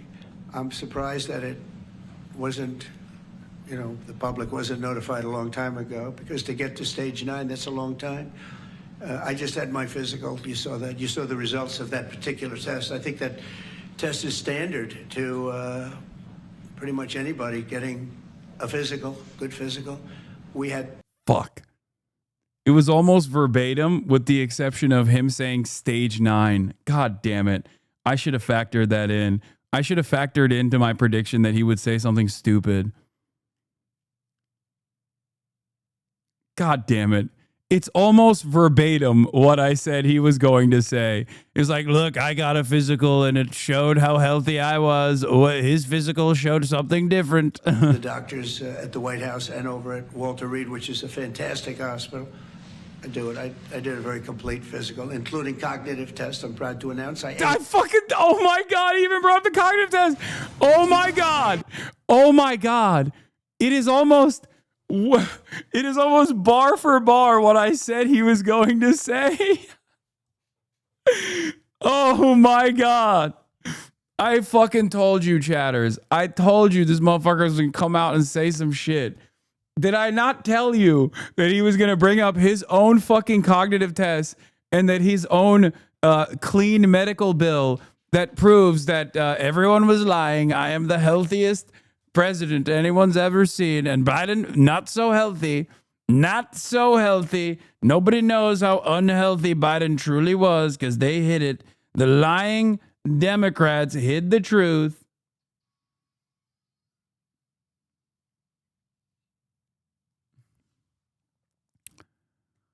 God damn. Take the... Okay, where the fuck is the clip? Oh, here. Got them all. I got them all right. You proud of me? Yes. Your husband would be proud of me for getting them all right. It's a little risk. If I didn't get them all right, these people would be after me. It would be not a good situation. But I think, frankly, anybody running for president should take a cognitive test. They say it's unfair. Oh, fuck. I told you he was the first statement that he released wasn't him. Okay. I told you the first statement he released wasn't him. It was that he was going to come back on camera at a press briefing, almost exactly as I told you it was going to happen. That he was going to come back on camera and in a press briefing say some snarky shit about his own cognitive capabilities and his own clean bill of health, and how awesome he is. To give this award to any other families posthumously find themselves in the same position as having made this sacrifice, and then after the test, one question about your pulse rate. Having to do from a previous? We're looking at the possibility of that, yeah. You had a lot of people die in the line of duty when you think of it. And we figured it was time to start. We haven't had the situation arise. This was a terrible situation. We haven't had it arise yet, but we're looking at going back a little bit and see what we can do about that. Yes, strongly. Yeah, I know that this is happening. I talked about this yesterday. Today. Yeah. You'd mentioned that the Pope would like to take a role potentially in mediating these talks. Does that mean that the U.S. is taking a step? Better defending Asmongold than terrorists, though, right, Hasan? What? Who the fuck is talking about Asmongold, bro? The adults are in here, okay? If you want to watch a cockroach-infested streamer rotting that openly doesn't know anything about the subject matter that he covers, go back there. Go back to your cave, Roach. Back from... No. I think it would be great to have it at the Vatican. Maybe it would have some extra significance. And I saw that it was discussed yesterday, so I thought... And people told me that they'd be honored to do it. I would imagine they would be. So, no, I think it would be maybe helpful. There's tremendous bitterness, anger, and I think maybe that could help some of that anger. So having it at the Vatican would be, in Rome, would be I think it would be a great idea. Thank you. Mr. President, as you know, go ahead. Mr. President, as you know, 2.5 months ago, Ukraine President Zelensky agreed to that 30-day ceasefire that's been on the table all of that time. What was the extent of your conversation with President Putin today about having him agree to that same 30-day ceasefire proposal that you, Mr. President, put on the table? Well, what we've done, and very strongly, is we said, let's get this thing going. You know, I had many of the leaders of European nations on the line with me right after the call, and we have to get that thing solved. 5,000 young people every single week on average. And I've seen satellite pictures. You don't want to see these pictures. We'll have to see what happens. This was not my war. This is not a war that would have happened if I were president. This is not my war. I'm just here to try and help. We've spent hundreds of billions of dollars on this war, and yet that's not. Frankly, we made much more than that just in 4 days in the Middle East. It's a lot of money, but we do much. This is about thousands of people dying every single week. 5,000, 6,000 people dying every single week.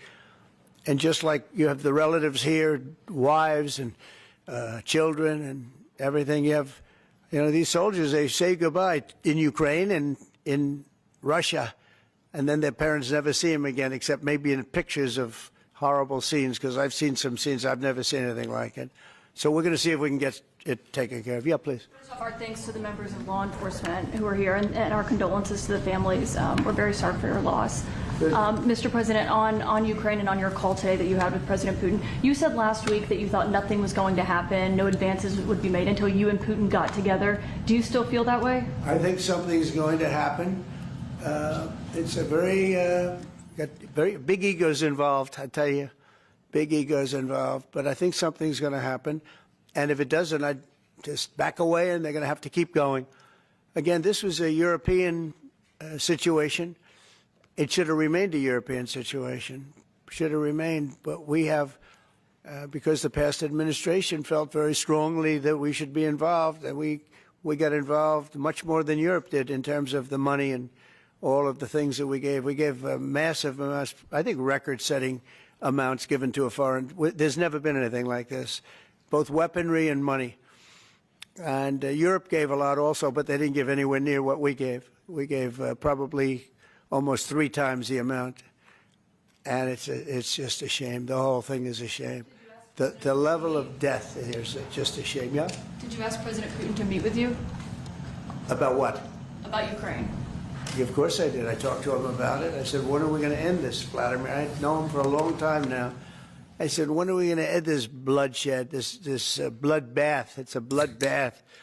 And I do believe he wants to end it. You know, when I made the call, I told the people last night, I spoke to the heads of the different countries, Germany and Finland. We had Italy, as you know, and UK was on the line today, and a couple of others. And then they were in turn calling everyone. Ursula was there from the European Union. She was terrific. And we spoke for a long time about it. And they got a problem. It's a big, big problem. It's a terrible war. It's a very hard to extradite themselves away from what's taken place over there. The amount of anger, the amount of hate, and the amount of death. It's very hard, very tough situation. But I said to him, we got to get going. And I did say also, if I thought that you couldn't do it, I'd step away, because what are you going to do? We don't have boots on the ground. We wouldn't have boots on the ground. But we do have a big stake. And the financial amount that was put up is just crazy. It's crazy. This isn't for us. This is for somebody else. The amount of money that we put up is record-setting. There's never been anything like this. And that includes weapons. Never been anything like this. Yeah, please. Mr. President, on the medal, how far back do you intend to look to consider for the recipients? And then on your call today, if Putin ultimately proves to be the obstacle to peace, is further arming Ukraine on the table at that point? Well, we'll look. I mean, we're going to look. I hope that, I like to think positively, frankly. I just can't believe that they allow this to continue. This would have never happened if I were president, and most people admit that. It would have, and it didn't happen for 4 years. And October 7th would have never happened either. That's the attack on Israel. That would have never happened. So said a lot of things. Yeah, I have watched the documentary for Tantura, okay? I've watched the documentary Tantura. I've watched it. I've watched pieces of it on the stream. Yes, there is no media sharing on this broadcast. This wouldn't have happened, but so sad to see it. No, I think that there's a good chance we can get this done. I believe Putin wants to do it. Now, if I thought Putin didn't want, I mean, that's what I do. My whole life is like deals, one big deal. And if I thought that President Putin did not want to get this over with, I wouldn't even be talking about it, because I'd just pull out. What did you hear that gave you confidence that he does want peace versus buying time? I think he's had enough. I think he's had enough. This has been a long time. This has been going on for more than 3 years. When you think, right? It's been going on for a long time. Yeah, please. Oh, thank you, Mr. President. When you implored him to stop previously, Vladimir stopped on social media, and he didn't. He just continued. I'm curious, did you bring that up with him in your phone call today? You have to talk. Sorry, you previously on Truth Social implored President Putin to stop. You wrote Vladimir stop, and he didn't stop. Quite the contrary. I'm curious, did you bring that up on your call with him today? No, I didn't bring that up. But I did say it's time. You got to stop this thing. And I believe he wants to stop. Look, I would be, I think, very able to tell whether or not he wanted to or what. I thought there was a very good chance, like a 50-50 chance, that he would say, I want to take the whole thing. I didn't know what he was going to say. And then they have a different kind of a problem. But I believe he wants to stop. Pretty sure.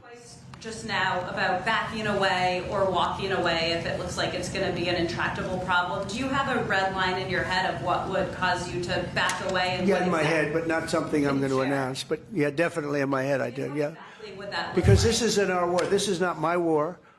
This is not... Bro, the fact that he tries to distance himself from the previous administration over and over again on this issue is so funny.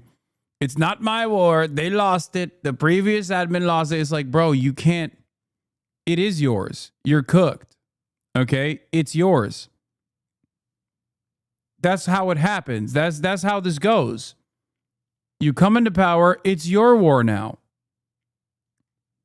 Okay? It's yours now. You have to deal with it. The fuck are we talking about? And the way that he is trying to deal with it is also really silly and really stupid.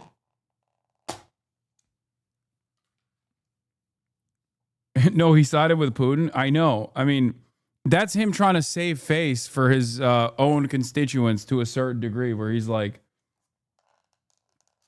look, here's the thing. I told you this before. Like, the way he analyzes Ukraine is like, Ukraine fucked me over. They're a plant of the Democrats. This is the Democrat Party's fuck up, and now I have to deal with it. He hates that he has to deal with it. But in his mind, he thinks he can, like... In his mind... He thinks he can get away. Like, he thinks he can get away by just saying, like, no, this is, this was Brandon's doing. But you're the president now. And at a certain point, people are going to start going, okay, dude, well, fucking, you said you were going to deal with it. Even your fans are going to say, all right, you said you were going to deal with it. I don't see you dealing with it. Not the war. I mean, we got ourselves entangled in something that we shouldn't have been involved in. And we would have been a lot better off. And maybe the whole thing would have been better off, because it can't be much worse. It's a real mess. It's a death trap. Exactly. So I think that, yeah, I would say I do have a certain line.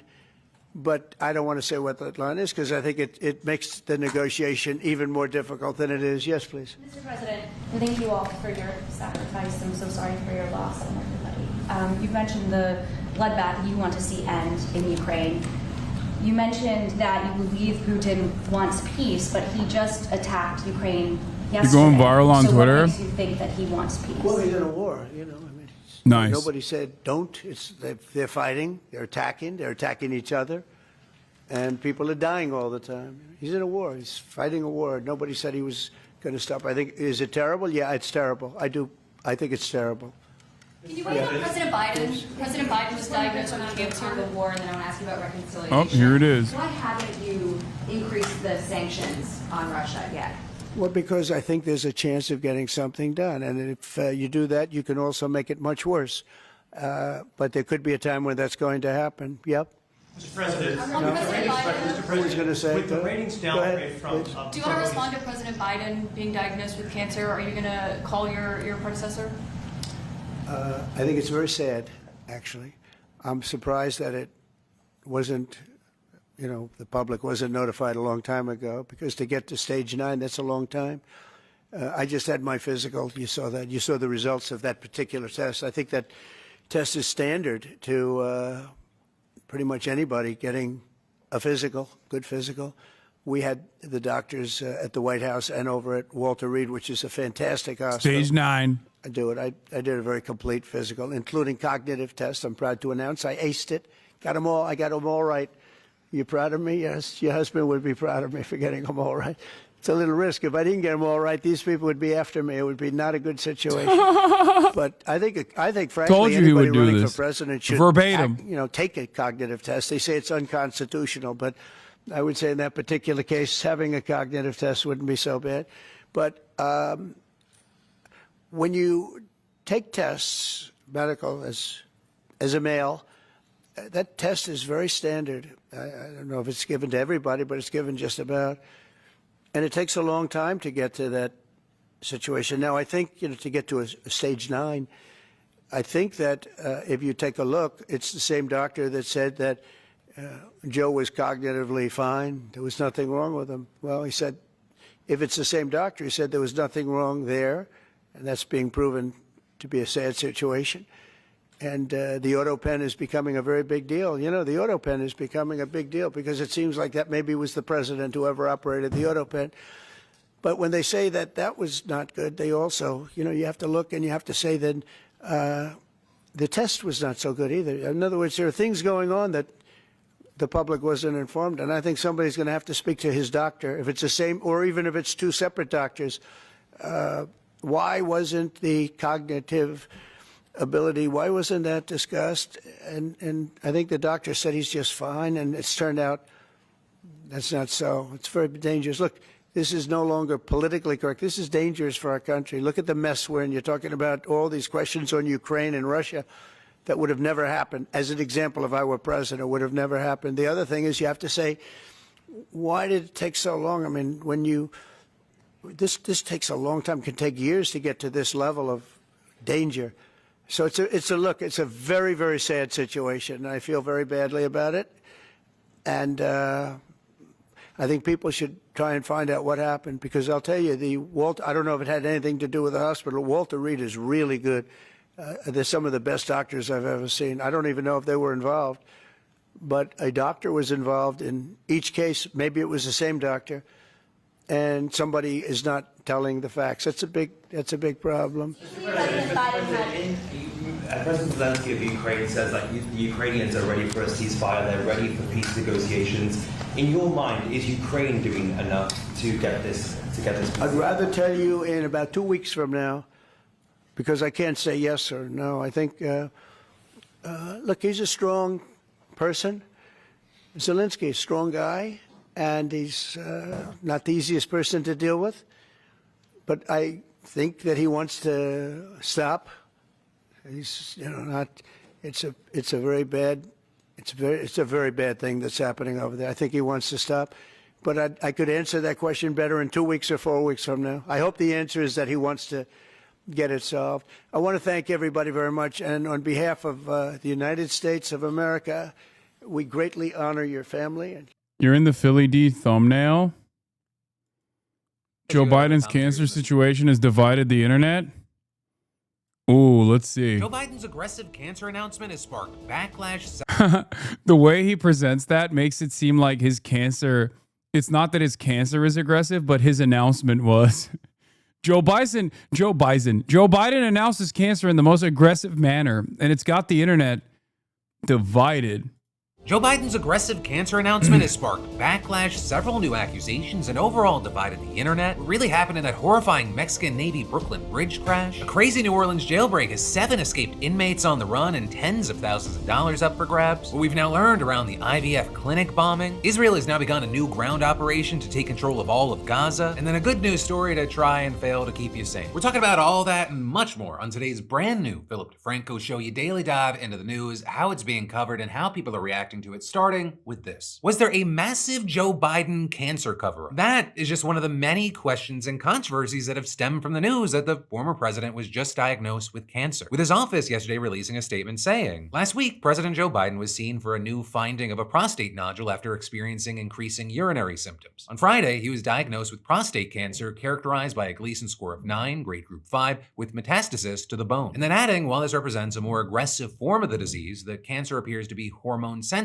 which allows for effective management. The president and his family are reviewing treatment options with his physicians. And so to put that into more layman's terms, metastasis means that the cancer is spread from its initial site, so in Biden's case, from his prostate to his bones. And that Gleason score, it means that the cancer is more likely to grow and spread. And so with that, naturally, we've seen people... That's what Trump fucked up, where he was like, it's stage 9. It's not.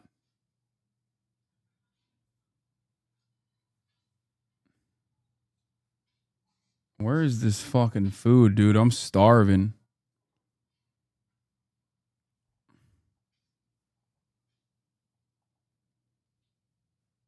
Hold on 1 second.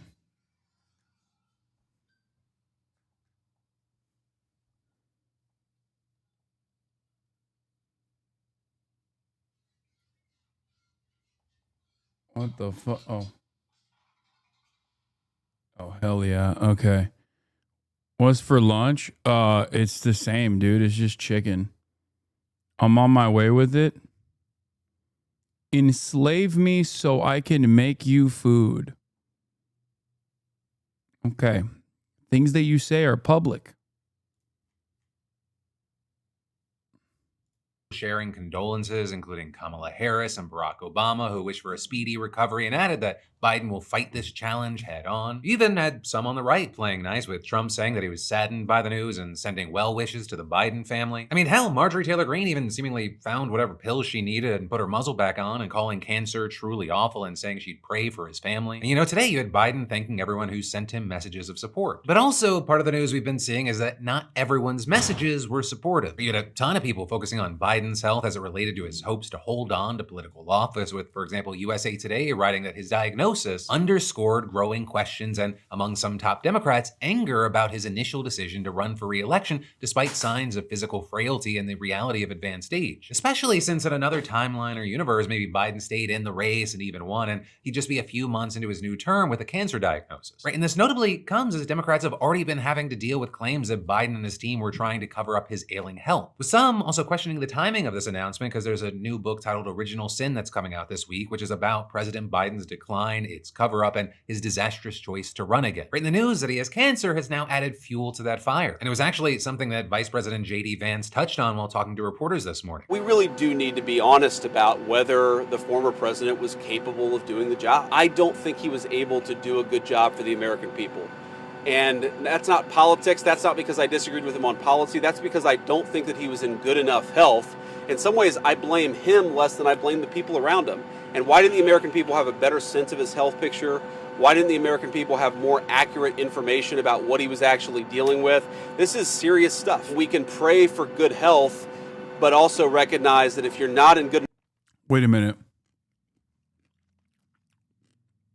Did J.D. Vance meet up with Joe Biden recently?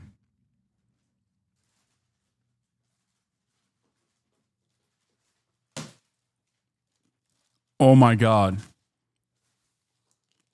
Oh my God. How long does it take for cancer to fucking metastasize? If you can find a timeline of J.D. Vance being in physical proximity of Joe Biden that matches up with his cancer diagnosis, oh my God. Oh my God.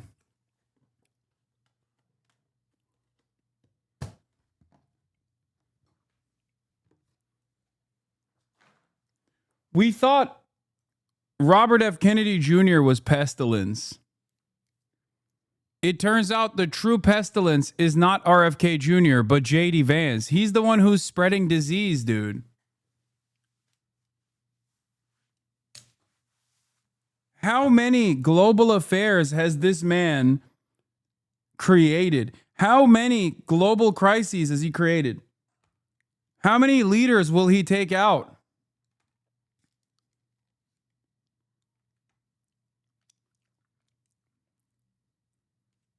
He literally, you find him around a world leader, and a week later, that world leader will turn around. I guess RFK is pestilence still, but he's death. JD Vance is the Grim Reaper, dude.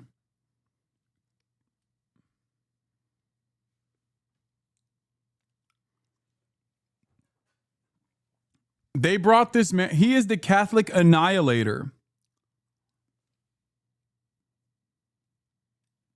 He is the great Catholic annihilator. He has a very specific type of disease that if he's in the presence of a Catholic, the Catholic dies. The Catholic perishes.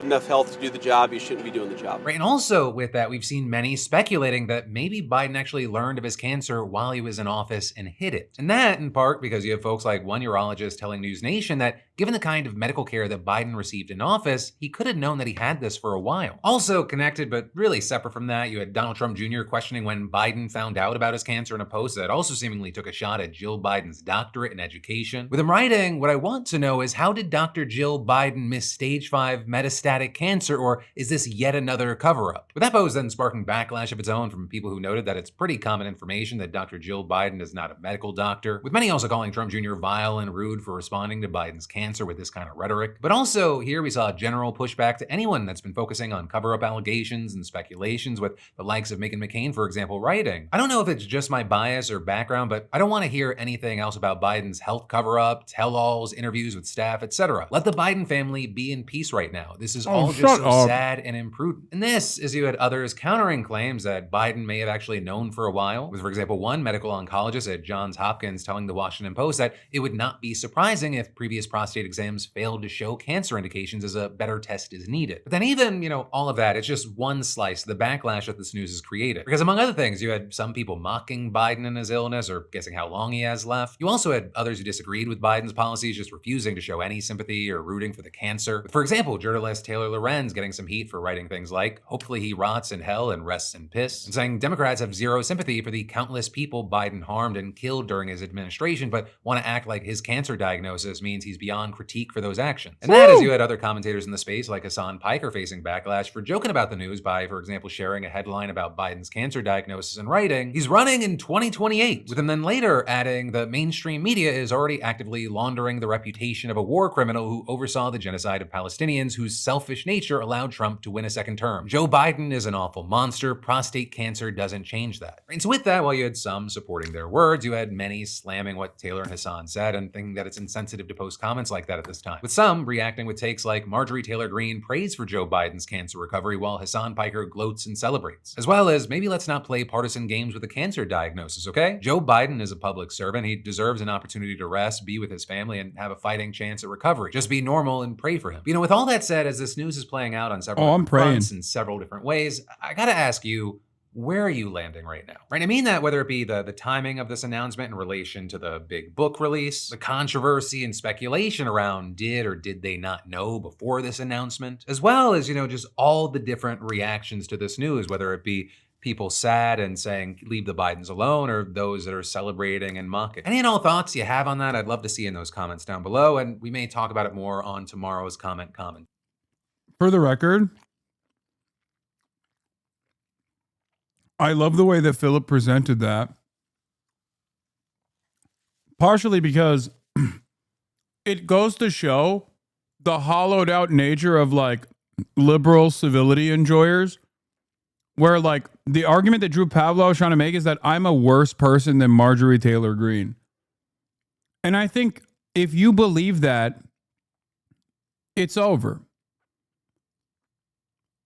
Like if that's the only thing that factors into your calculation, then it's impossible for me to try and convince you otherwise. You know? Because the perspective that I represent in the first joke that I posted, and also in the second statement, that's the more serious one that I posted, is that Biden's illness should not be used as shelter from a lot of the horrible things that he did as president that led to Donald Trump.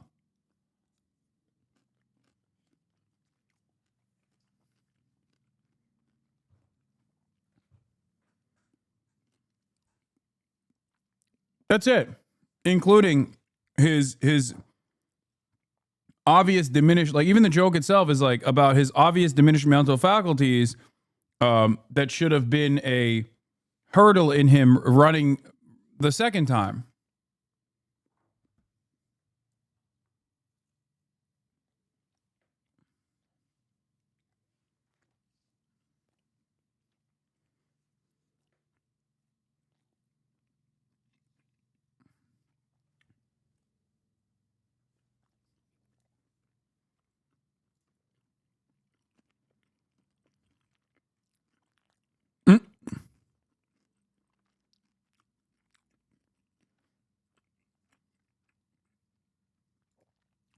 Hey, Jake Tapper. Oh boy, big news. He's coming after Jake Tapper. How does it feel knowing that Joe Biden, the man you have been relentlessly You gave Joe Biden cancer. attacking, disparaging, and defaming for the entirety of 2025 in order to sell advanced copies of your book, was just diagnosed with cancer? That's right. Joe Biden's family just unfortunately confirmed that the former president has been diagnosed with an aggressive form of prostate cancer. And this in light of argument this is so tragic funny. news, I just wanted to say, number one, my thoughts and prayers are with you, Joe Biden, and your family. You can overcome this and you can defeat this. And number two, Dog, he's 90, bro. He doesn't know what TikTok is, okay? And number two, you're mad at Jake Tapper for literally saying Biden was old and feeble-minded. And then you're claiming that that's defaming Biden. And then your argument is he's actually worse than you thought he was. He also is old, feeble, weak, and has prostate cancer. Then I guess Jake Tapper's not defaming Biden, you know?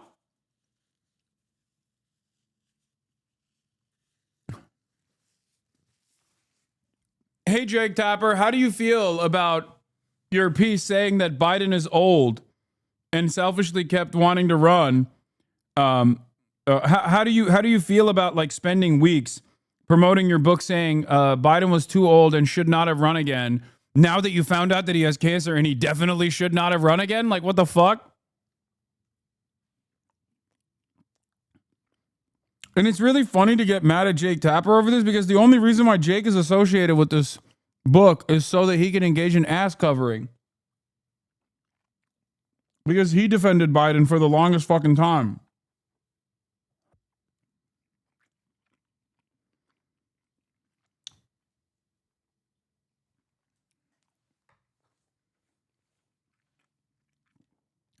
I feel like liberals are professional missers of the forest because they're professional lookers for the trees. Like this is so stupid. This is so incredibly stupid. Like, can we be Can we be a little bit more reasonable? Can we be optically more reasonable here, please? What the fuck does that even mean? Well, what that means is like eyes on the prize, man. But even from a perspective of what Jake Tapper is doing, if you're fucking angry at him for writing a goddamn book about how Biden was old and weak, you probably shouldn't be trying to launch an argument against him when it came out that he was even more old and weaker than we previously thought. It's like people complaining that Gary Lineker's Instagram story repost had a rat in it, when the contents of that Instagram story had nothing to do with anti-Semitism and everything to do with like Zionism and Israel. And that's that's like something we should be hyper focusing on. That's like, oh wow, Gary Lineker, the secret anti-Semite. And no, this is not satire. This person is real. I guess, unfortunately.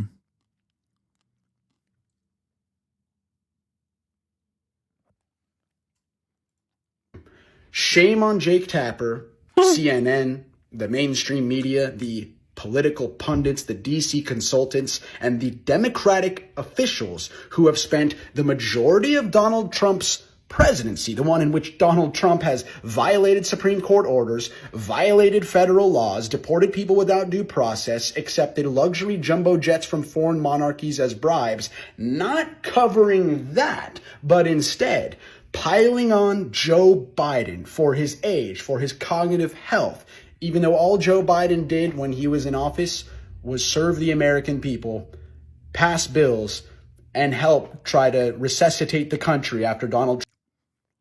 Bro, he couldn't even serve himself tapioca pudding. What are you talking about?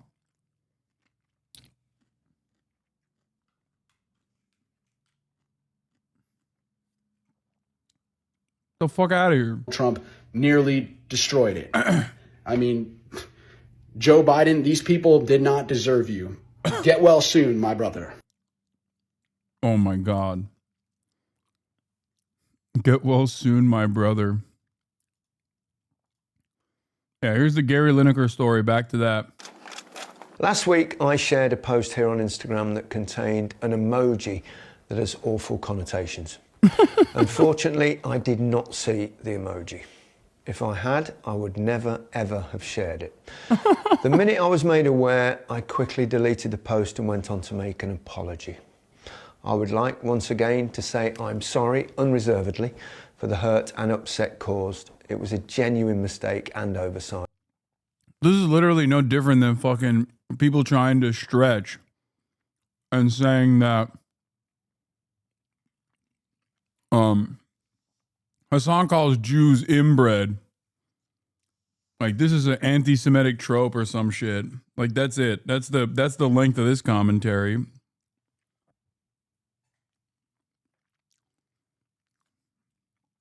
I call hogs inbred, and hogs, and pigs. There's nothing to do with their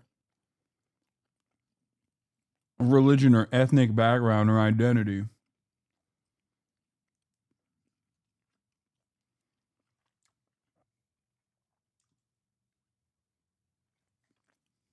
But I should have been more diligent. This was the understated sign-off from Saturday's FA Cup final. For now, goodbye. The final goodbye will be on Sunday. It was always intended to be his last match of the day, but now he won't be staying to present the FA Cup and World Cup next season as planned. Ultimately, Gary Lineker didn't want to be constrained by the impartiality rules the BBC staff here have to abide by. On Gaza, he claims silence equated to complicity. But even he accepted he crossed the line with a post he insisted wasn't knowingly anti-Semitic, but was deleted. The apology wasn't enough to save him, ending his 3 decades on the BBC in scandal rather than celebration. The BBC's Director General, Tim Davies, said, Gary has acknowledged the mistake he made. Accordingly, we have agreed he will step back from further presenting after this season. We want to thank him for the contribution he has made. The BBC turned the former England captain into an accomplished broadcaster and the face of football, handed the prime Premier League highlight slot in 1999 and eventually the BBC's biggest salary. But finding his voice politically in public became increasingly problematic and a lightning rod for the BBC's critics. They tried to rein him in, comparing the then Tory government's migration policies to the rhetoric of 1930s Germany led to a suspension. Solidarity from colleagues. Yeah, he was right for that, by the way. And it's so funny because the Labour government that took its place, the Tory government's place, unironically channeled the spirit of 1939 when Kid Starver came out and said, we're becoming a nation of strangers.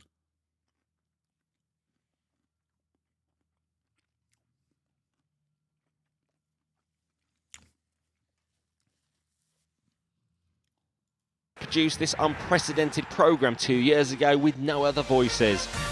But the BBC climbed down. Lineker was allowed back and allowed to say as he pleased elsewhere. But the boundaries of acceptable commentary on the Israel-Hamas conflict were stretched to the limit.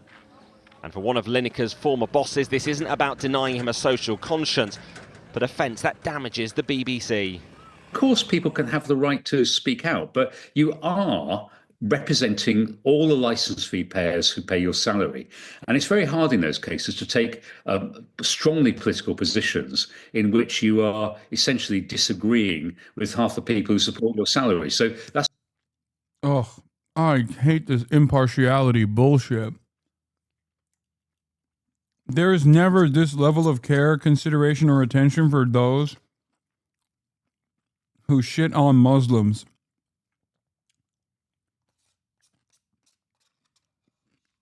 Or Palestinians as a whole. When Gary's sentiment itself wasn't even fucking shitting on Jews anyway. Bullshit. Of course, it's expected from the BBC, though. They are horrible at this.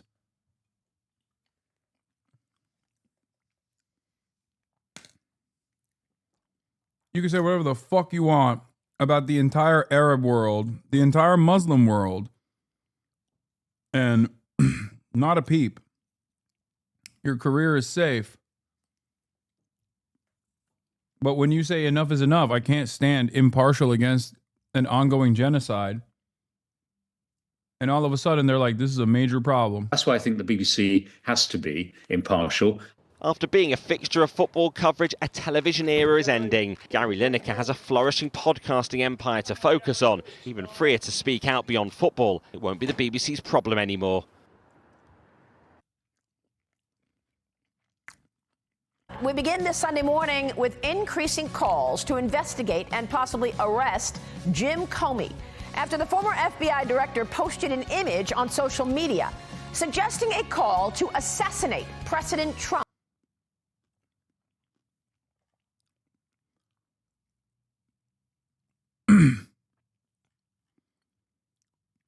The BBC needs to go back to apolitically content like Jimmy Savile. Yeah. Yeah, back when the BBC was truly impartial, mate. Fucking hell. What's up, All right, we got Bernard on the docket. Oh yeah, here's Gary Lineker on Gaza. This is what he said on Mehdi Unfiltered. It's the worst thing I've seen in my lifetime. I've seen so many images of children that, you know, I've got no skin in this game. You know, I'm not Muslim. I'm you know, not Jewish. I'm not Israeli. I'm not Palestinian. Ooh, the way he said he's not Jewish. He put some stink on it. Let me read further into this. Yeah, he must be Hamas, dude.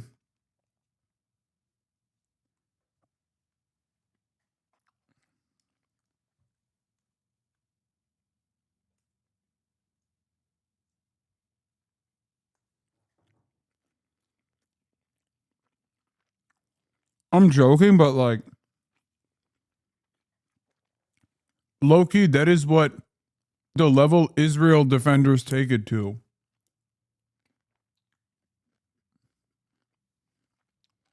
So I see it, I think, purely from the outside, as from a neutral perspective.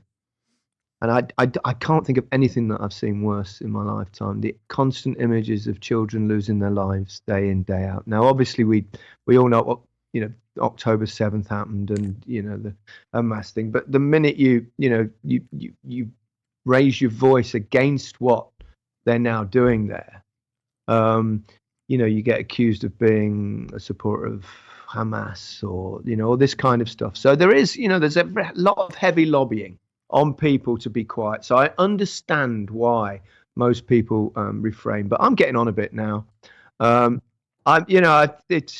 fairly secure, and I can't be silent about what's happening there. I think it's so utterly awful. And now they're talking about, you know, it already looks like it's happening, going into Rafah, where they've sent everybody down there. So, you know, I don't think you can be, you know, it's not anti-Semitic to say that what Israel is doing is wrong. And I just. Excuse me. Yes, it is.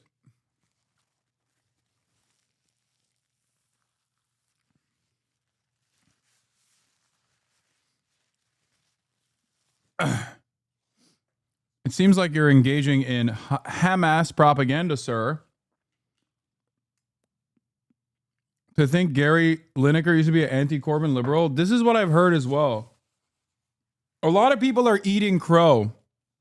There's nothing, like, in a weird way. Look, I'm not going to shit on him right now, but it is very interesting to think that, like, a big part of the reason why he was anti-Corbyn was because of what they're doing to him right now. Because the British press went after our boy Jezza, okay, the big Jezza, the GOAT, the man, the myth, the fucking legend, in the most egregious ways possible, constantly branding him an arch anti-Semite. And the people that got their notes from that, the people that were just like utterly oblivious to why this was happening to him, and the reason why it was happening to Jeremy Corbyn was because of his positions on Israel, okay, make no mistake, are now coming to the recognition of the realities that Palestinians face that Jeremy Corbyn did know.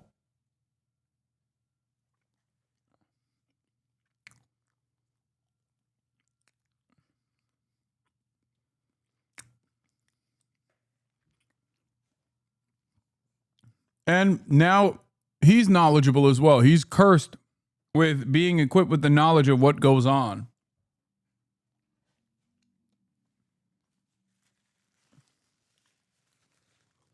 And when you're cursed with that knowledge,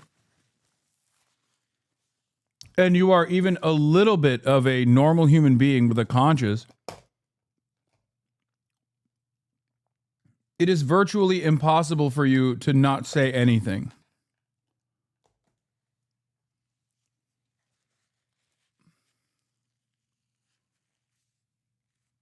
Just popping in to say I talked to Medea Benjamin and told her you always gas her up on stream. Now she wants to be a guest. Bro, Medea is such an infiltration specialist that she probably is in my house right now and I didn't even know about it. Okay? She's probably here right now. I don't even know. She's about to whip out a phone camera and start protesting.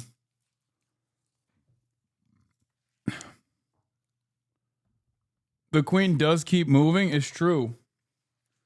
She's probably behind the queen. She is the queen. I love Medea Benjamin. My goat.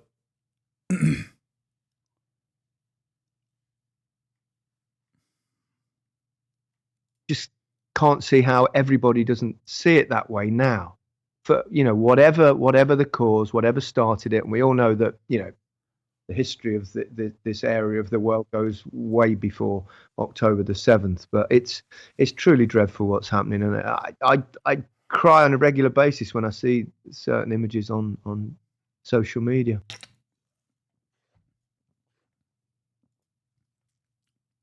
How dare you? How dare you have a conscience, dude? Where I stand on this, I'm sorry, it's more important than what the BBC, what's going on there is, you know, the mass murder of thousands of children is probably something that we should have a little opinion on. But the BBC as a whole needs to be impartial about it. Why? It needs to be factual. It needs to be impartial about a conflict, doesn't it? And it's hard. Does it have to be? It wasn't impartial about Ukraine and Russia.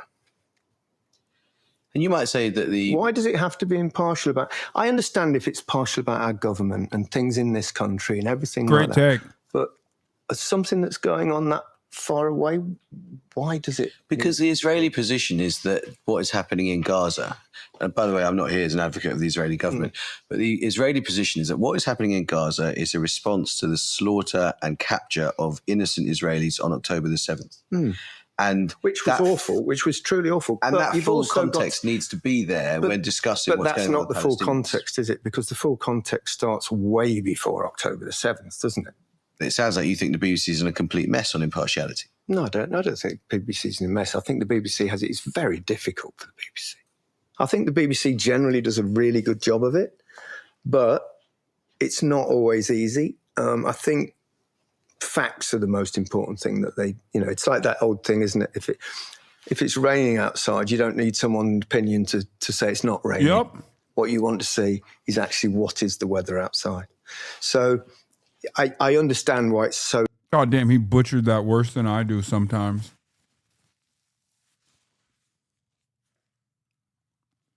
Gary, fucking hell, Gary. Thought you was a top lad. Fuck you doing? Talking a big game about fucking Israel. Gary. Thought you were a football guy.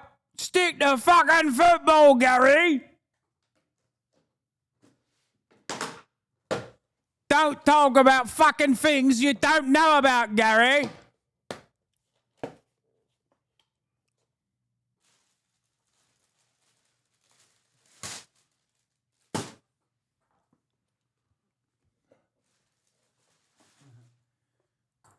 I like my fucking BBC with impartiality. And by that I mean, they need to talk about the fucking scourge that these migrants coming on the fucking boats represent. Hold on, Gary.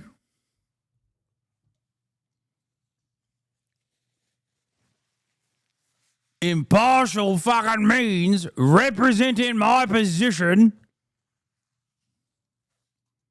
Me, a fucking gammon.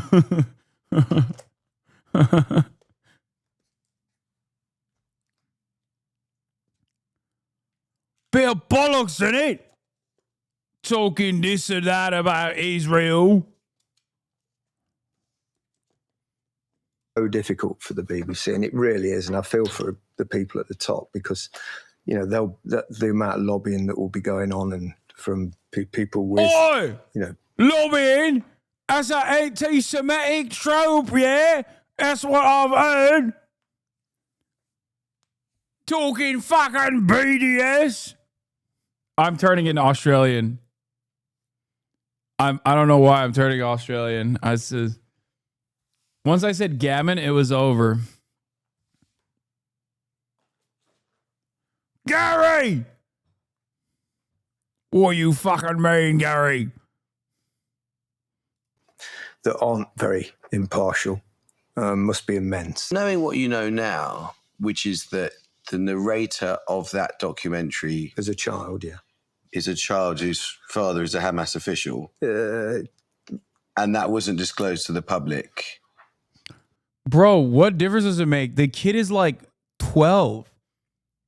That's insane. Like, the fact that this is even a point of contention is so crazy.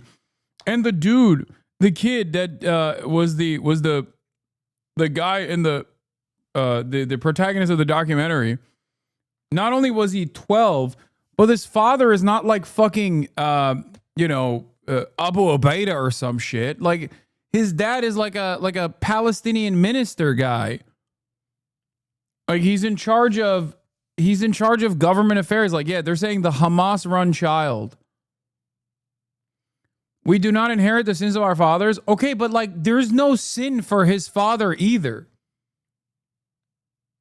Like, the minister of agriculture in Gaza is not committing to any sin. Their greatest sin is just being Palestinian, okay? Like, what sin did he contribute to? Yeah.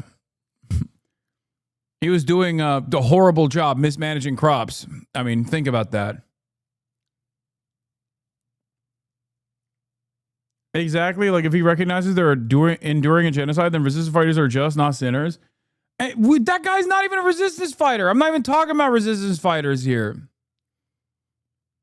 Like, you know what my position is. Like, it is perfectly valid for every single person that has the capacity to take up arms against Israel to engage in the lawful act of developing a spontaneous militia and to actively fucking shoot at and defend their homes from Israeli rocket fire and Israeli military positions inside of the Gaza Strip. Israel has no legal right as a belligerent occupier to invade the Gaza Strip, and Hamas, Islamic Jihad, or any number of different Palestinians that decide to understandably take up arms and fight against Israel have every right to do so. They have a moral obligation. They have a internationally, legally recognized obligation to fight against Israel's unjustifiable death and destruction campaign.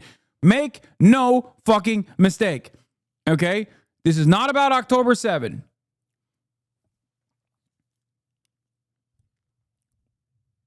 Holy shit, I didn't know that Hamas was like the whole government and not just the resistance fighters. Oh my God. I mean, yes, I'm not going to make fun of you for not knowing that. Yes, Hamas has two different branches. You have the Al-Qassam brigades. I think it's like Al-Qassam Al-Az... I don't know the full name of it, but Al-Qassam brigades is the militant faction that engages in militant resistance against Israel. And Hamas, in and of itself, also has an interior ministry. It has civil governance. Responsibilities of civil governance, yes. Is al-Din al-Qassam is the name of the militant group. Yeah, that boy's father, however, is not a part of the martyr is ad-Din al-Qassam brigades. That boy's father is just the fucking minister of agriculture. Okay? He just organizes crops. Obviously, from Israel's position, they're like, well, you want to maintain olive trees. That is Hamas. Olive trees. This is natural.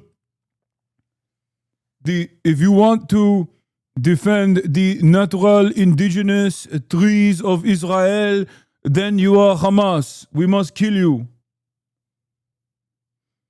The more you know, chatter, it's understandable, but yeah, it makes it so much worse. They essentially have a right to kill everyone in the government because Israel wants to destroy everything. Yeah, same with fucking Hezbollah too, though their civil wing is pretty unpopular for obvious reasons. Yes and no. Yes and no. Because their fucking civil wing is... I think saying the Hezbollah civil wing is unpopular is incorrect.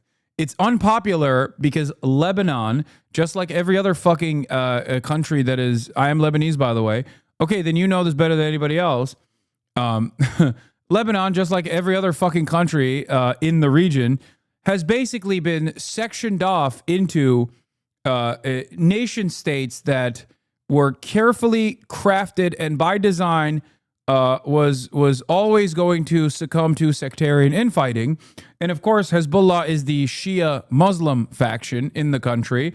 And its inception actually is not born out of just resisting against Israel, but also born out of resisting against the Maronite Christian faction within the Lebanese government and all the shit that like the Shias had to endure.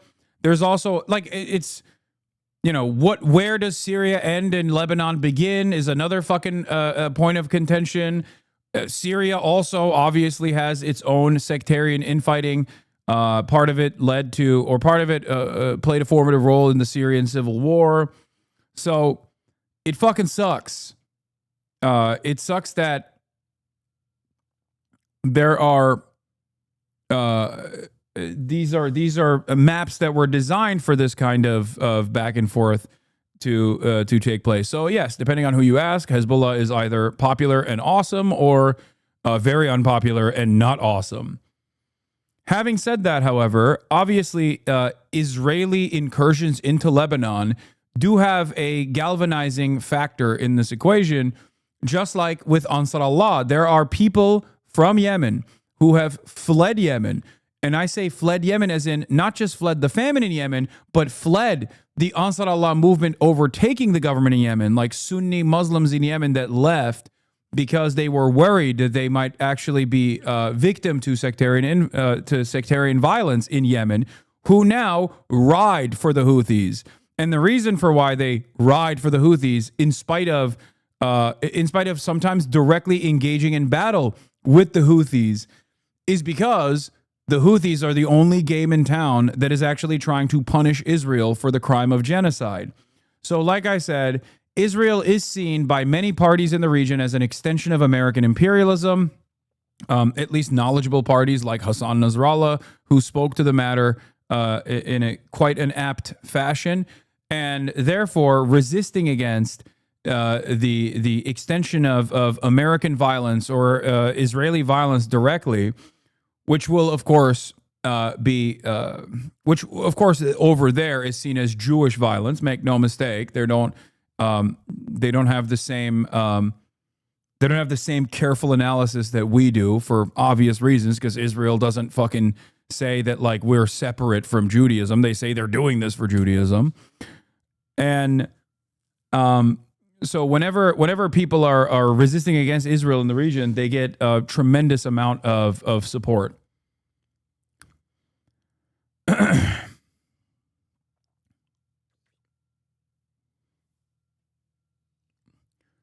How exactly were the maps drawn to create sectarian infighting? I mean, people coalesced around certain population centers, but like it was definitely beneficial for countries like Lebanon and Syria to have numerous different ethnic groups or numerous different religious groups inside of one national boundary, so that they were constantly worried, they were constantly destabilized and could not find a unique national identity. One example I will give you is Turkey, right? The Ottoman Empire was destroyed by European colonial forces. They won. Even though the Ottoman Empire technically won its own battle and also did a genocide on the side, even though the Ottoman Empire won its own invasion forces and were able to successfully purge the Anzac forces, for example, from its ranks, at least in the areas that we now know as Turkey, right? Turkey, technically as a nation state, was not actually occupied by any colonial power. There are very few countries on the planet that are not occupied by a colonial power, if you think about it. Like, there's actually a very tiny number. It's pretty crazy. Anyway, and therefore, Turkey has a position where, like, they were able to develop their own national identity. Iran is another one, yes. Japan is another one, although they got nuked. Thailand is another one. Ethiopia is another one. But the point I was trying to make, no, someone said France. Dog, we're talking about countries that were not occupied by Western colonial powers. What do you mean, France?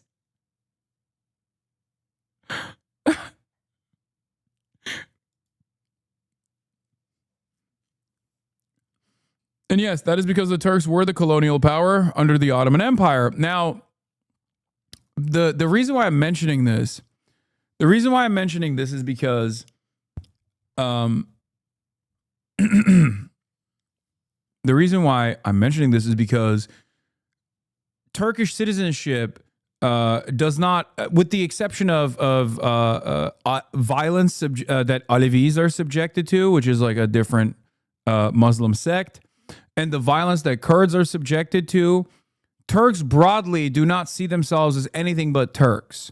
Even the Alevis also see themselves as Turks ultimately. And even some Kurds will see themselves as both Kurdish and Turkish at the same time.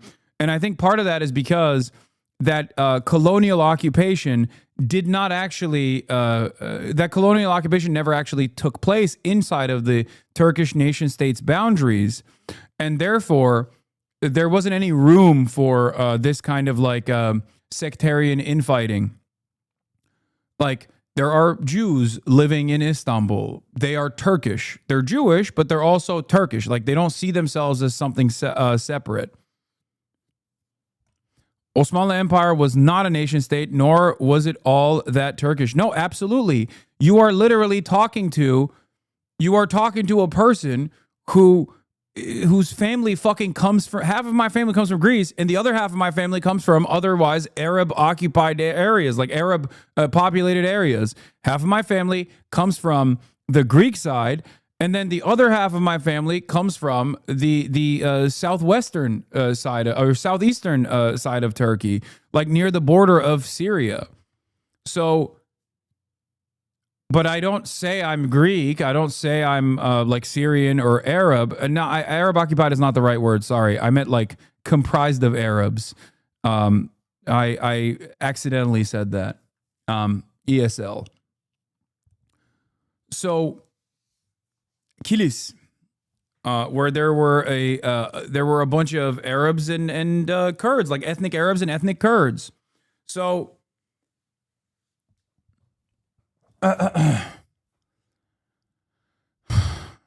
so basically, the point I'm making is that like my national identity is still Turkish, in the same way that like someone might see themselves as someone might come from like a Irish background or English background or Germanic background, but when you are here, when you're living in the United States of America, especially over the course of like multiple generations, you're American. And I think while what do you call it? Like Lebanese people obviously have a national identity, there are still a lot of unresolved ethnic sectarian tensions in the country, and that is by design. I see that as a byproduct of colonial occupation.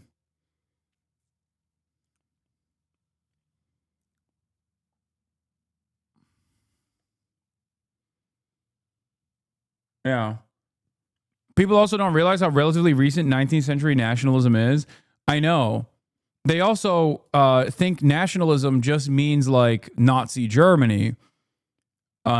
Nationalism as an emancipatory movement or a like post-colonial movement was the reason why there are nation states. For many countries, it's like a post-World War II phenomena. Like Israel is not the only country that was developed in 1948 or became a country on its own, a nation state on its own in 1948. There are plenty of other countries that developed and became nation states even after Israel.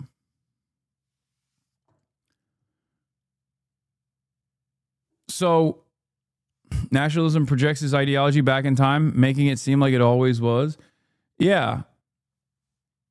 So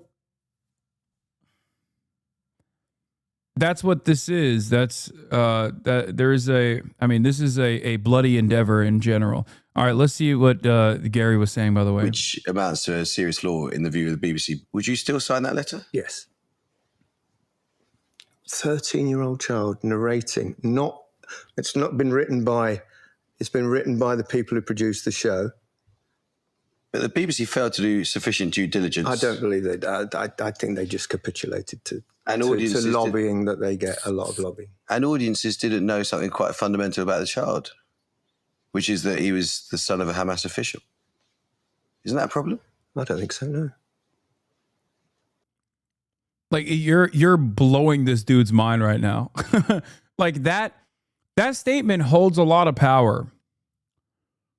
It holds a lot of power. That moment of honesty, that moment of bravery, because you do incur penalties.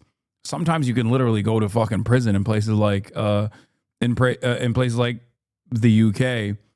But that right there is a moment of brutal honesty that I think is very enlightening for a lot of other people, where they go, wait a minute, why the fuck do I think the Minister of Agriculture, just because like he's a part of the Hamas Civil Governance Division, is like a bad dude, and that his son must be branded as like a Hamas child?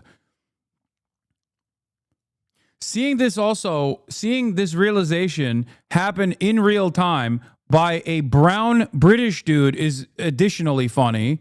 It goes to show you how powerful social conditioning is.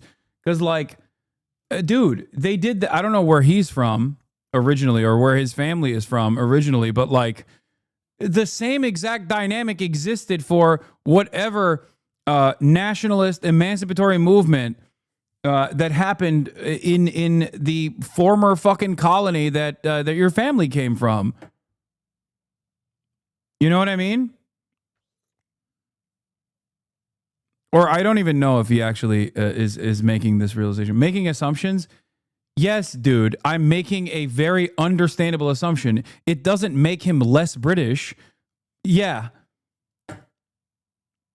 Like, I don't know if he's Indian or Pakistani or anything like that, but like, it's an understandable assumption to make in this process. It doesn't make him less British at all, not even a little bit. Having said that, we're talking about like British, in the conversation that we're having a conversation about British colonialism and the way that the nefarious ways in which like British colonialism permeates this kind of like dehumanizing propaganda.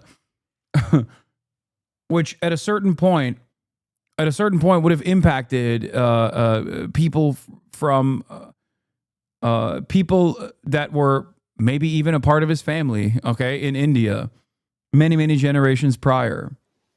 And so you would put the program back on iPlayer now? 100%. I think you let people make their own minds up. We're adults. We're allowed to see things like that. I mean, it's incredibly moving. But the argument against it is that if you are addressing an issue like Gaza, doing it through the eyes of a child almost immediately puts you on the side of Palestinians who are suffering. Well. Yeah, you got a problem with that? Like, you can just like come out and say that loudly and proudly as a bad thing? People need to check themselves. International peoples that had British culture forced upon them are more British than the Scottish Highland backwoods people or Northern Irish. Just ask them, lol. I don't think people should be writing that proudly about being British or more British than everybody else, okay? Let's have some decency here.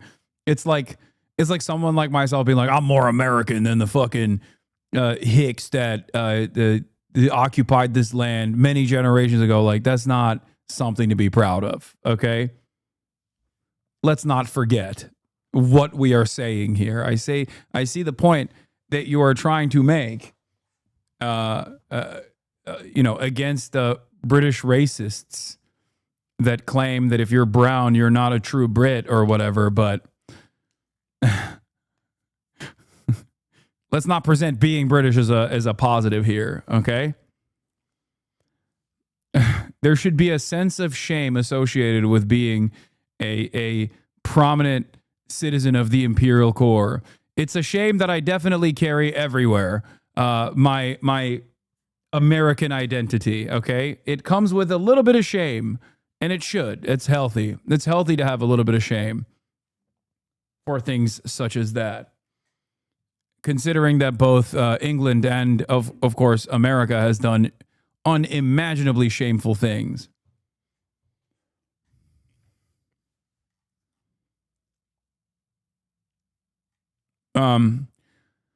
Here's Malcolm X. Today is, of course, his birthday. He would have been 100 years old today if he wasn't assassinated by the American government.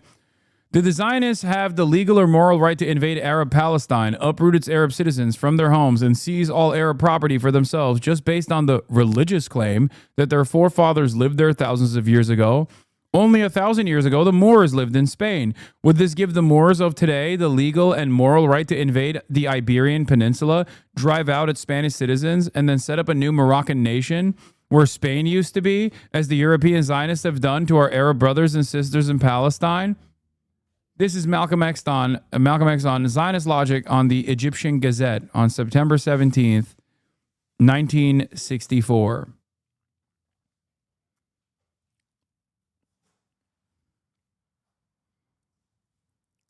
Today is also Uncle Ho's birthday as well, and he would be 135 years old.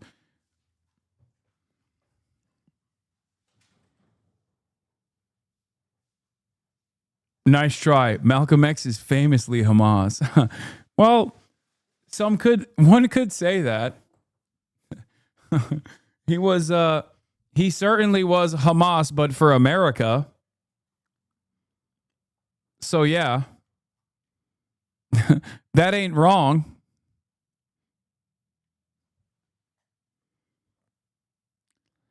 That's not accurate history, but the point is valid.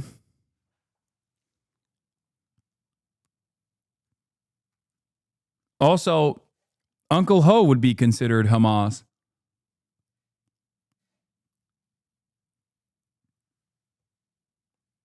Uncle Ho and the Northern Vietnamese Liberation Front was entirely Hamas. They were the blueprint for Hamas. They were more Hamas than Hamas ever could be. Uncle Ho Chi Minh. Anyway, daily Vietnam mention as always. Can't move on without talking about that.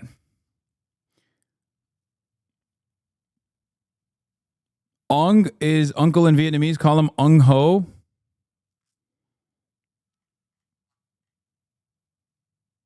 All right. Let's get to a couple things I wanted to talk about, by the way. Here, CBS News president and CEO Wendy McMahon is stepping down from the network.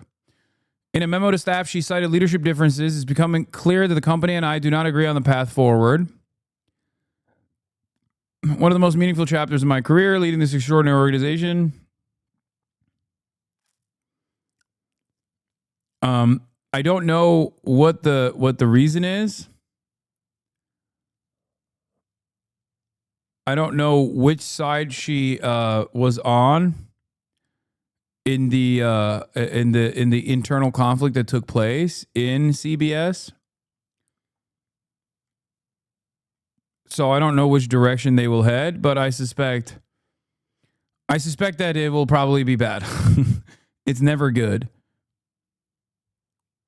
Also, I just wanted to randomly bring this up, but net approval ratings for Harvard-Harris poll, May 2025, shows Republicans at +4 and Democrats at -16.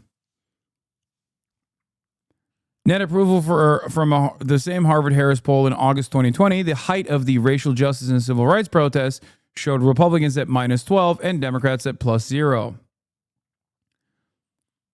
There is a lesson there, I think.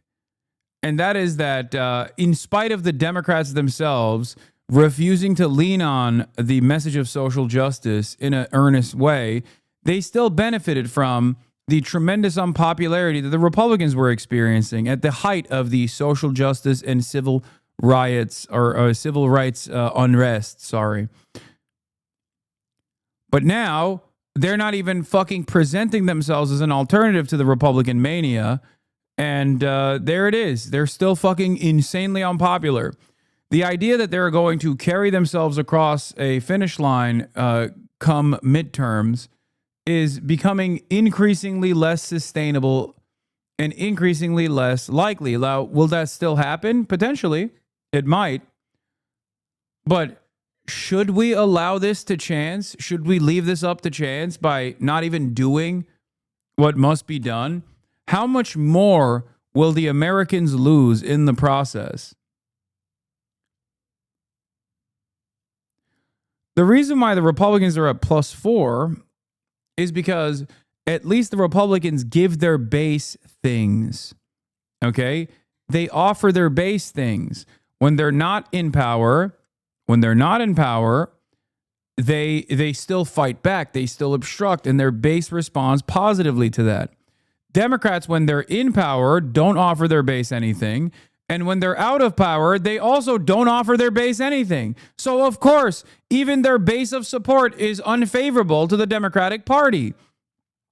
So when their base of support is unfavorable to the Democratic Party, and obviously the opposition is always going to be permanently unfavorable to the Democratic Party, you arrive at this insane result.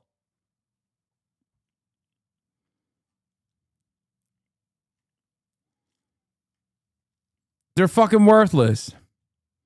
Anyway, on that note, let's take a look at what Bernard Sanders is saying on Andrew Schultz. Everybody, welcome to Flagrant. Our guest today is one of the only people in politics who hasn't traded conviction for convenience, and somehow he is still here. For decades, he has stood in the middle of the storm, unbought, unbossed, untethered, saying what so many were too afraid to say, that working people deserve dignity, that healthcare is a right, that the system isn't broken, it was built to screw you over. He has been mocked, sidelined, betrayed, and that's just...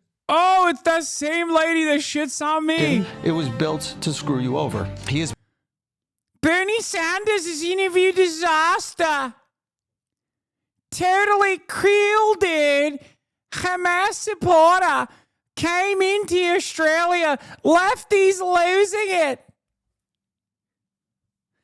Lefty lunatic Hasan Parker, who celebrates Hamas atrocities, made a foothold in Australia this past weekend. Lefty lunatic Parker.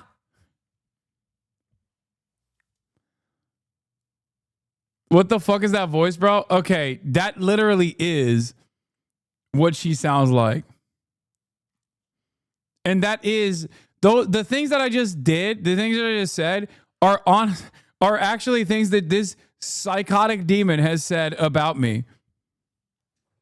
Okay, well, now you're going to make me play the fucking clip. Now to a dude called Hasan, who is some sort of social justice warrior from America, a streamer who's in Australia at the moment. Like, we don't have enough lefties losing it already here.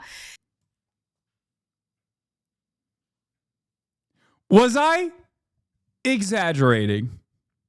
Perhaps a little bit. Perhaps.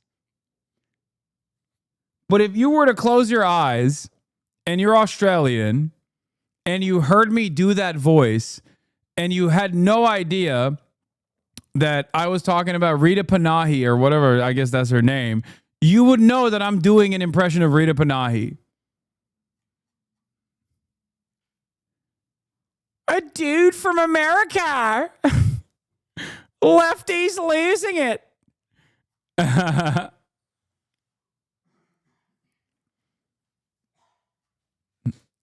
been mocked, sidelined, betrayed, and that's just by his own party. And still he shows up, not for power, not for fame, but because he actually gives a damn. In a country drowning in cynicism, he made people believe, maybe for the first time, that someone in Washington was actually... You're the biggest joke on the internet. How does it feel? Oh, I love people who say shit like this because it only showcases the circles that they're a part of. That's it. It only showcases like what kind of depraved bottom dwelling circles that you're a part of. Brother, I'm going to say this again. Considering who my ideological enemies are online, if you were to show, because this could be fucking Ethan Klein on his extended crash out, or this could be Asmongold, who lives in his own filth and rot. This could be someone currently having to go through legal battles because he is a serial sex pest, like Sex Pestiny. It could be any number of different people. Apparently, there's like some pedophile rapist that I didn't even know about that that recently was outed as raping a 16-year-old. That also is another enemy of mine, apparently. Or even like fucking Keemstar. Like any number of these different groups that you associate yourself with. If you were out in the real world and you put like, I don't know, if you were to place myself on the one side, and then on the other side be like, well, this guy who lives in his own filth, who fell through his own ceiling recently looking for a dead animal, who uses another dead animal as a fucking alarm clock, who do you think is a bigger joke on the internet? What do you think would happen? Yeah, this is what I was talking about.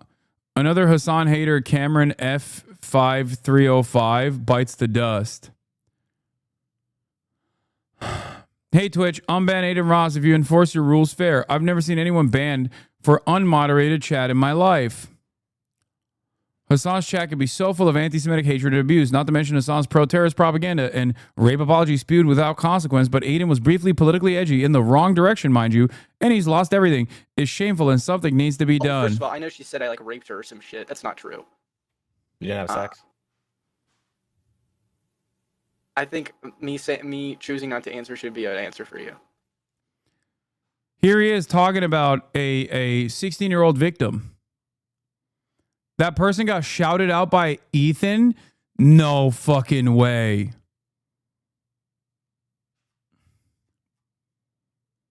Actually, why am I surprised by this? I mean, he will literally lend a platform to...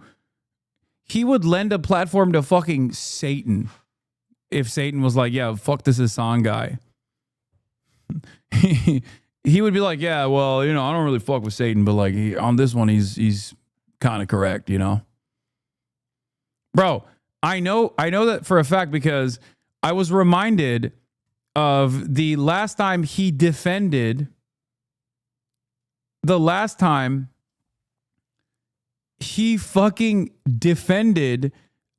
Empanada. He posted about Bad Empanada in a positive way because Bad Empanada had decided to do one of his like classic fucking ridiculous posts about how I'm like a controlled opposition or something.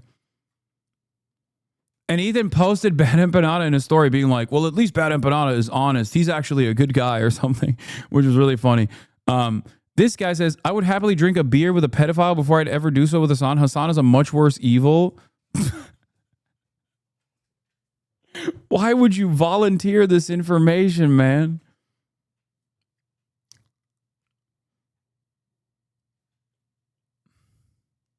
Kaya, place. Like, that's crazy, dude. That's a crazy thing to say.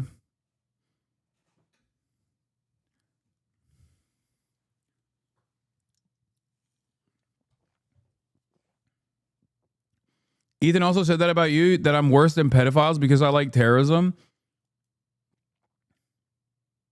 Do you think pedophilia is being normalized? Is that right-wing bullshit? No, I do think pedophilia is being normalized, but not in the way that right-wingers claim. Right-wingers will claim that like, right-wingers will claim that pedophilia is being normalized by like trans people existing, but pedophilia I think is being normalized by right-wingers themselves when they actively will defend pedophilia or celebrate and support outed pedophiles.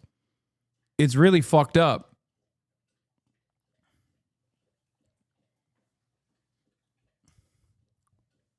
It's always projection. I mean, this is what this guy is responding to is like my list of fucking enemies. And half of this list has done questionable things with underage people or are out and about sex pests or have their own sex crimes. You know what I mean?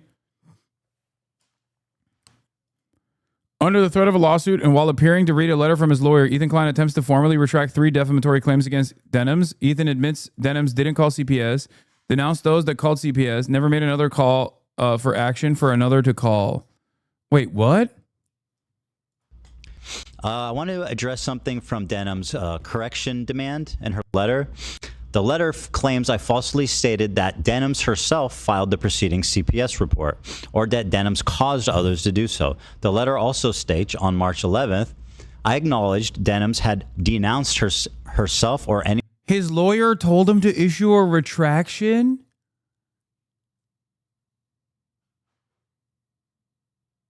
So he ended up folding? What the fuck? This is a legal apology, isn't it? He's lying. He didn't apologize.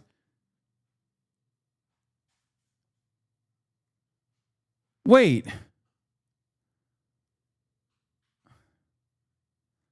Denham's asked for a retraction. If Ethan thought it was not actionable, I don't think he would have. Wait, what is it? He's saying he never said it, not retracting. Oh, okay. So instead of, okay. He's just denying the allegations. Okay, he's not retracting. He's not issuing a retraction. I want to address something from Denham's correction demand in her letter. The letter claims I falsely stated that Denham's herself filed the preceding CPS report, or that Denham's caused others to do so. The letter also states on March 11th, I acknowledged Denham's had denounced herself or anyone in her community making contact with CPS. Let me be clear. I have never claimed that Denham's called CPS.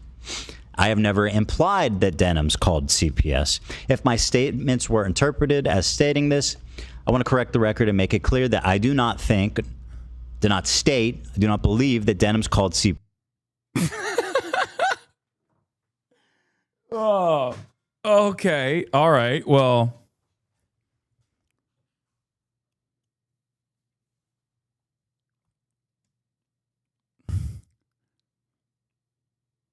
yeah, if my statement were interpreted, I want to correct the record. Seems like a way to retract without while sheltering your ego. No? Am I crazy?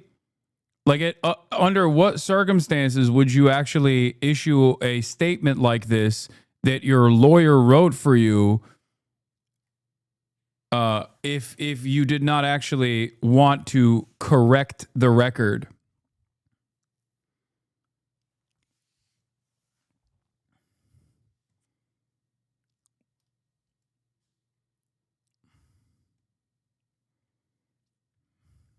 CPS, obviously, moronic, idiotic, stupid. Wait, what? Believe that Denham's called CPS, obviously, moronic, idiotic, stupid. Wait, you think it's moronic, idiotic, and stupid to believe that Denham's called CPS? I wonder if his fan base that has been saying that I called CPS or Denham's called CPS will now also feel idiot, moronic, or stupid. Probably not, because they are idiotic and moronic and stupid. And none of this will obviously matter.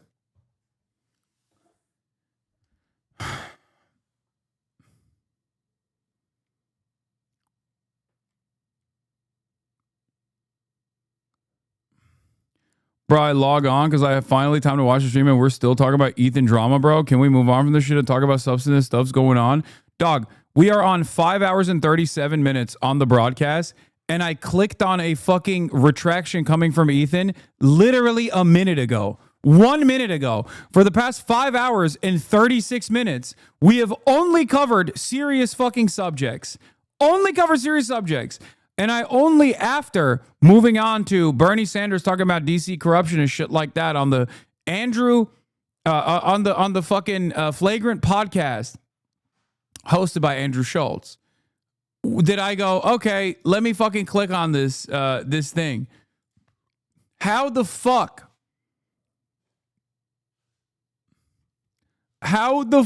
do you time it so perfectly where you come in here to be like, this is really fucked up, dude?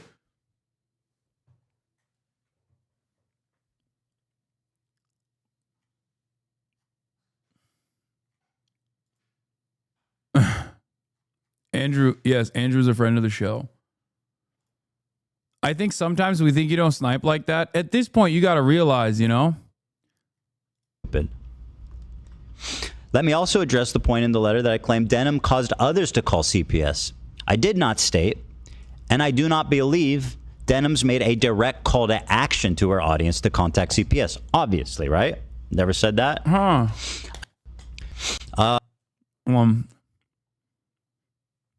Well, good thing he thinks it's stupid to even imply that. What is this? For the record, here is saying she did call CPS. What is this? Of saying things that they don't mean for internet clout and attention. Bro, you're so smug. She did CPS. Remember that? Okay, good. Right now. Wait, he almost said she did CPS. She did CPS. She did CPS. Oh, that's so funny. I don't get it. Like, how does his fan base not realize what the fuck he's doing all the time?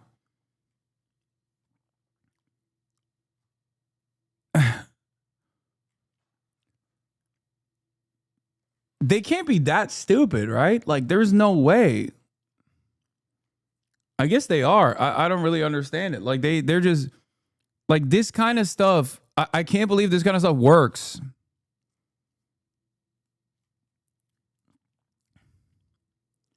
Yeah, you got no proof. Didn't call her totally different. No, yeah, you're right. She did CPS.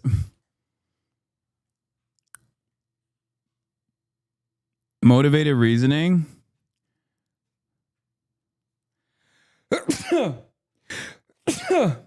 Oh, dude, I'm gonna keep it $1.50. As a watcher, right, of numerous different kinds of podcasts and things that revolve around political commentary, if the stuff that I was consuming was so consistently leading me astray, I would stop consuming that shit. Okay? Like, if there was Kaya, place, just because Murad is here doesn't mean you get to go outside like that. It's crazy.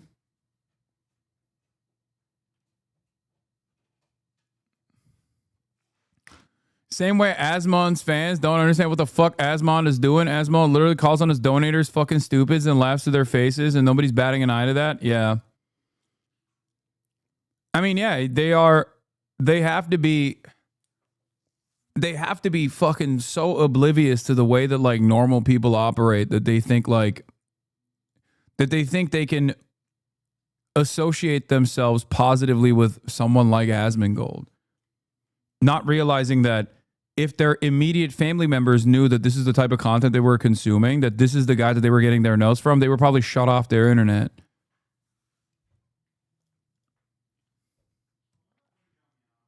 Like, it's pretty crazy. Like the conversation that took place with Wisdom was kind of enlightening with respect to like someone who is online but not that online. You know what I mean? Like that person, a person like Wisdom, finding out that a person like Asmongold exists is such like it's such a perfect demonstration of like what happens when people start staring into the abyss for the first time ever. It's a bit different from Asmon, to be honest. Like 250,000 people have left the H3 community because of Ethan's crash out. Yeah.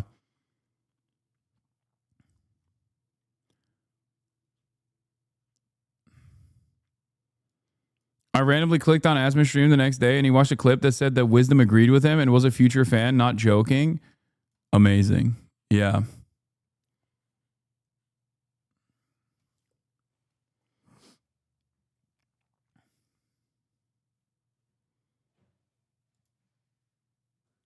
Yeah, that's right. Based. Based. Yes, remember that? Okay, good. Right now, one's a little bit more fucking...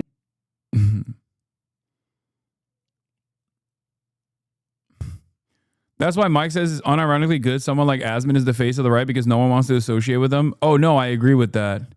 It got 300,000. The thing is, I used to use a dead rat as an alarm clock, actually, for my stream. Whenever the sun would come up, it would start cooking the corpse of the rat, and then the smell would wake me up. So I would use the rat effectively as an alarm clock, and as soon as it, it got hot enough, it would wake me up, and then I would know, oh shit, it's time to stream. Have you guys ever done that before? That's not. You guys ever done that before? No! No one has ever done that. No way. He's fucking around, though. This guy's also chat. This is clearly a joke. No, it's not. Dude, it's so funny. No, it's not. It's not. I know it's unbelievable. I know it's unbelievable.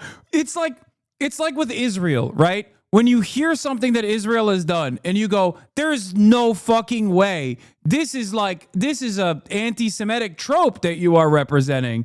There is no fucking shot that Israel has done this. And then you're like, oh my God, Israel, as a matter of fact, has done this. Asmongold is very similar to Israel in that vein, where you're like, no fucking human being is capable of being this disgusting and this unclean. And then you're like, oh my God, it's true. How is that even fucking possible? It's like when I tell people about the goon platoon, about how IDF has like a cum squad, Seaman Team 6, and you're like, there's no way, that seems so stupid. And then I have to show them the video that the Israeli government released of the goon platoon extracting semen from a dead soldier.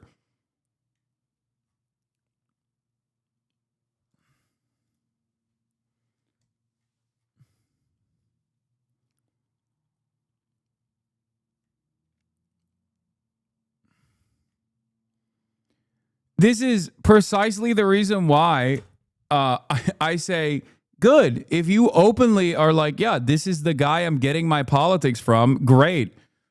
You're just showcasing how fucking depraved you are. You're showcasing how stupid you are. This person is not knowledgeable about anything, let alone politics. He's not even knowledgeable about how like human beings in 2025 should live. He made a TikTok about Do it. you remember how yesterday I told you guys that I thought I smelled a dead rat in the house? And like I was like, oh, bro, like, because I know when there's a dead rat in the house. And it had been waking me up for a few, like, so I got him. I even recorded a little video about it. Oh, God. Nasty ass, crusty bitch waking me up in the morning. Just like they always do. Oh, yeah, he's so nasty, bro. Get the fuck out of man. my life. It's weird because he's like super proud of it. There is also a video I saw of him claiming that he's cleaner than me. I'm not even really skeptical of you, but I need a source for that goon squad. Chatters, link this chatter at the fucking the Seaman Brigade, please. Seaman Team 6.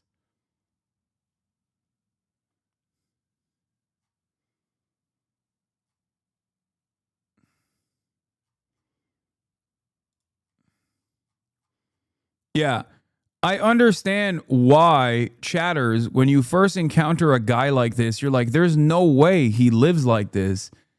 That seems like this seems... What? I agree Israel is bad, but you don't need to spread lies about them having goon platoons. It is unnecessary. It's important to stay grounded in facts when talking about this stuff. Please stop. Okay, I think this chatter is just baiting me to rewatch the fucking video of the goon platoon, right? Like, that's what's going on here. Here.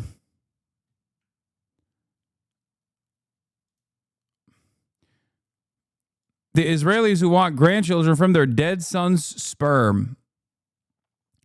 Increasing numbers of bereaved parents in Israel are asking for sperm for the bodies of their son, many of them soldiers, to be extracted and frozen.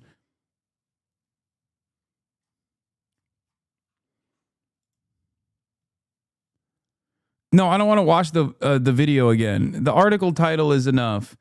Okay, now you're making me watch the video again. She thinks it's just another rocket attack. Bro, Israel's public account posted this video.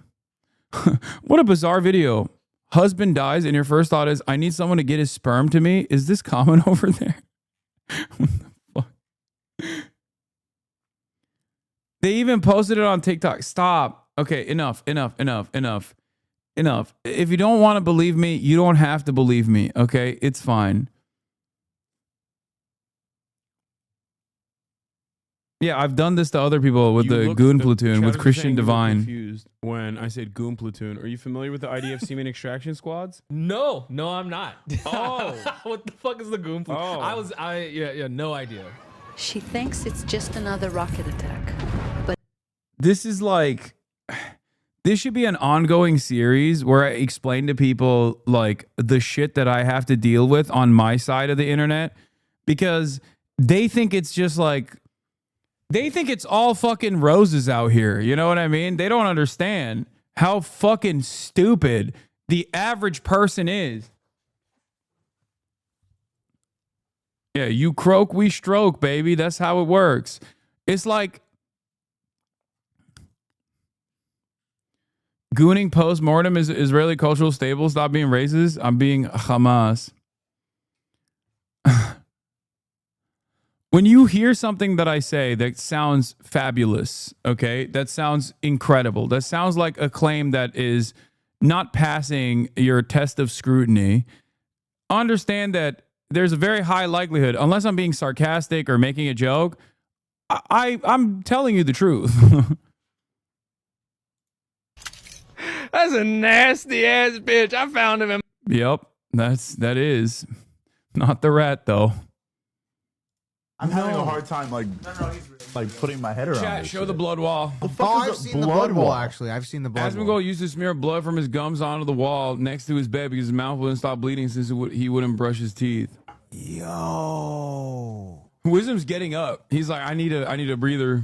Oh, also he's a multi-millionaire. Oh. Like he has so much money. He is a crazy. He's like way wealthier than me. There's a roach flying at me.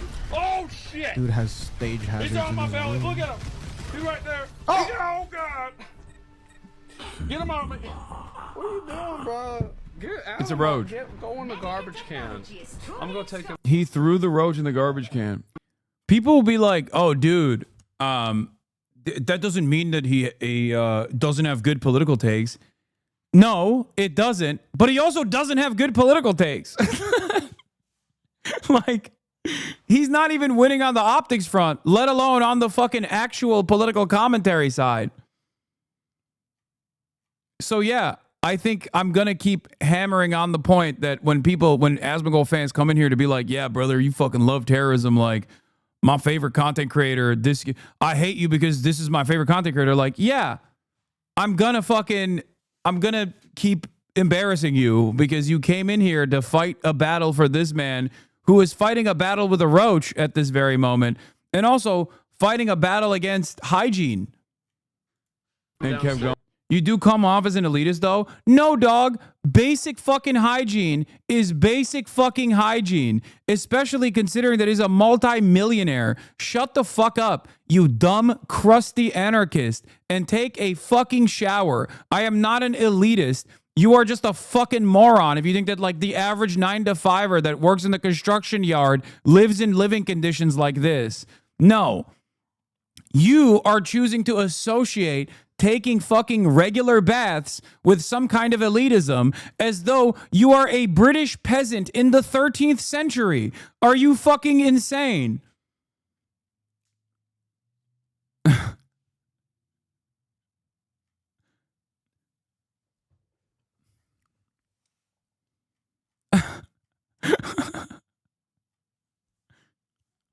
Take a shower.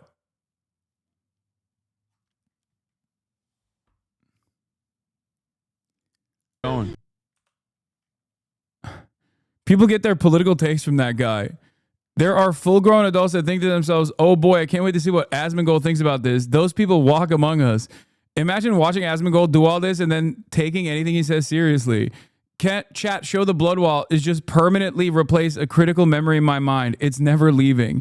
Chat, show the blood wall sounds like a medieval king being shown a new kind of torture for his enemy lords. The CIA couldn't torture this out of me. These are the eldritch horrors that Lovecraft wrote about. Millionaire, by the way. Most hygienic right-wing content creator, by the way. Dude has stage hazards in his room. The way that was worded is so funny. People get their political news from Asmongold, by the way. Largest right-wing political streamer.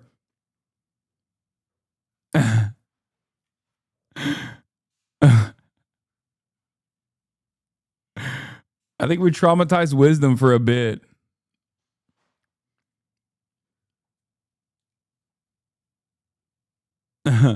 You are elitist. Not everyone has the mental capacity to practice good hygiene, bro. Asmon has anxiety and depression, which can literally cause bad hygiene stints.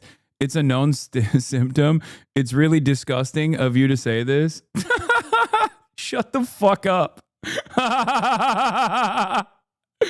Oh, suck my dick, dude. Yo, ableism understanders, dude. I mean, this person is memeing, obviously, but you memed in a very convincing way. I know you're trolling, but there are genuinely people who will take you seriously now that you've trolled like this.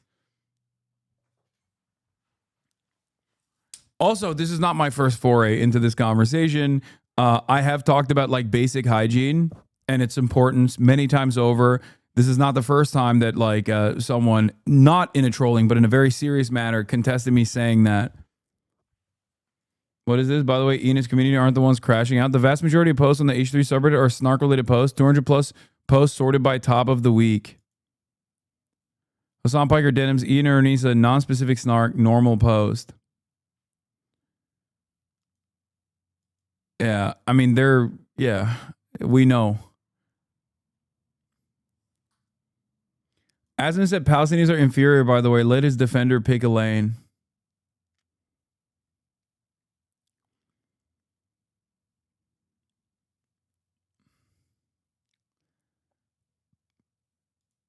Unlike you, he's doing real journalism. The type of journalism Asman wishes Hasan did. I didn't shower for over a month. My full review.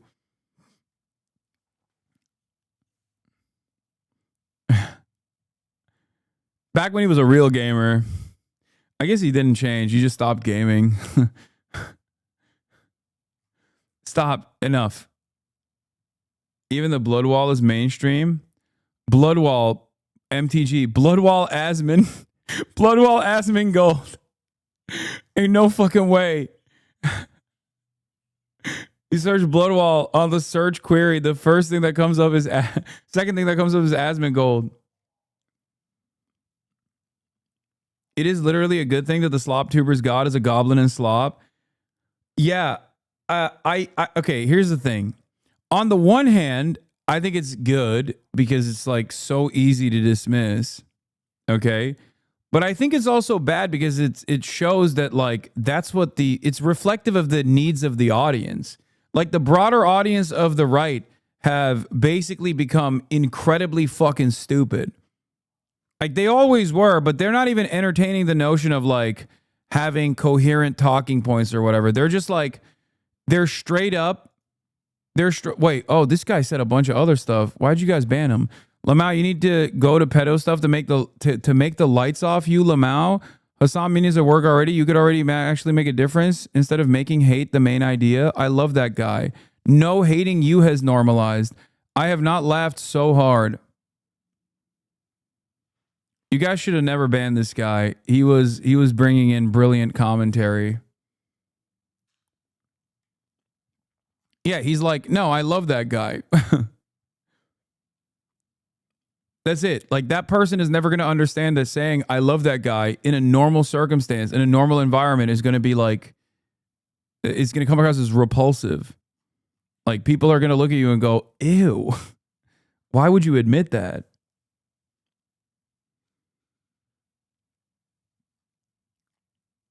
Can't you unban? I just did.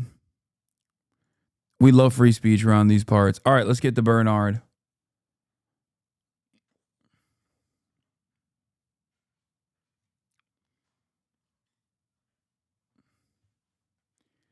Bro, my barber's a fan of the blue VTuber, and he got so pissed when I called him a lolly enjoyer. Bro, go to a different barber, dog. Your barber's a pervert.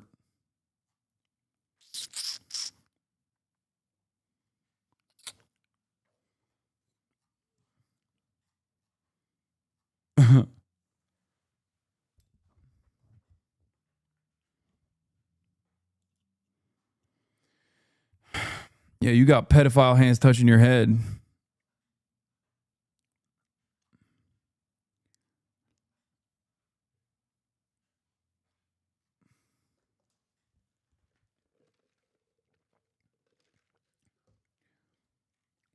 Someone said, kind of new here, but do you not believe Israel has a right to exist? Do you believe that Nazi Germany had a right to exist? Do you believe that apartheid South Africa had a right to exist?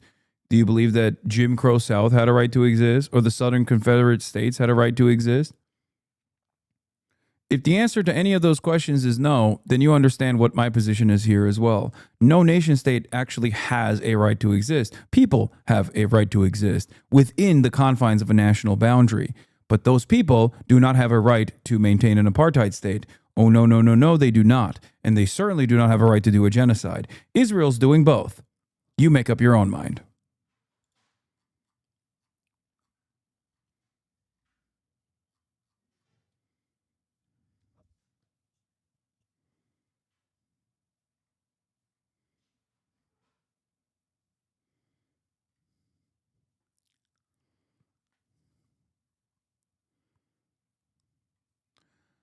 What happened to your latest openly Nazi Asmongold chat fan? I don't know. Actually fighting for them. So please give a warm, flagrant welcome to the last honest man in politics from Brooklyn, New York, Senator Bernie Sanders. Hey. All right, I'm getting out of here. Still downhill. That's it. Okay, I have a question. Okay, listen, and this is probably a sensitive topic. It might be too soon, actually. It actually might be too soon. Okay, so if you don't want to answer, I totally understand. In 1958, I think you know where this is going. Go ahead. When Walter O'Malley. Oh, God. I know. I know. This one cuts deep. When he moves the Brooklyn Dodgers to Los Angeles, and he does it for corporate greed and profits, and he doesn't care about the community that built up that team. That's right.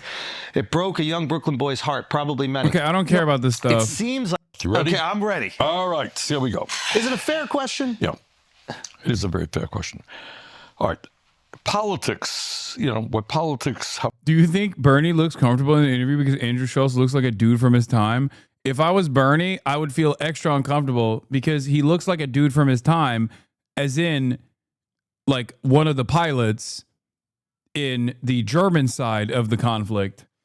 So I would be extra uncomfortable as a 90-year-old Jewish man in the presence of someone that looks like Andrew Schultz. How politics is conveyed in the media is, you know, who's running for office, what Donald Trump said, and all that stuff. And that's all important. But if you take a deep breath and you think about real politics, serious politics, what's it about? It's about three things, it seems to me. Number one, where are we as a country today? And that seems like a simple question. It is not a simple question. Okay, how did we get to where we are? And equally important, where do we want to go in the future? Amen. Right? Yep. Reasonable questions? Absolutely. All right. He Andrew, doesn't where are look we? that much anymore. He cut the he no longer has the undercut today. We're in New York City, New York. What do you mean, where are we politically? No, where are we as a nation? Oh, And what are the things that we should be looking at? If I asked you, how are we doing as a nation? I would say we're struggling financially. Good. That's right. I think, yeah. Quality of life. I think quality of life That's exactly right. And I think that we are disillusioned with the institutions that should be supporting and protecting us. Excellent. All right. So that's right. All that's right. So let's start off with, in one sense, we are the richest country in the history of the world, right? We have enormous wealth. Yep. Does that wealth apply to the vast majority of the people? Absolutely not. No. So unbelievably, and nobody talks about this. You ask me, we start off in the Democratic Party. The first thing you got to do is be honest with people and say, look, this is where we are at. We can blame whoever you want, but this is where we're at. Here. Yeah. All right, they don't acknowledge that. So you're living in a country where 60%, let me underline that, 60% of people live paycheck to paycheck. Yep. Got it? I grew up in a family that lived paycheck to paycheck. All right? Where paycheck to paycheck is living under enormous stress. How long has Hasan been away from his chair? Approximately 30 seconds. I went and I grabbed a soda. I'm going to pay the rent. What happens if my landlord raises my rent? What happens if my kid gets sick and I can't afford to take him to the doctor? You know, what happens if my car breaks down? You know that significant numbers of people in this country, you have money, you don't think about it. But if you don't have any money and your car breaks down. Serious question. How can they fix the issue of Jews not having a state then? Also free Palestine? What do you mean Jews not having a state? That's not how that works, man. Up until recently, there were more Jews living in the United States of America than there were in Israel. Just when you slap Jew behind a statement like that, I think a lot of people don't realize that, like, what you're saying is you want an ethno state. Okay? That's ridiculous. Meaning their own country. I know you're meaning their own country. But what you're describing is an ethno-state. Do you get it? Do you understand? That's not how this works. You don't get to have an ethno-state, and you certainly don't get to have an ethno-state on someone else's land that you are constantly fucking occupying and killing the indigenous population over the course of 77 years. It doesn't work that way. Unless you're a racist, in which case, I don't think you are. From my understanding, Israelis are fighting for a right to exist somewhere. Israelis is not a real thing, first of all. I mean, it's no nation state is a real thing regardless, but like Israel is a settler colonial franchise. What you're talking about is a settler colonial occupation that started far before Israel was invented out of whole cloth. And it started on land that didn't belong to them.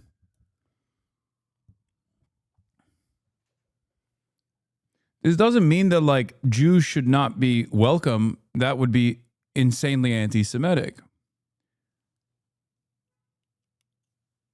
My point is, like even the migration patterns into historic Palestine, if it yielded a completely secular nation state and wasn't like a violent endeavor, a violent settler colonial enterprise, it would be perfectly fine. People move from place to place all the time. There's migration patterns oftentimes from colonies to the host nation.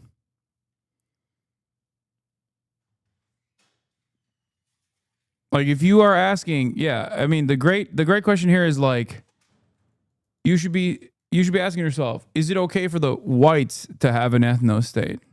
Do you think white Christians should have an ethno state? Jews aren't allowed to have a country. Yeah, that's a stupid statement that people say in a way to get people like yourself on board. They somewhat do. Where is the white ethno state? I'm unfamiliar. I mean, there was one. I think you were talking about like what Rhodesia was supposed to look like, and it failed. Similar to what Israel is doing, but Israel is more successful.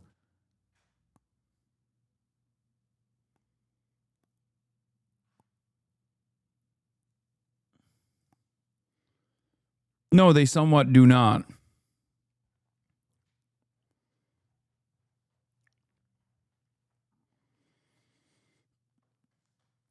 How can we fix the issue of not having a white race state? It's not an issue that there is no... What?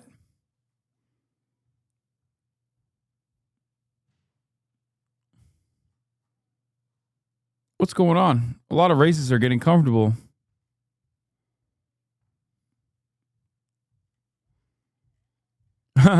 Europe was all white ethno states for 2,000 years. That's amazing. White Germans aren't allowed a country. That's all of Europe. White ethno states, so all of Europe for 2,000 years. Dog, the concept of what you consider to be a white ethno state is so fucking funny if you think that for 2,000 years there were white ethno states in Europe. First of all, 2,000 years ago, the fucking domineering force on the European continent, they would laugh at you if you were to try to point to that and say that they're white. Whiteness in that regard was being a part of the socio-political construct, the in-group, okay? These people were not white in the way that you understand it.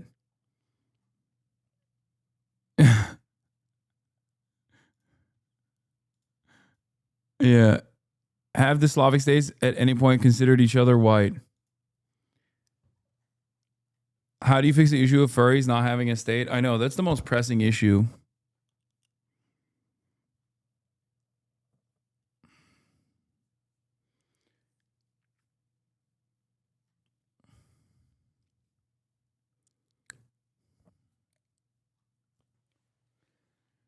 I get your point, but what do I say to Kurdish people who want the same thing? Sorry for the repos. Yeah, Kurdish people live there. That's the difference. Kurdish people are 35 million without a nation state at all. Okay? And that already is a complex subject that is a massive, massive fucking point of contention that America loves using against all of the other surrounding countries in the region. Having said that, Kurdish people did not settle there by like the British Empire, okay? They weren't like settled on that land and they previously used to live in fucking Europe. They were there. Like they were there and then they were displaced. There's a difference.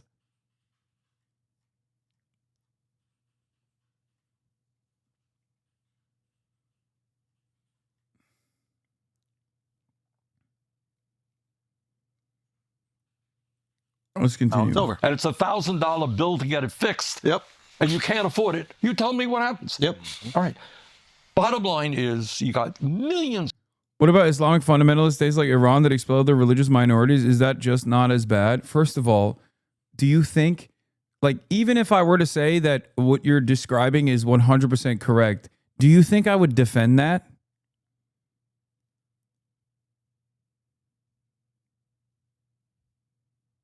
Like, I don't even think that's correct. But even if it was, why would I fucking defend that? Think. Would Israel like being compared to Iran in any capacity? I don't get it. No, I don't think it's appropriate to fucking expel any kind of religious or ethnic minority. I don't agree. Also, I don't think Iran is a ethno-state anyway.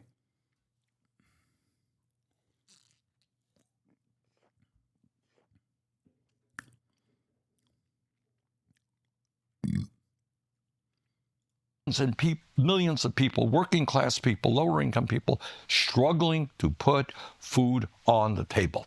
Okay, that is the first profound reality. And the question we've got to ask, why is that in the richest country on earth? All right, that's number one. Number two. Turkey's been described as an ethno-state and how it feels being there. Yeah, there is this need to make everyone Turkish, but also suppress other aspects of identity for the sake of Turkishness. Example, see the Kurds. People criticize Turkey for that, yet seem to hold a candle for Israel. Oh, I thought you were saying I hold a candle for Turkey and don't criticize like the Turkish treatment of the Kurds. Two, I don't think people call Turkey an ethno-state, to be fair. Like, I don't even think that that's like a Westerner position. You have a healthcare system. How's the healthcare? You tell me. Got a great healthcare system in America? Well, what do you think? I mean, if you can afford it, it's pretty good. That's right. Yeah, I think that's a better way to look at it. That's exactly right. Yeah. All right? If you got the money, you got the best healthcare system in the world. Yeah. But most people don't. How many nations do not guarantee healthcare to all people as a human right? You guys know? How many? One major country. You're living in it. So here's the insanity. We are spending twice as much per person on healthcare as most of the European countries. Guarantee free healthcare, not to correct you, but yeah, we won't refuse care if you need it. Oh, wait, we will. Well, it's a little bit more subtle than that. Yeah, all right, let's say you have a $10,000 deductible, okay? Not unusual. Yeah. This chatter hit the best mark you possibly could. He didn't even say what I did wrong. He just said, vague, generalized statement. I feel like you aren't sufficiently critical of bad things. That could mean anything. Checkmate, dude. You're right. You fucking clocked me. Okay. You got sick. What do you do when you don't have any money? You go to the doctor? I go to the emergency room. I say I'm sick. Yeah, but you go to the emergency room, but you're not like, it's not an emergency. They'll say, well, I'm just a little bit of sick. I just avoid it. Yeah. That starts to fester. It gets worse. You got it. And that actually probably causes more strain. It does. And you know what else it results in? The study from Yale was that 68,000 people a year die precisely. You go talk Just to from the pushing doctor. off illness. Next time you go to a doctor, say, are people coming into your office much sicker than they should be? Yeah. And the answer is yes, they are. And that's just avoiding copays. Exactly. Yeah. Exactly. Okay, fair enough. So people do die by the large numbers. What about our educational system? Psychologists tell us that 0 through 4, most important years of emotional and intellectual development. Makes sense, right? Yeah. Okay. So we must have a great child care system, right? Because we love our kids, we nurture our kids, we pay child care professionals. Dude. Really, we appreciate them and respect them. We pay child care workers McDonald's wages. Yeah. It's shocking. It's also shocking how much competition there is to get your kid into like a favorable preschool. Right. Like you have to start lobbying these preschools at 1 year. My daughter is 15 months, and already now you're like, he's like a pharma company to get his kid into. Exactly. Like you're kind of walking in, you're meeting people, they're exchanging pleasantries, and it's all under this guise of, I hope they accept my kid. Right. Because you have a massive shortage. Yeah. And if people don't have any money, it is really difficult.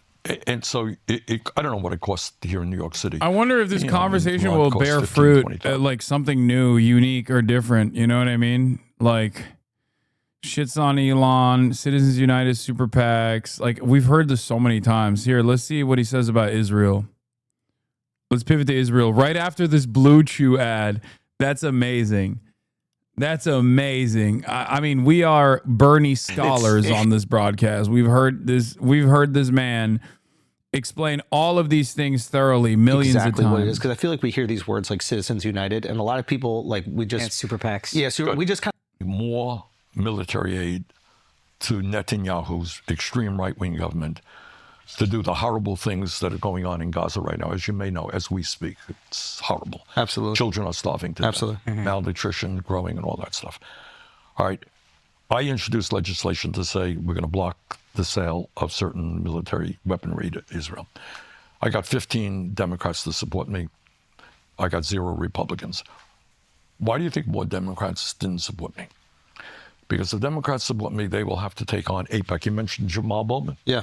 Well, that's what you're talking about. What'd they spend, like 15 or 20 million to get him out of there? Exactly. This is up in Westchester, too. You got it? Okay. Cori Bush in Missouri, St. Louis, was defeated. A woman in the state of Washington. Also, banning me earlier didn't make you being a joke disappear law. Brother, that's what you said? Jews don't exist or have a place that was established legitimately? I mean, if you're posting about Israel, then yeah, it isn't established legitimately. It's established illegitimately. Also, if you actually give a shit, you wouldn't be one-sided on genocide. I think it's perfectly valid to give a shit and be one-sided. Seriously, though, you can actually make a difference. Drop the hate. Oh, shut the fuck up. So USA is a settler statement? So the USA is a settler statement? Yeah, dude. Do you think that was okay? You think the indigenous genocide of the native population was appropriate? I don't think so. The fuck?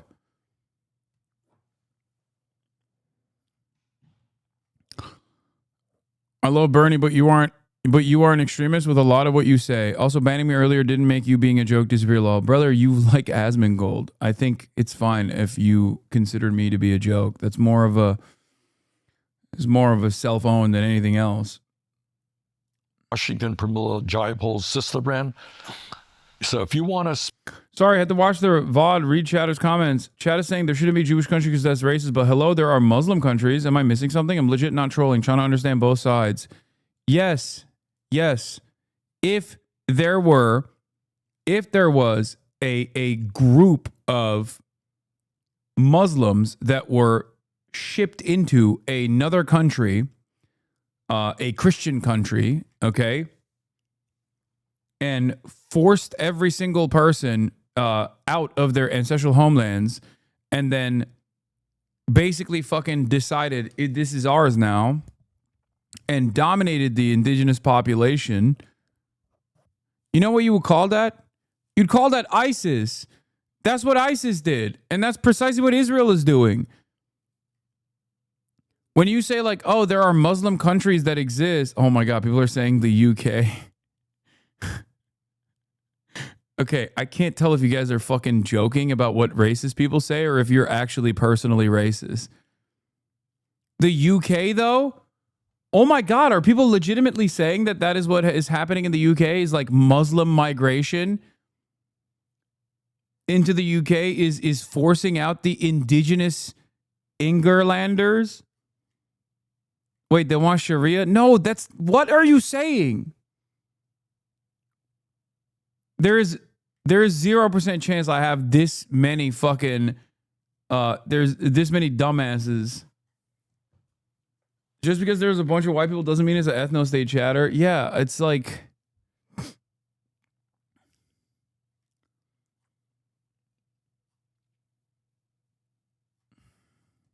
let's be honest. You're telling me a American of Muslim background living in the United States of America who knows many Muslim people in the UK that actually the Islamic migration into the UK is actually an invasion and they are trying to do Sharia law in the UK. There's a white genocide happening in the UK. White people are so crazy, bro. They literally think they invite, first of all, they dominate the entire planet. And then when the people from those colonies go, okay, we want to come there, they fucking at first say, yeah, that's actually a great idea because we need cheap labor. And then they go, wait a minute, I don't actually like it. There's too many brown people around me. What the fuck do you mean? Well, you shouldn't have colonized the planet then. What are you talking about?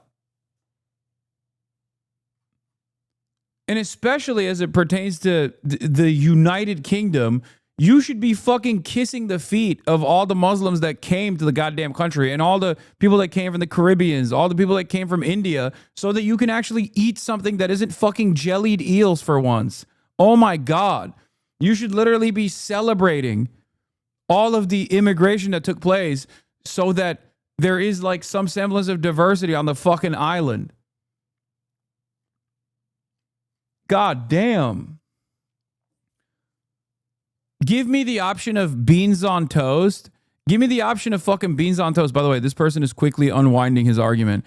Give me the option of beans on toast and jellied eel versus Sharia and fucking doner and kebabs. I'm taking Sharia.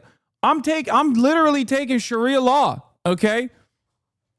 I'm taking halal meat and Sharia law as long as we got the fucking donors, right? Fucking hell. Instead of the mushy peed, yeah? Could happen to the West. What? You know, there's some belief that Jewish communities in Palestine gain influence by acquiring significant amounts of land. Could happen to the West. What? What are you saying?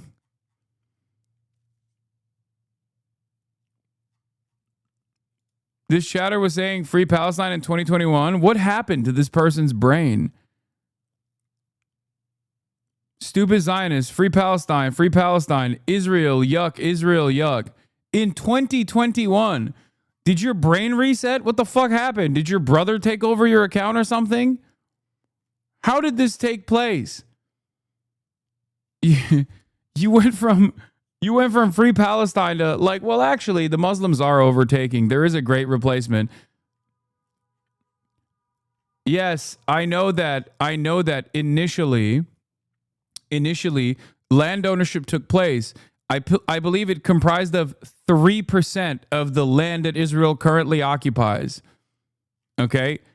That's not the same as they bought all the land, so it's theirs. Okay? The fuck are we talking about? Or 6%. It was 3% of the population was Jewish, pre-Israel, and they had ownership over 6% of the land. Who gives a fuck? What do you mean?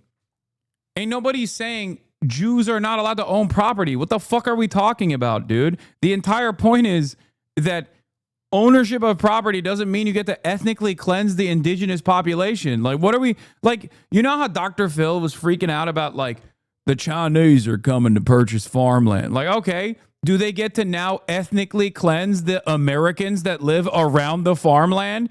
They bought it. I guess that's appropriate now. Like, that's not how this works. I don't have any issue with anyone buying fucking land anywhere. I don't give a fuck. Go ahead. Have fun with the land.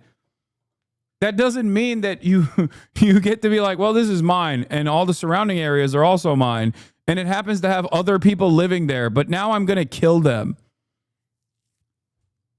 Yes, you said exactly that. Jews don't have any land? No, I never said that. What are you talking about? And no, it can't happen to the West. That's also stupid.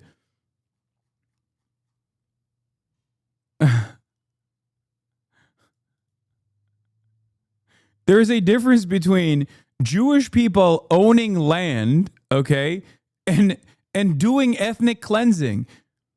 Like when I bought this house that I'm sitting inside of, I didn't ethnically cleanse the previous homeowner, okay? That's not how I'm not expanding into the West Hollywood territory, okay? It's not my nation state now. I just bought a house. And I know a lot of people get mad at that because they're like socialist, but you own a house. But like, you know, it just doesn't extend beyond me owning this property, okay? What the fuck? Like, I'm not saying this is so funny. It's like, dude, are you saying Jews should not be able to own land? No. Oh, fucking Asmongold fans, man. Dude, clear out the earwax, okay? Clear out the earwax. You are not Asmongold. You are not him. Speak out against Netanyahu's government and oppose military sales. AIPAC, which is also funded by billionaires who support both Democrats and Republicans. So we'll go after. How can they do this effectively? Like, how can they sway a vote if the people don't support the idea? You know how you do it? How? This is rather amazing. Great question. You don't talk about the issue. Oh, you make that person so radioactive. Yeah. Right. They didn't talk. When they went after I was up in Westchester. Now you're undermining the democratic process. I was up in Westchester campaigning for Bowman. Yeah. And I supported Cory Bush as well. To the best of my knowledge, and I'm 99% sure I'm right, they didn't say one word about Israel. Wow. The argument was he's a bad Democrat or whatever the usual negative advertising. Didn't talk about. He's right about this, and this is actually a very important point. AIPAC knows that if they were to constantly pump ads saying that like Jamal Bowman hates Israel, Jamal Bowman would have won the primaries. Okay, even though he was redistricted, and even though there was a higher Jewish population, Jewish American population in the area in the new district, and some of them probably had a more favorable opinion of Israel. Like AIPAC knew that if they were to run ads being like Jamal Bowman hates Israel and that's why he must go, literally everyone would be like, okay, fuck you. I don't like Israel either, which is precisely the reason why they didn't do that. And instead they were like, he's a bad Democrat.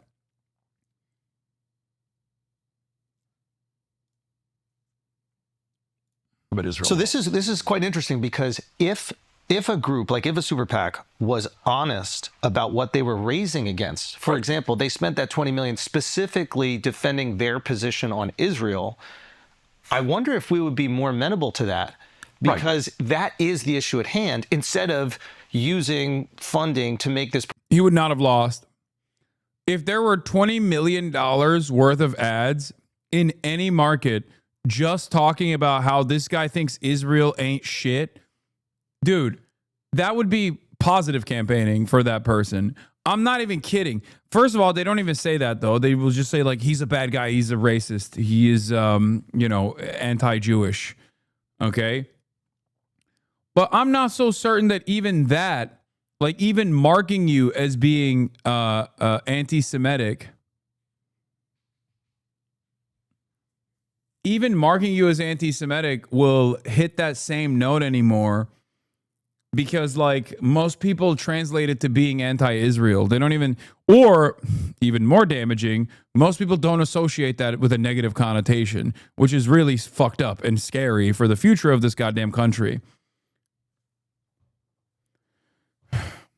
But, like, a lot of people, even in more progressive communities, I think, a lot of people in more progressive communities, I think, look at that and they're like, oh, yeah, all right, here we go. This guy said something mean about Israel, and now AIPAC, the Israeli lobby, is pushing this idea that this is an anti-Semitic person. Radioactive, which they might not exactly be. And undermining, it is duplicitous. You're undermining the people, and that's where you remove, wow. That's a very good point. All right. What is a janissary, and why were you joking about it? Please describe to me this joke that you made so that I can get mad. Have unlimited amounts of money. But your point is, hey, if that's what your goal is, be honest about it. And I say this with you because you raise money not from a few billionaires, but like you guys raise, what is it, Sunrise and then Democrat Justice or Democracy Just. There are these groups that are a little different than super PACs, but they are raising money on a grassroots level. We do. But you are being honest about what you're raising money for. Exactly. You're right. So your point is right. If somebody says, look, I love Netanyahu, I think they're doing a good job, you oppose him, and I'm going to oppose you for that reason. Yes. Let's be honest about it. Exactly. But you know what? I think one of the reasons they don't do that, you know why? Because it wouldn't be supported. That's right. So is there any solution beyond getting Citizens United overturned by another? That's a great question, man. Hey, thank you. You're asking really good questions. We're working on it right now. And here is, without going too much into the weeds, we need to end Citizens United. That's not going to happen tomorrow. But what you can do is within the Democratic Party. Or the they talk about Bernie bros? What the fuck? That says, you want to be the candidate of the Democratic Party? Well, guess what? No, I'm genuinely curious. I've been an avid follower, and I just needed some clarity. That's all. Janissaries are a part of the Ottoman Empire's like specialized forces. Specialized forces that were stolen as non-Muslim boys at an early age that were trained for combat. They are the most competent fighting force of the Ottoman Empire historically. And I was talking to Bad Empanada, who is Greek, which was previously a conquered Ottoman territory. And therefore, I was saying he is my janissary as I am the Ottoman son, and he is my janissary as a Greek. Why do people treat me like a fucking search engine? Jesus Christ. Didn't they do that to the Dracul kids? Yes and no. The Vlad Dracul Tepesh and his brother were also a part of a similar structure, but they weren't. I don't think they were janissaries. I think they were. What is it called? They were exchanged as a pact. What are they? They're wards, hostages, wards. Thank you, Chatter, or a vassal. So, in a way to instill good faith in negotiations between warring parties, the Ottoman Empire and other countries, other monarchs would oftentimes exchange their kin, just like in Game of Thrones. And then those wards would, of course, get proper training and all this stuff.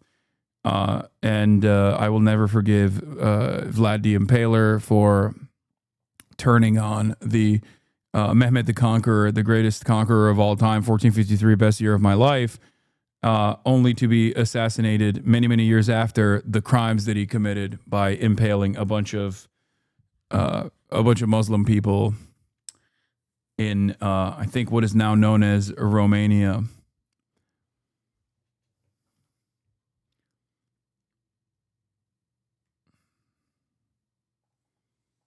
Actually fucked up.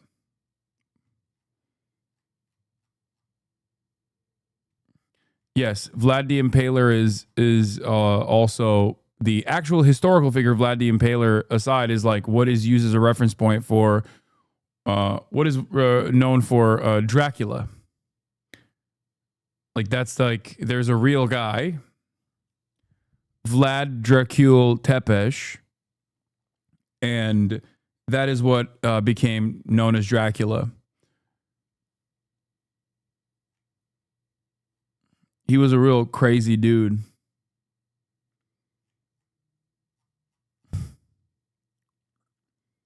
You tell, and this is again tricky, you tell that you announce very clearly you do not want any super PACs supporting you. And by the way, if super PACs support you, for every dollar they put in, we're going to put another dollar in supporting you. There are things you can do. We're going to run ads. We're going to offset it. I'm sorry. I have to ask this. I'm sorry. I hate to interrupt you. We have a That's right, Andrew. It isn't cap that Israel has a right to defend themselves.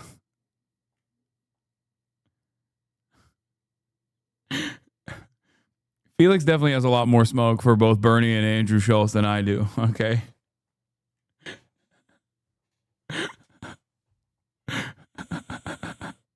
It isn't cap. I wish I could hear Bernie say it isn't cap. I forgot why I was obsessed by the year 1453, best year of my life. Question we want to ask about what happened to you in 2016 with this Bernie Bros movement, where your followers are seeing they have a racism problem, a misogyny problem. Do you think that's a super PAC thing behind that? That was the Democratic establishment. That was the. Wow. Okay. That was just, they were sitting there. We had a lot of young people. We had people of color, and they create this kind of myth with the help of the corporate media and all that stuff. It's kind of interesting to that note is during this election, the podcast space, which the Democrats largely avoided, they feel had some influence in the election, and they started to label us the podcast bros and said that we were sexist and we were racist and bigoted. It's almost like it's the exact same strategy to get you out of there. Yeah, that's what the liberal elite China does. They run away. Look, getting China. Again, I would hope that everybody who's watching the program is that we as a nation have got to end all forms of bigotry, right? Yes. That I start off as a basic assumption. Unless it's to your close friends, right? Yeah, whether it's racism or sexism, homophobia, or xenophobia, whatever it is. But, liberal Democrats talk about that all the time. And then you get to what we call identity politics. Yeah. That you're black, you're wonderful, you're tremendous, you're gay, you're the greatest human being on earth. Yeah.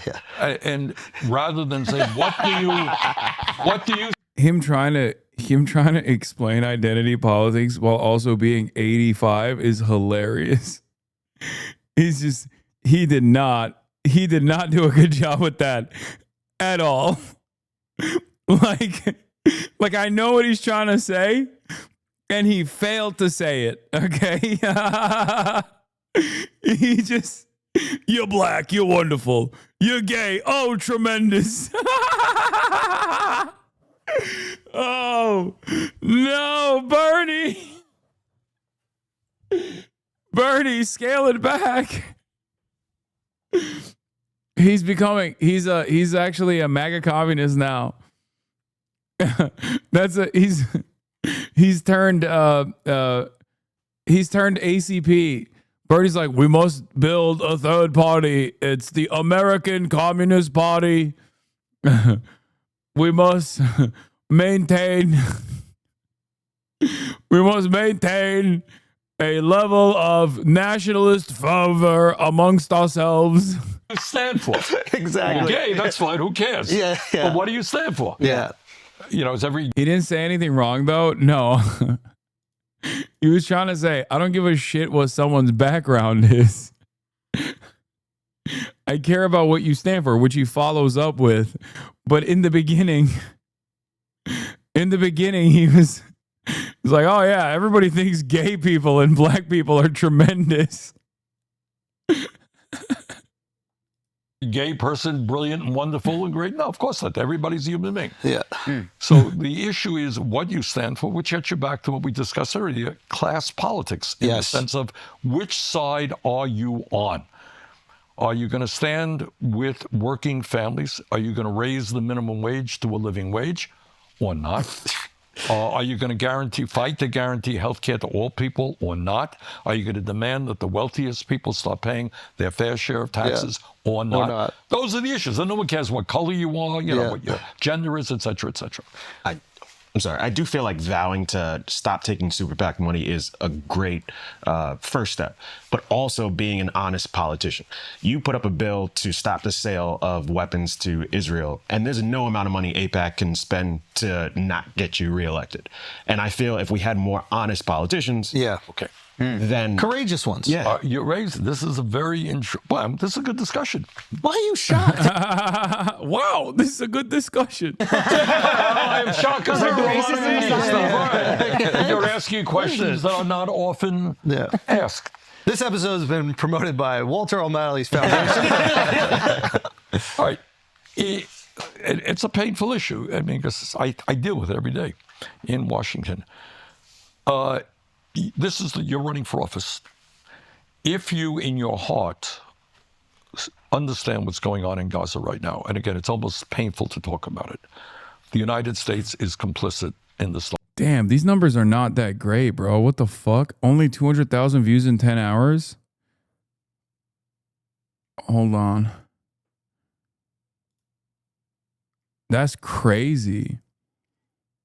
Like, Bible expert on which Christianity is true, the Book of Enoch is performing better than this.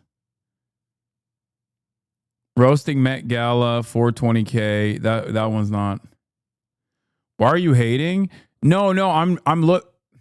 A lot of these podcasts also rely on like who the guest is. So I'm trying to find a better metric of like whether or not this guest is having an impact. I'm actually trying to measure Bernie's impact, not making an inference about Andrew Schultz or whether his podcast is like falling off or whatever. I'm not saying that at all.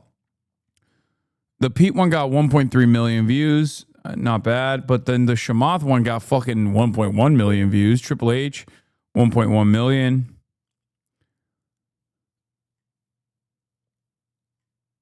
My podcast with them many years ago.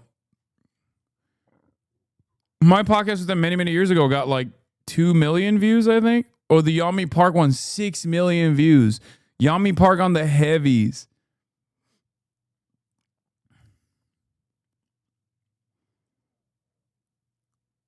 HasanAbi versus Andrew Tate. Did HasanAbi get Andrew Tate censored? 1.9 million views.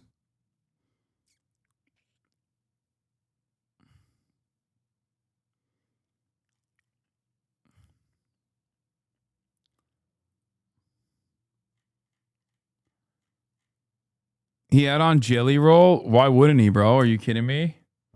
The fucking GOAT. Jelly Roll on surviving prison, making Save Me, and adopting a midget. Would you go on Doom Scroll? Yes, I will be going on Doom Scroll. This wait, is that the no word?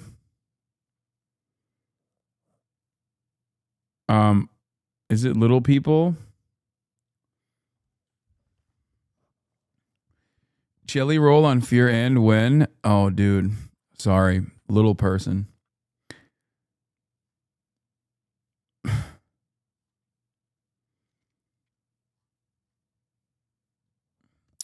Peep the divorce attorney at view count. What? Why relationships die? This is the one. Which ethnicity is the worst in divorce? What the fuck kind of question is that?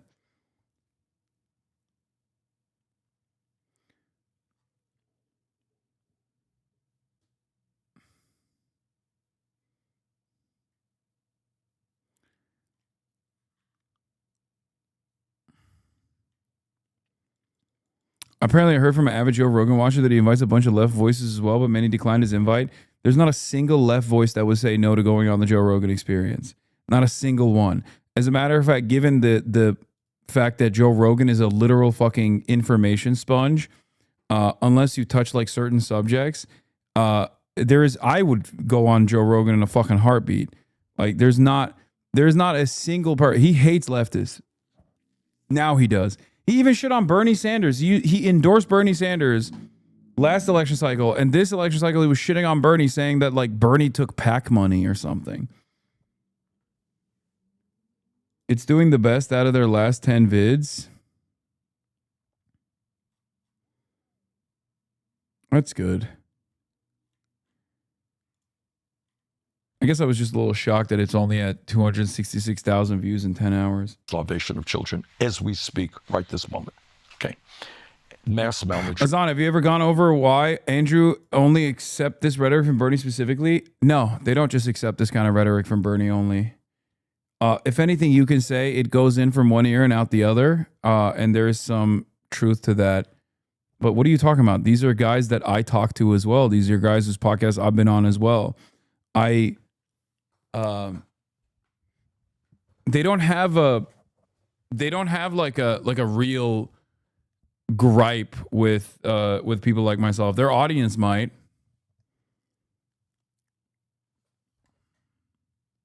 Nutrition, etc. And you say that's wrong, man. And I'm not going to give Netanyahu another nickel, but I know. I know exactly what this clip is. AIPAC is going to pour a huge amount of money. So what's the choice you have? The choice you have is, okay, they're going to throw a lot of money at me, but I'm going to make this a major campaign issue. Ooh. I ain't going to run away from it. Yeah. What do we stand for as a nation? And I'll tell you something, getting back to the Democratic Party. What the Democratic establishment people say, well, Gaza, yeah, it's an issue out there, but it's not the main issue. It's not the pocketbook issues, more important. Healthcare is more important. But you know what? I'll tell you this is my own view, is what people have a sense, consciously and unconsciously, if you are turning your back on starving children in Gaza, why the hell am I going to trust you on anything? It's a great point. Is that a fair point? I think it's a very fair point. I think if you turn your back on starvation in general, especially if you're complicit in it, I think that's where a lot of, at least voters feel like there is some sort of separation. And if you make them realize that there isn't, right? If we are protecting or funding or rewarding this in any way, then you are complicit. But I think voters feel like they're too derivative from it. They're like, oh, well, that's not exactly what I'm voting for.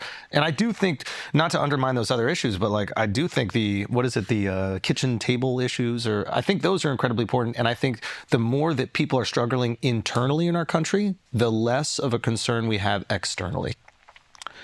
So it is a tough balance. If you make your entire campaign about Gaza, the people in whatever small area that you represent will go, hey, listen, that's horrible what's happening over here. You're right. You're but we're exactly struggling too, so don't forget about us. You got it. You got it right. So how do you balance those two?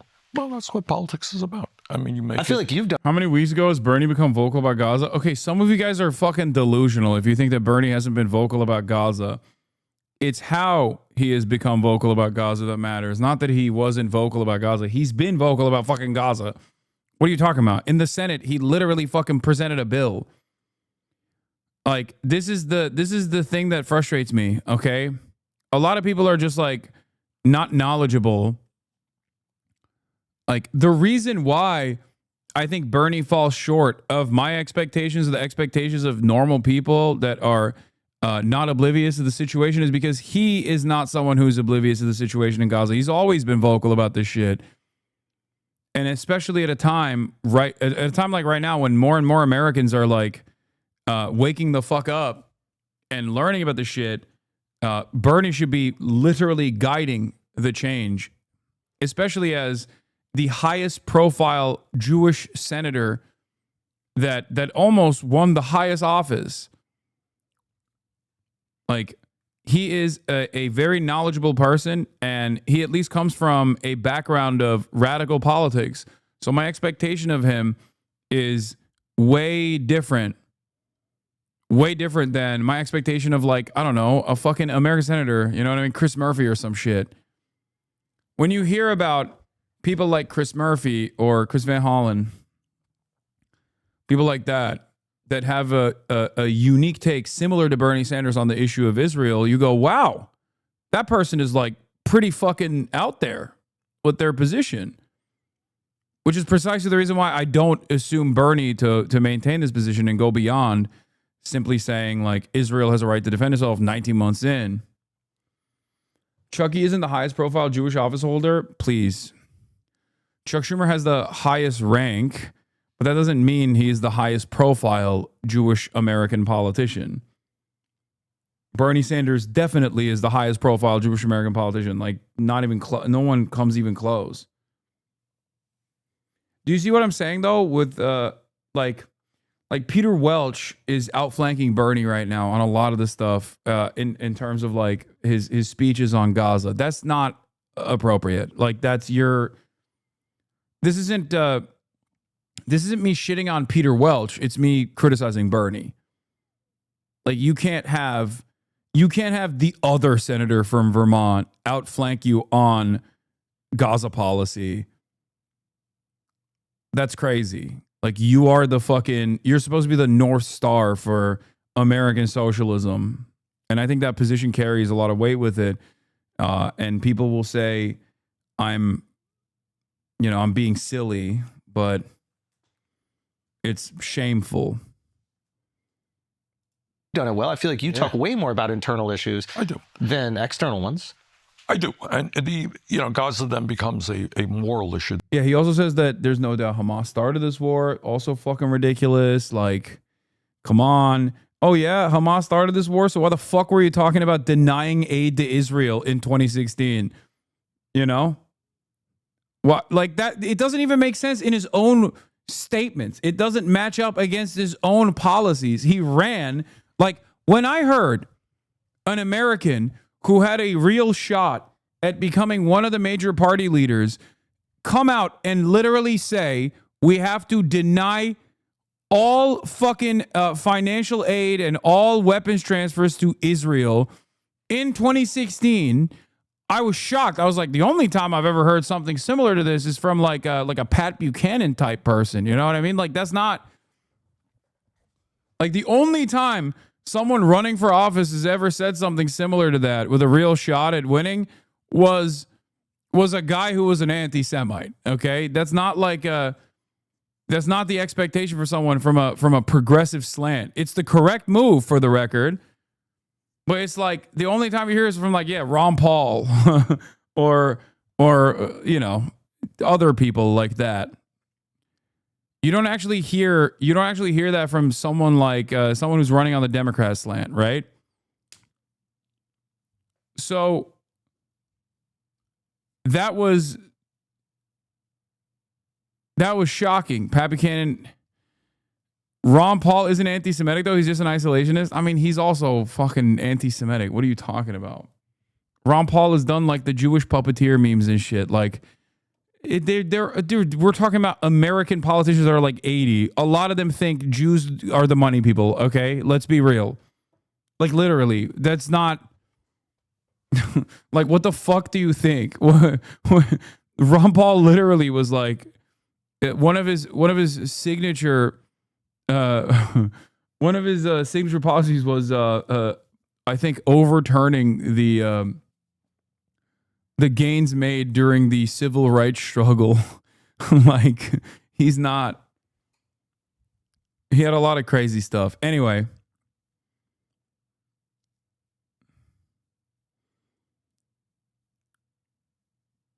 A racist calling a racist out, Lamau. You always claim people opposing your viewpoint is uneducated, which is a cheap way of avoiding things. A racist calling a racist out? Who am I racist towards? You can't say white people. Please don't unironically say that I'm racist towards white people.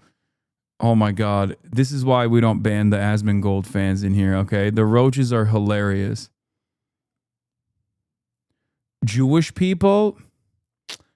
Oh, okay, chatter. Sure, bud. At least they don't say I'm racist towards white people anymore.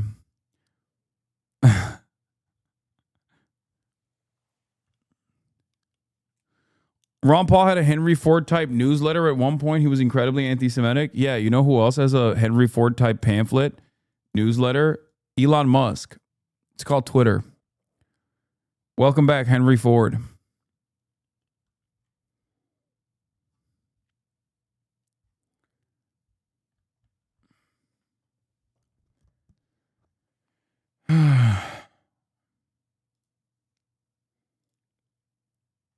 Yeah, I know. I'm so racist towards Jewish people because I don't think Israel should be an ethno-state.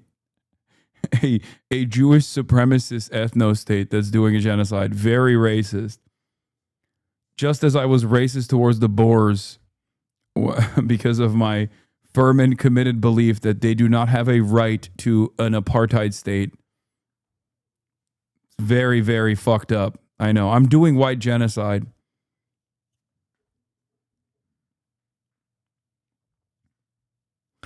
Yemen's Houthis have now warned all ships in the port of Haifa that they may not be targeted with the goal of imposing a naval blockade on Israel in retaliation for its full spectrum blockade of Gaza. Comes after Israel's repeatedly struck the port of Hodeidah.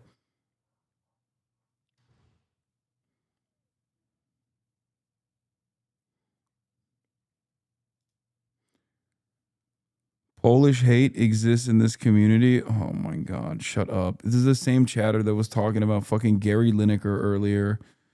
Ay, ay, ay. Please stop. I love Polish people. That you cannot run away from. Right. But at the end of the day, you know, we have to ask ourselves, why are we where we are? And it's a funny thing, I was talking to my staff when we were driving in today and reviewing, there was I think it was Pew, P-E-W, they do these studies. Polls? Yeah, they do things. And they asked the question, I may be a little bit wrong here, but they said, they do it, and they say, are you better off today than somebody in your situation, middle class, whatever you are, were 40 years ago? That's the question. Yeah. What do you think the answer was? This is an insane statistic. I've seen this research. They're like that people are making inflation adjusted the same wage that they were making 50 years ago. I don't mean that. I don't even mean statistically. I'm going beyond that. Are you better off than somebody? How do you feel? Do you think somebody in your condition? Okay, the rest of it is like college debt, states should provide their own health care, Trump's new bill to lower, is AOC next in line, Bernie's bravery, and does he fear from powerful people?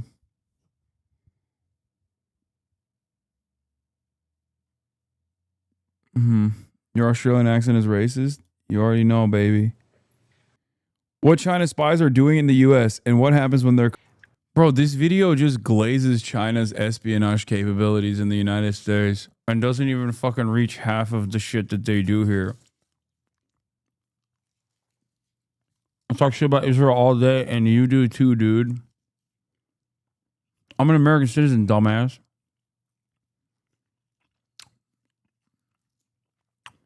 She's not. Are you oblivious to what's going on to non-citizens, asylum seekers that have questionable legal status to be on U.S. soil right now, speaking out against Israel? What do you think happens there?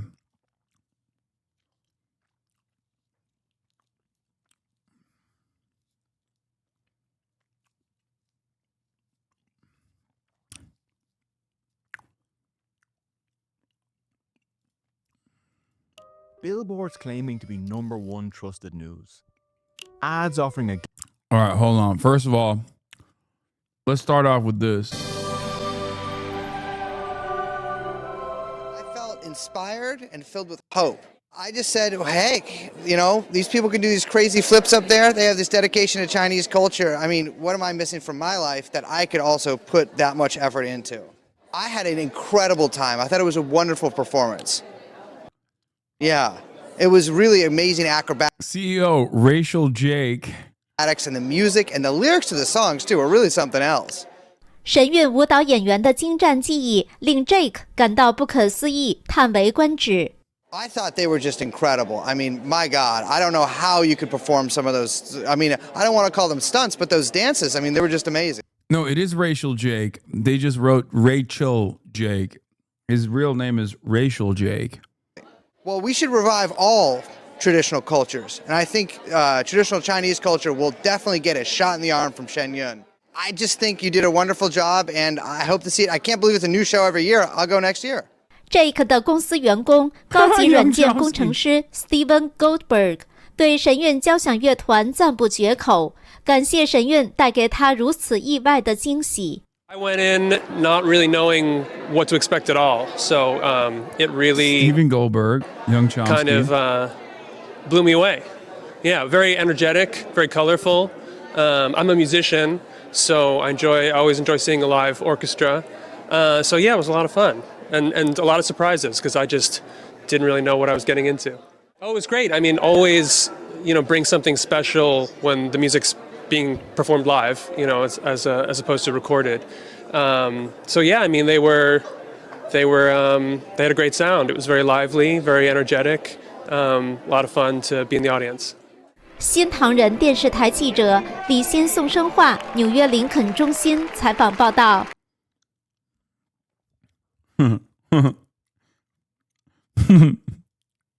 Oh man, I fucking love race. All right, let's watch this. 1999, around 5 a.m., a considerable crowd began clustering around Beihai Park in central Beijing. No one carried a banner or megaphone. No one shouted slogans. It wasn't much out of the ordinary for one of China's largest parks in the heart of this metropolis. That is, until the group began moving westward, across Beihai Bridge, toward Zhongnanai, the central government complex of the Chinese Communist Party. By 8 a.m., more than 20,000 had gathered on Fuyu Street in front of the general office of the State Council in a series of silent, orderly lines. Still, not a banner or sign in sight. It remained entirely unclear what the bizarre gathering was about. By now, Luo Gan, Party Secretary of Legal and Political Affairs, had no choice but to call Jiang Zemin, the General Secretary of the party and the country's highest authority. As Luo explained the situation, Jiang grew increasingly worried.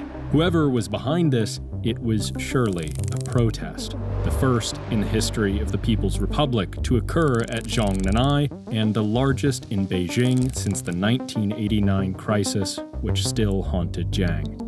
Comprehending the situation's severity, Jiang tersely ordered Luo to figure it out. So Luo tapped Zhu Rongji, China's premier, the country's second highest ranking official, to assist in bringing an end to the mysterious standoff. But Luo and Zhu's first move wasn't to call in security forces to break up the demonstration. Instead, they would negotiate.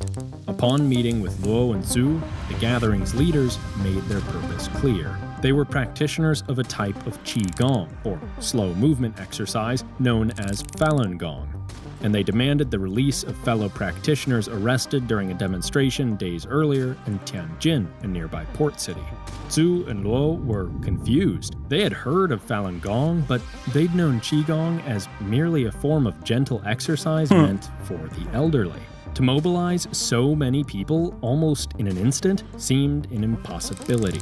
More worrying, the 5 leaders present for the negotiations were employees of the Army's Chief of Staff Department, Beijing University, and the Ministries of Supervision, Railways, and Public Security, all crucially important institutions for the regime. Over 6 hours, Luo and Zhu ultimately diffused the situation by conceding to all the group's demands, promising to release the Tianjin practitioners, that the government had no quarrel with Qigong groups such as theirs, and that all present at Zhongnanai would be safe from prosecution. Beijing had caved. The crowd had won. And so they dispersed. But Zhu was only number 2. His promises were still subject to the approval of Jiang Zemin. And for Jiang, the whole thing was nothing short of a disaster. Later that night, he penned a letter to high party members, chastising them for their lack of awareness and demanding answers. What was this group? How did they mobilize such numbers? And who was in charge?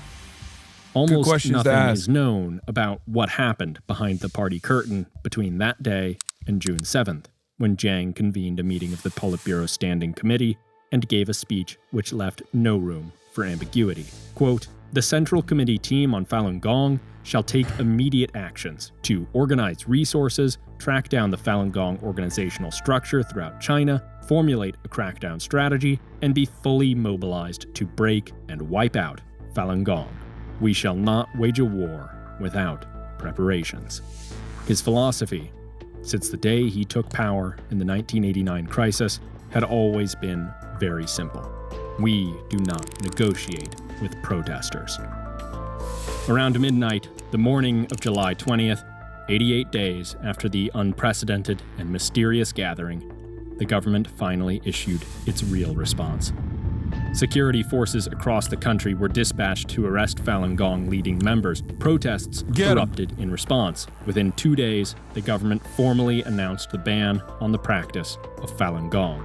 The war between Falun Gong and Beijing, still raging to this day, had begun.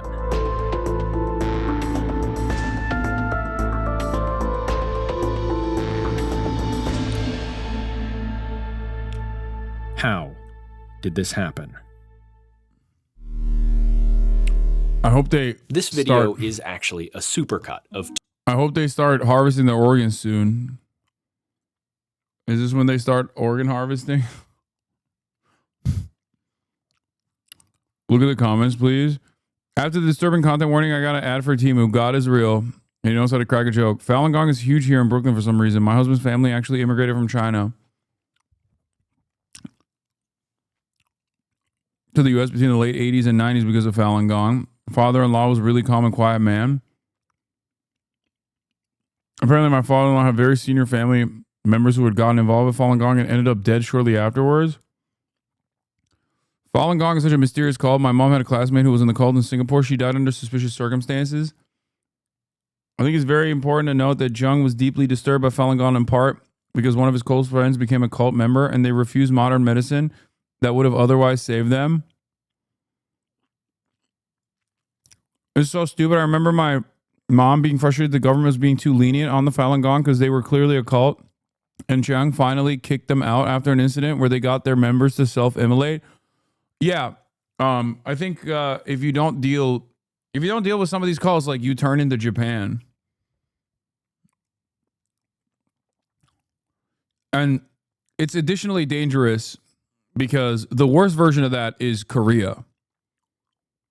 Sometimes also directly involved with the cults in Japan or the United States with Scientology. You're never beating the CIA allegations. Wait, what?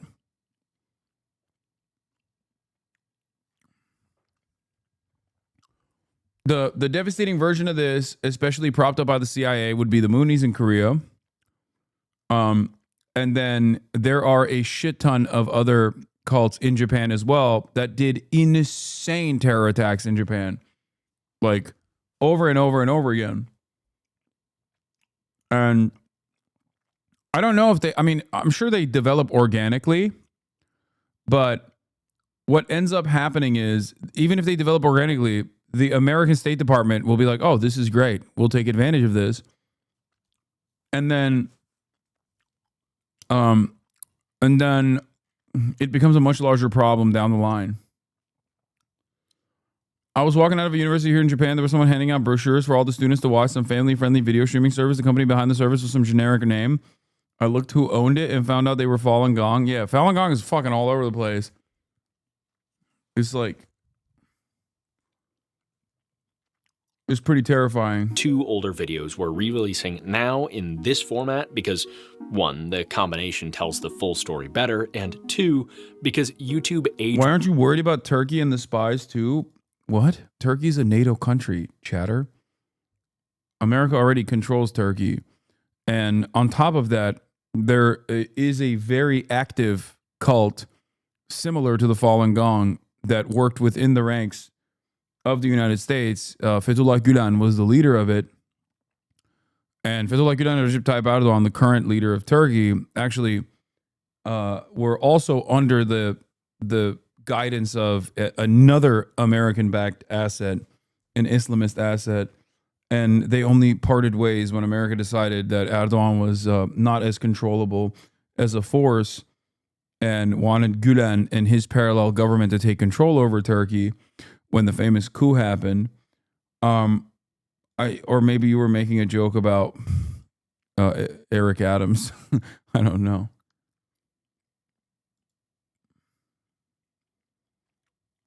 There's cults.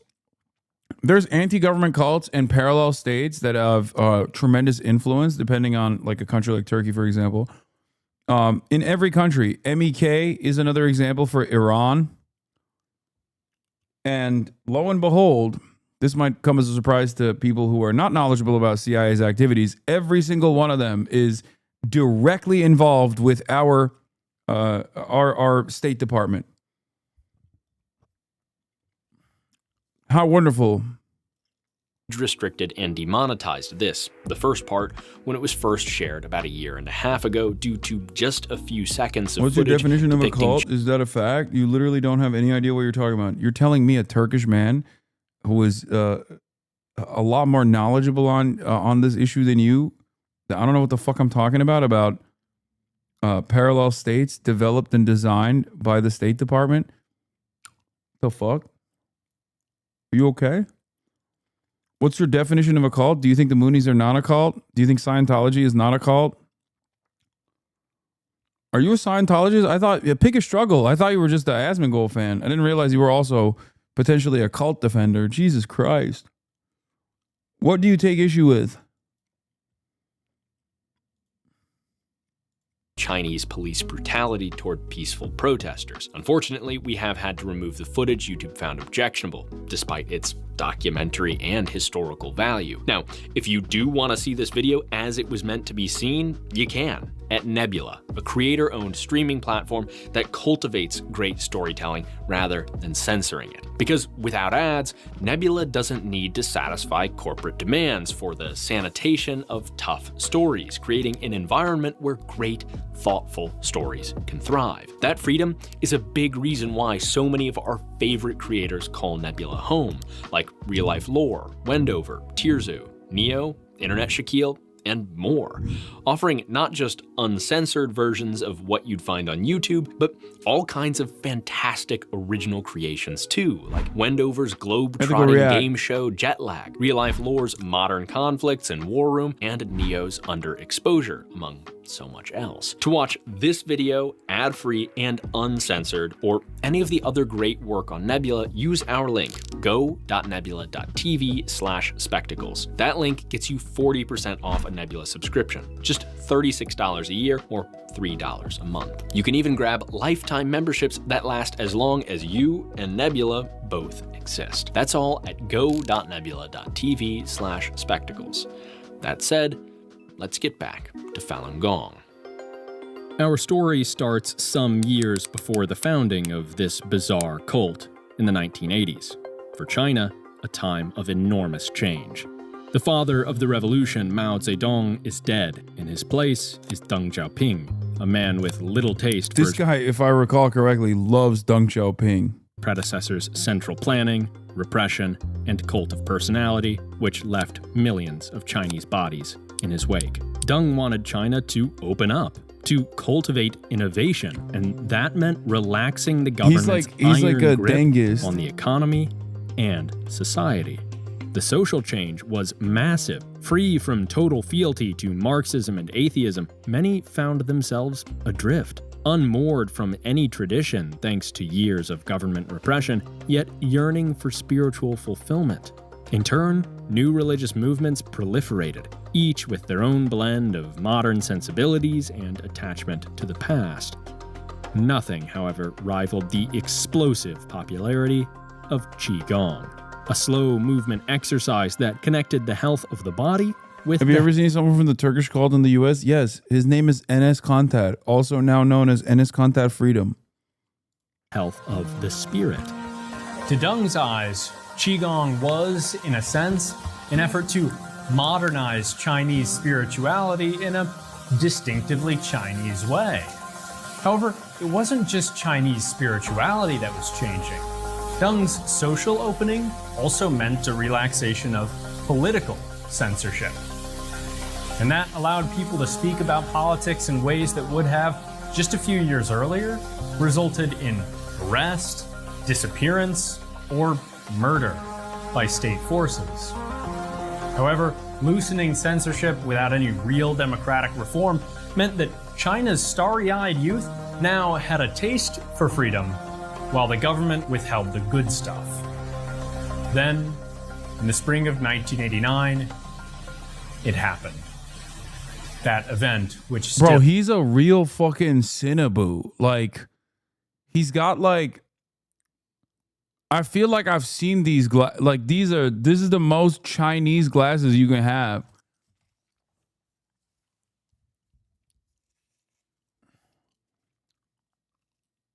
Yeah, he's got the fit. Still haunted Jiang.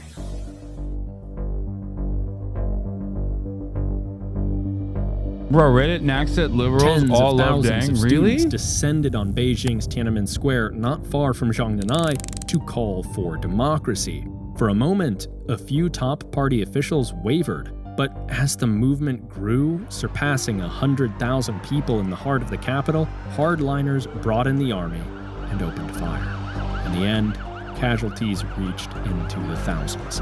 Deng had little choice but to replace his protester-sympathizing general secretary with his polar opposite, Jiang Zemin, a man who had, at this moment, just one thing in mind. We do not negotiate. with protesters.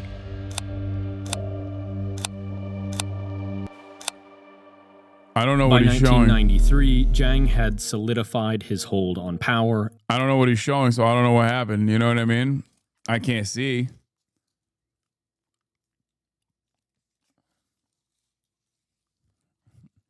I don't know.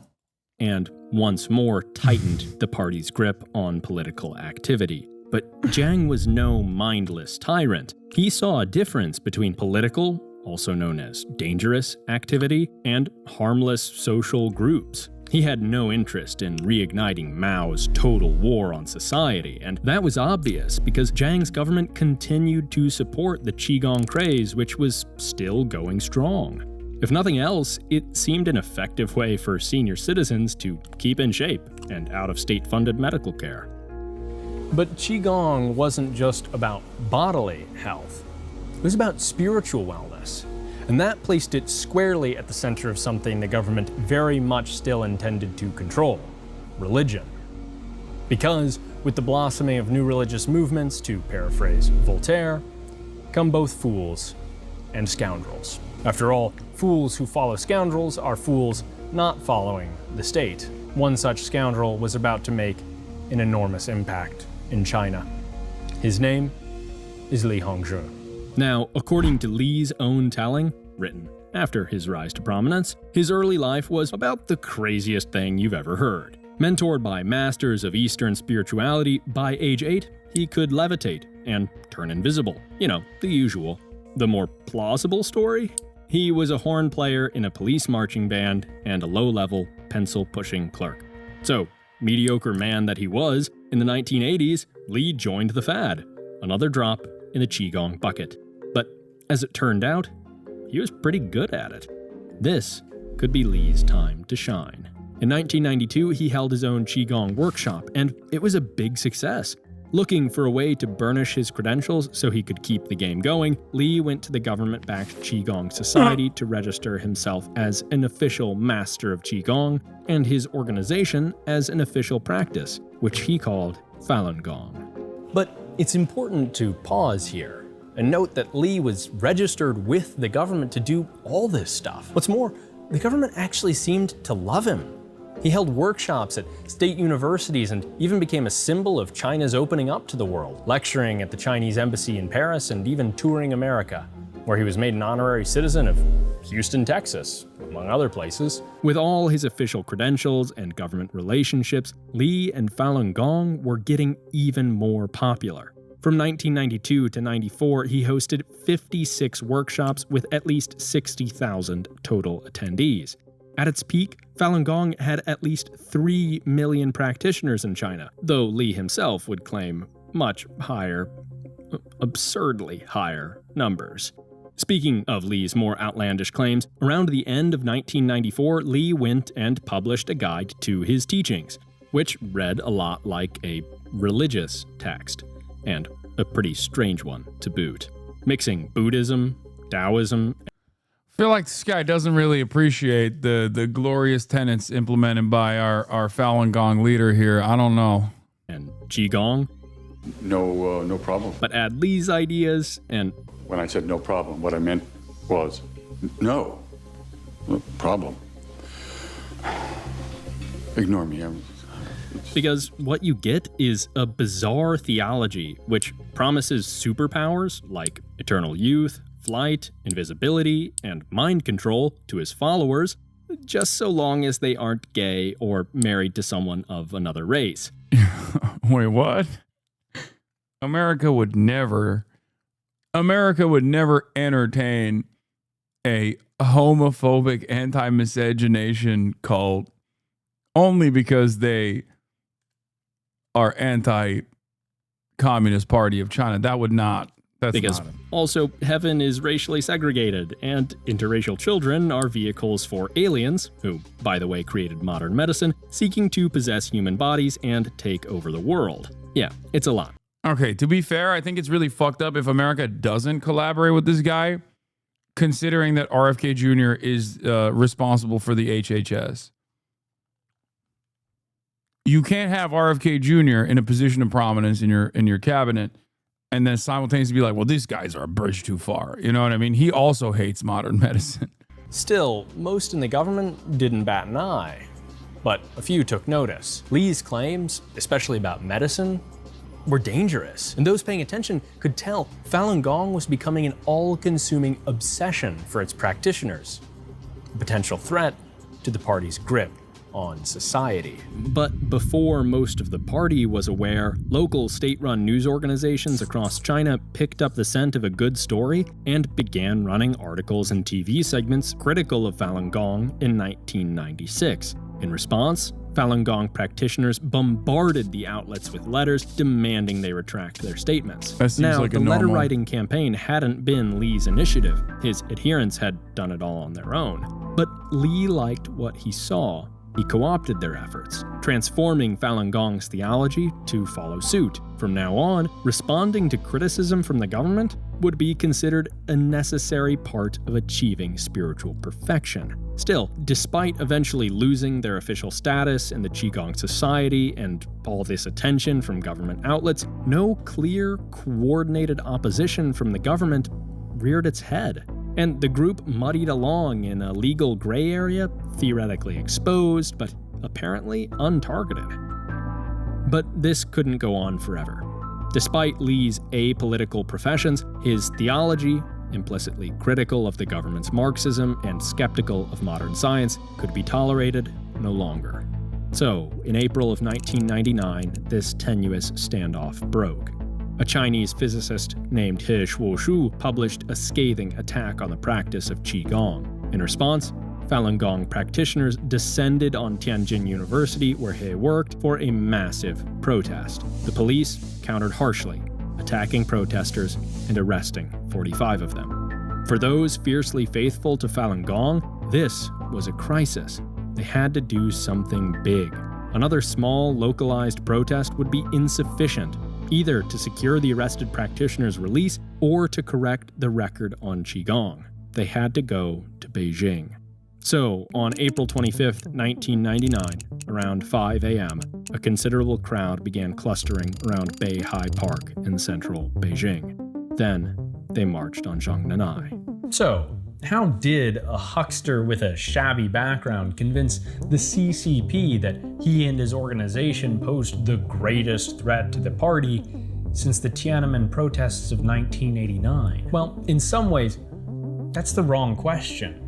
You see, it was the party's repression that so upset society and paved the way for scoundrels like Li. The party's paranoid need for social control that radicalized the group into political action. Falun Gong, its worldviews and its theology were unhinged from the start, but it only really became a political force, one that demanded extraordinary devotion of its members, thanks to political repression. In other words, it was the party's own fear that brought some 20,000 Falun Gong practitioners to Zhongnanai on April 25th, 1999, and transformed a slow movement exercise group into a fierce enemy. Dude, what are we talking about? You had fucking, by your own admission, they were mobilizing in a decentralized manner. At that point, like, I think the government has every right and responsibility, not even right, responsibility to try and deal with that, because it's becoming an incredibly dangerous fuck called. Only Americans look at a situation like that and go, just let them do whatever the fuck they want to do. No, man. That's how you get measles, dog. What do you mean? That's how you get fucking measles. Look at cases of measles rising in Texas. Why is that happening? Because there's motherfuckers like this, okay, the American version of this shit, hopped up on American exceptionalism and American individualism fumes, going, I don't want to fucking inoculate my child. Why would I do that? I don't want to make my child gay and autistic. Like, this is the type of shit that is frustrating when, like, a competent administrative state engages in what a competent administrative state is supposed to do. Like, what are you supposed to do? You just let these guys run wild? Like, what the fuck? It's a public health risk. I'm sorry. A fierce enemy who wouldn't be quashed so easily. Protest and opposition from Falun Gong was far from over. It's January 23rd, 2001, 9 a.m. In Beijing, 7 visitors in town for the holiday from Kaifeng depart a friend's apartment where they've been staying for several days. For their day out, each brings a bottle of Sprite. Within the hour, they arrive at their first stop, Tiananmen Square, a massive plaza in the city center, once home to legendary pro-democracy demonstrations, but these days more popular with cult members protesting religious persecution. Regardless, one of the capital's biggest attractions. Unfortunately, the plaza was closed for some kind of event, but instead of contenting themselves by proceeding on their itinerary and returning the next day for the New Year's celebrations, the group determined to hang around and peruse the area nearby, agreeing to meet again at 2:30. They synchronized their watches. 4.5 hours later, one of the group's members returned to the area and began walking toward the People's Heroes Monument in the square's center. But on his way there, as though he needed some rest, Wang Jindong stopped, took a seat on the ground, pulled out his Sprite, and poured it all over himself. The gasoline fumes burned his nostrils. Then he lit himself on fire. Nearby police rushed at him, extinguishing the flames and erecting barriers to hide him from view. He was still alive. Distracted by Wang, the police were slower to notice when suddenly 4 more bodies went up in flames around the square. Wang's friends. Before the officers could reach them, one perished. Yeah, this is the fault of government repression, I think. Like, what do you mean? It's the fault of the Chinese government for not stopping this as soon as they started doing the letter campaign. Okay? If I'm in charge of the Chinese government and I see these motherfuckers doing a letter campaign, I'm like, nope, you're done. Like, far before they start self-immolating, okay? Because you do the decentralized letter writing campaign, and then before you know it, they're self-immolating, okay? No shot. That is unironically for public safety. It's for the safety of the individuals that are a part of the cult. I mean, Japan did something recently after the Shinzo Abe assassination. Like, it shouldn't have taken the assassination of Shinzo Abe for the Japanese government to disband, the Unification Church. I wonder how this guy feels about the fact that No. This guy's not pro Falun Gong, by the way. He's just, I think he's critical of the Chinese government's like repression and like more authoritarian tendencies because he is a lib. And it's understandable to be critical of some of the restrictions on civil liberties that the Chinese government represents. No, he's not anti-China. I don't even think he's anti-China. I think he's, in a weird way, I think he's like pro-Deng and pro-China. He just wants like markets to be unleashed upon China. But like some of the reasons why he's critical of the Communist Party of China, I think, is because all those sacred organs burned to ashes for no reason, such a waste. I'm starving. That's okay, dude.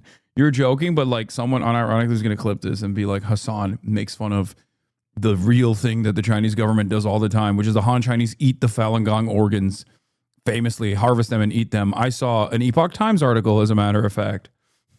As the others stood up and began stumbling around, waving they their legit arms think in that. the air, panicking as the pain became unbearable.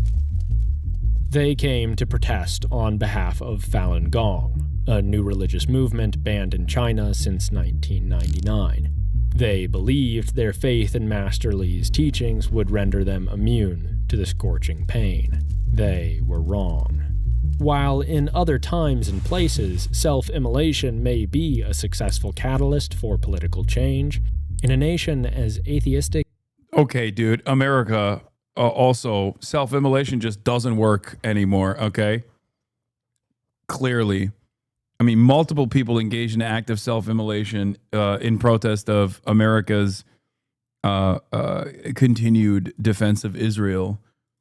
As China, self-destructive superstition is less likely to gain sympathy, especially when the government responds by publicizing graphic media of the event across the country, alongside articles castigating an illegal cult as a cause of mass suicide demonstrations. Meanwhile, Li Hongzhi, great master of Falun Gong, disowned the demonstrators. He was against suicide, he argued, and so they must be very that's phony. bad followers. That's phony. You just let your dudes fucking do that, and then you just dropped it out. Or the whole thing was staged by the government. By so transparently throwing attempted martyrs under the bus, Li exposed himself as not just a liar, but a heartless, vicious one at that. Public opinion, once sour on the repression, now began to warm to the government's years-old campaign, which officials in turn intensified. School programs demanding children state their allegiance to science spread across the country. Companies, both Chinese and China did Reddit atheism. They said, "Oh my science." Foreign-owned. China did state-mandated Reddit atheism, where you're not supposed to say, "Oh my God," you're supposed to say, "Oh my science." When you sneeze, you're not supposed to say "bless you." You're supposed to say "science you." Were compelled to identify Falun Gong practitioners in their workforce. Those apprehended were sent to re-education. By the way, it's fucking hilarious that like he's showing American news articles directly using repression against a psychopathic cult that he recognizes a psychopathic cult as like state repression. And of course, if you noticed, American newspapers are covering this shit like, how could China do this? How could China be so ruthless? Okay? This is why I say we should do this kind of China shit to our cults. Okay? Like, it's like whenever they fucking post, China executed another billionaire for knowingly selling a spoiled baby formula. And I'm like, why can't we get a little bit of that? Like, what do you mean? Why can't we get a little bit of that? I guess the closest we've gotten to that is like Waco. But even then, dude, the way that these guys treated Falun Gong is still significantly better than fucking Waco. I don't think the Chinese government, as far as I know, went into a compound where the fucking Falun Gong were at and like gassed the entire compound and killed the children in the compound. They're just disbanding the cult. So even when America does some shit, even when America tries to deal with a fucking cult, they just deal with it in the most American way possible. First gassed and then burned them alive. Sorry. Or if they proved tough to convert, instead shipped to labor camps to first be broken physically. Reliable estimates placed the number killed in the campaign over. In America, when you fucking are a QAnon cult member, you get into the government now. Okay? That's what we do to our cult members. We take our cult members and we go, "Oh, are you in a cult? Great. Please join the federal government, please." RFK Jr. is anti-medicine, and he runs medicine. He runs medicine in the government. He runs Health and Human Services, okay? So part of that is de facto running the medicine. The guy who is anti-medicine, who may or may not have a fucking brainworm, well, we know he has a brainworm, but we don't know if it actually controls his mind, is literally in the government. Tulsi Gabbard, also in a cult, literally in the government. Oh my God. 3,000. But all that is just the beginning.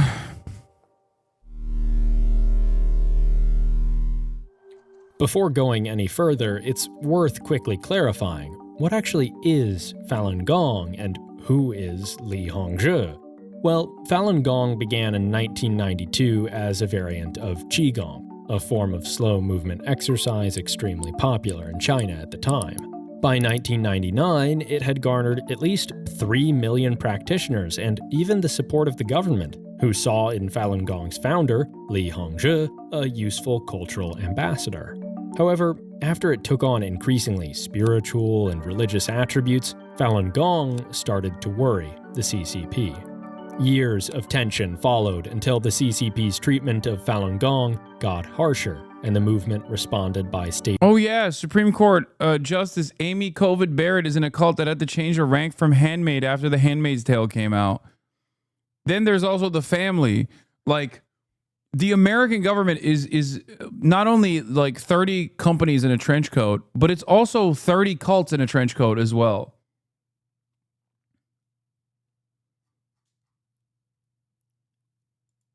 It's so nutty. It's just cults all the way up and down.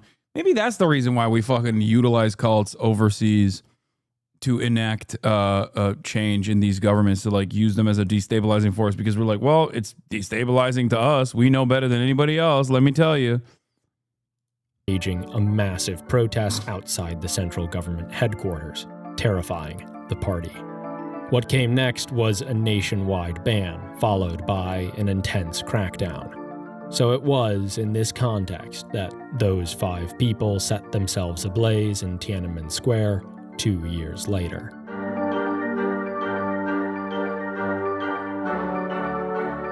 Luckily for Li, he'd left China a couple years before the crackdown began. Maybe he sensed the coming change in the political winds. Pretty soon, he settled in, of all places, New York. More on that in a minute. But Li wasn't retiring in defeat. Anything but. In his eyes, for Falun Gong to fight back, they needed to go global. Just take a look at this graph. Starting in 1999, when the crackdown began, Falun Gong events outside of China skyrocketed as the group sought to share its story of repression with the world. And it wasn't just events either. In 2000, some of Li's top lieutenants started the Epoch Times, a newspaper dedicated to exposing the wicked abuses of the CCP. Just a few Motherfucker years lives later, in LA, bro. That's crazy. It's Santa Monica. Li started Shen Yun, a ballet aiming to tell the story of how the CCP destroyed Chinese culture. And, of course, Falun Gong. Now, you may be thinking, well, this sounds great. Cultural output, freedom of the press, and yeah, fair enough, but there are a few kinks in this story. Set aside, for now, that the Epoch Times would go on to become one of America's most prominent far-right conspiracy rags, or that Shen Yun explicitly calls the theory of evolution a deadly idea.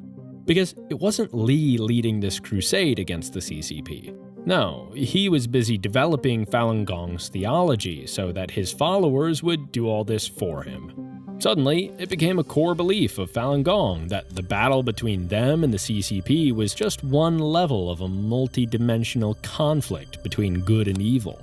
If practitioners didn't participate, well, they'd be on the side of evil itself. And since fighting evil by achieving— These are the Moonies? No, this is the Chinese Moonies. The Moonies were Korean. They also made a foothold in Japan. And someone in the chat was saying that maybe they also might have done had a foothold in fucking Japan as well, Falun Gong themselves. Oh. Global reach for your newspaper and ballet is actually kind of resource and time intensive. It turned out that the best thing loyal Falun Gong practitioners could do was volunteer. A lot. Many Epoch Times journalists work for free, churning out factually dubious clickbait. And while Shen Yun's skilled dancers are compensated, the practitioners who put on the show are not. Okay, you might be thinking, well, this doesn't sound great, but it's not that crazy for a religious group to use volunteers. And sure, even if Falun Gong's demands outstrip basically every modern established religion, that's fair enough. Except, like, the Moonies are so pervasive that they are the reason why sushi is as popular as it is in the United States of America. Didn't they have like a monopoly on sushi restaurants for the longest time?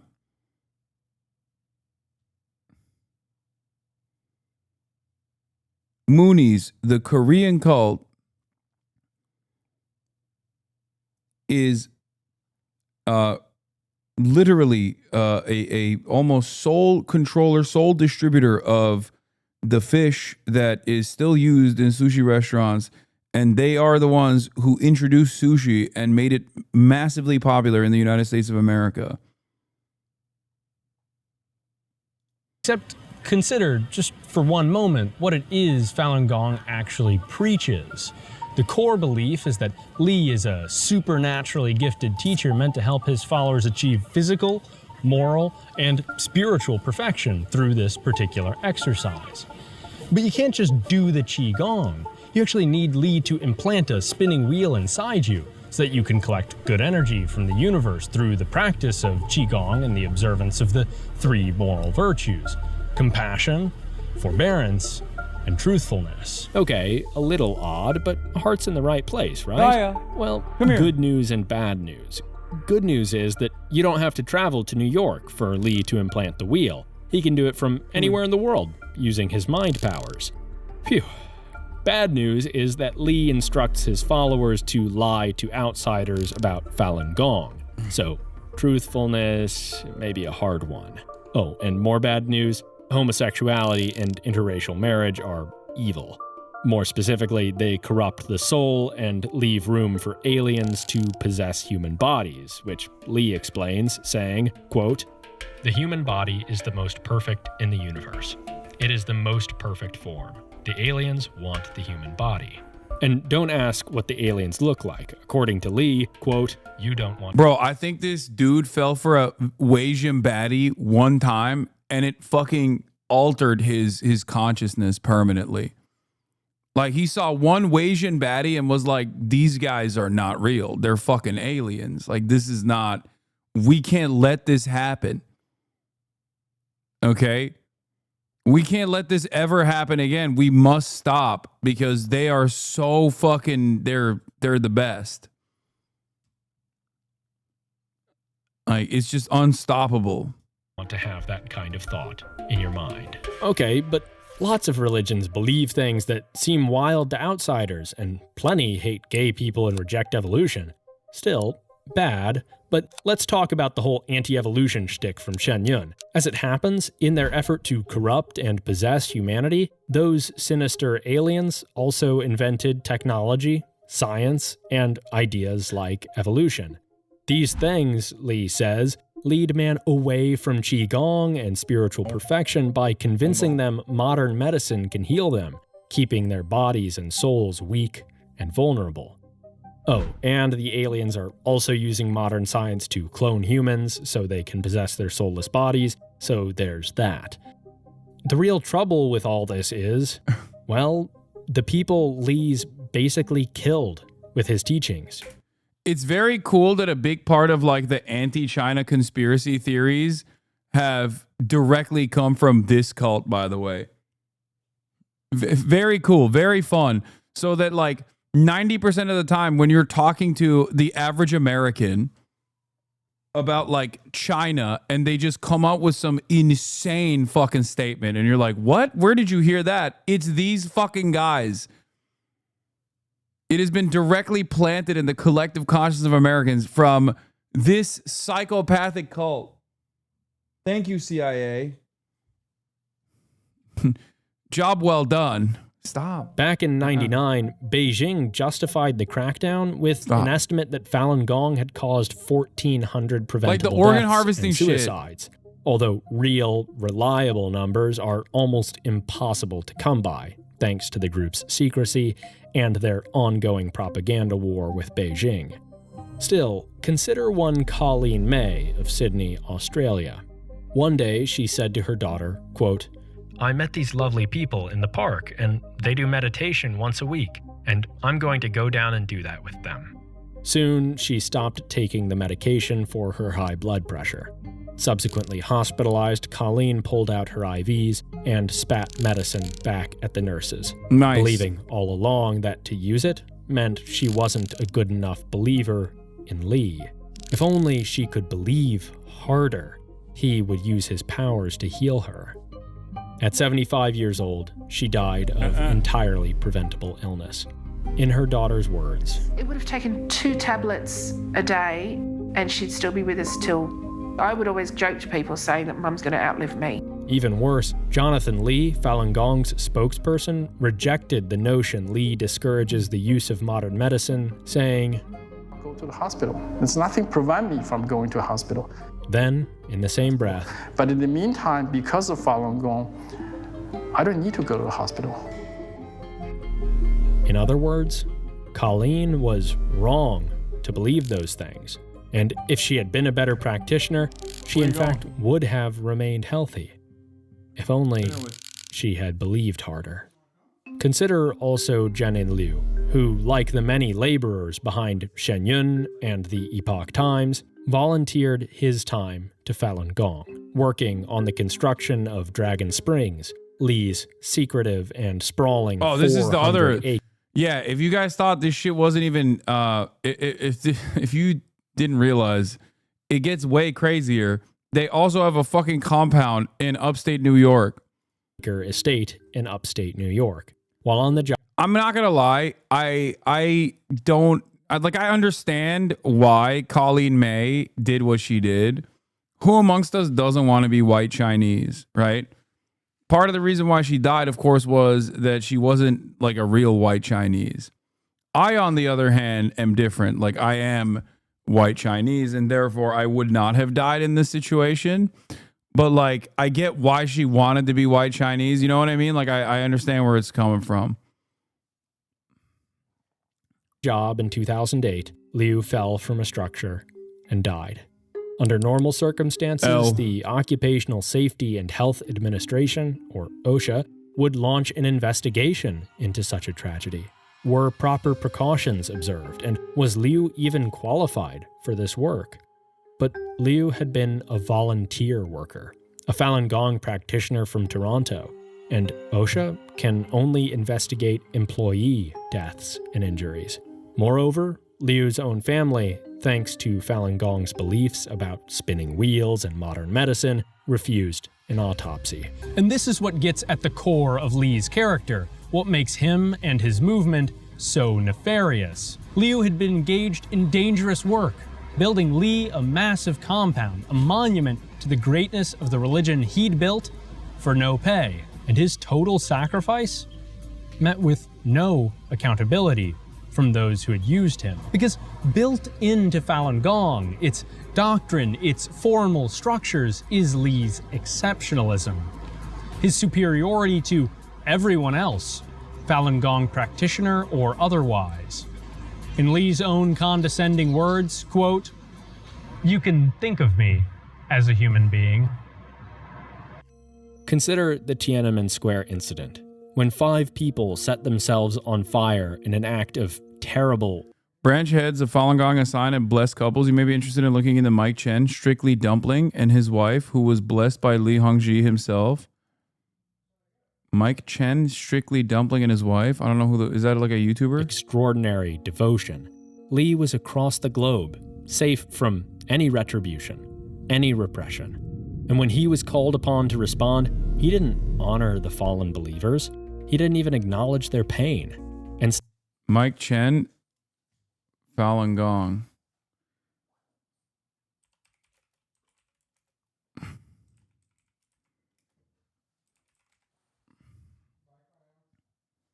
Oh my God. Mikey Chen. It says on his Wikipedia that he's fucking Falun Gong. This guy is... in the ocean. There's shrimp, there's...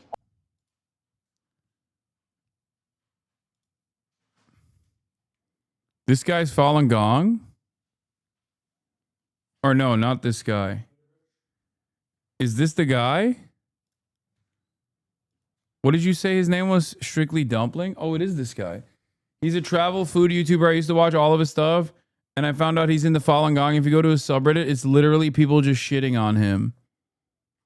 You know, it's actually surprising that like a lot of a lot more Americans than you would think are anti-Falun Gong. It is like people make jokes about Shen Yun and stuff in places that I would have never expected. And I don't know if it's just because they thought it was like a weird, lame art thing, or because they recognize it's kind of like Scientology. But it's interesting. Like, your parents are not safe from this shit, for the record. Like, you're 100%. Like, this cult is so perfect for... This cult is so fucking perfect for Americans. The important things in my life. Falun Gong. Oh my God. I work a lot on YouTube, but I consider raising awareness of human rights issues in China the most important things that I do. Thanks for watching. This parade right here is why I'm in San Francisco today. Like I mentioned on many of my channels before, I practice a Chinese meditation exercise called Falun Dafa or Falun Gong. And Falun Gong is a Qigong practice or meditation exercise, kind of similar to Tai Chi. And when this meditation practice started in China in 1992, it became incredibly popular because so many people were getting healthier. Links, stop organ harvesting. TheEpochTimes.com.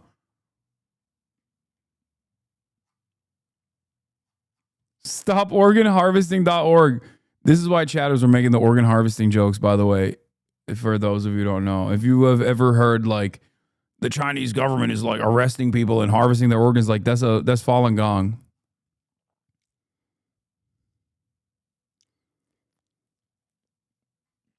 Instead, Lee just disowned them. They had set out to prove their devotion. Yet, all they achieved was to intensify the crackdown and, perhaps worse, expose their divine leader as uncaring and oblivious to their suffering. This story isn't meant to excuse the atrocities the CCP still regularly commits against religious minorities. In fact, the sins of the party were the subject of our previous video on the origins of Falun Gong. Instead, we mean to highlight the similarities between these mortal enemies, Lee and the CCP. Each victimizes the same group of people, the innocent followers of Falun Gong, who deserve neither to be sent to re-education camps. I mean, I can't even hate on him because he's like more pro-China than the average lib. Like, he unironically is pro-China. He's anti-China, but he's also weirdly pro-China. Maybe my brain is so distorted, but an anti-China YouTuber will take what Falun Gong is doing and describe it as like a brave religious movement unjustly maligned by the fucking scary communists. He at least says they're crazy and then says they're maligned by the scary Chinese communists. But he spent most of the video being like, these are not good guys, and it's actually good that the Chinese government kind of dealt with them. Like, Drew Pavlov is the average fucking anti-China hawk, okay? That's the liberal. He's an unironic Dengist.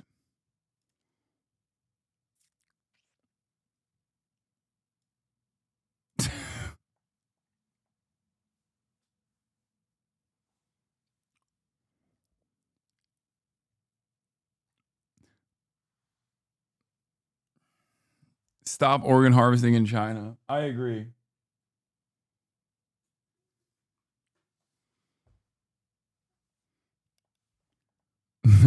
This is like the anti-Hasan. This is like the anti-Hasan propaganda where they like go so hard on the anti-Hasan propaganda that the average person's like, I don't think that's real. Okay?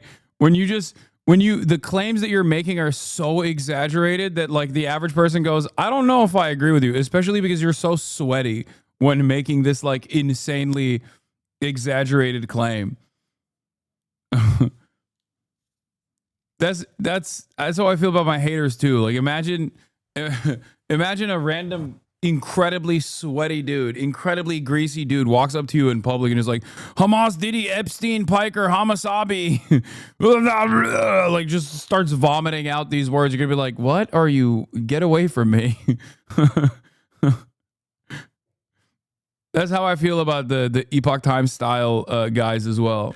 nor to be educated by a master who persuades them to die of preventable illness. Moreover, each abuses the same. Dude, do you not care about organ harvesting? Stop making light of this.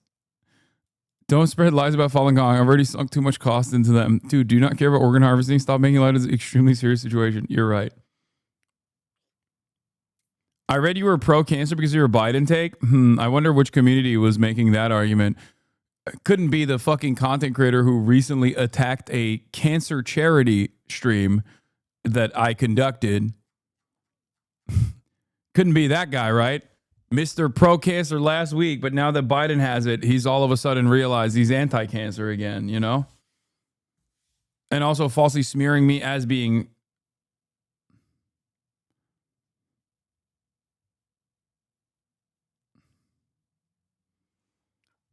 for the same reasons, in a quest for control.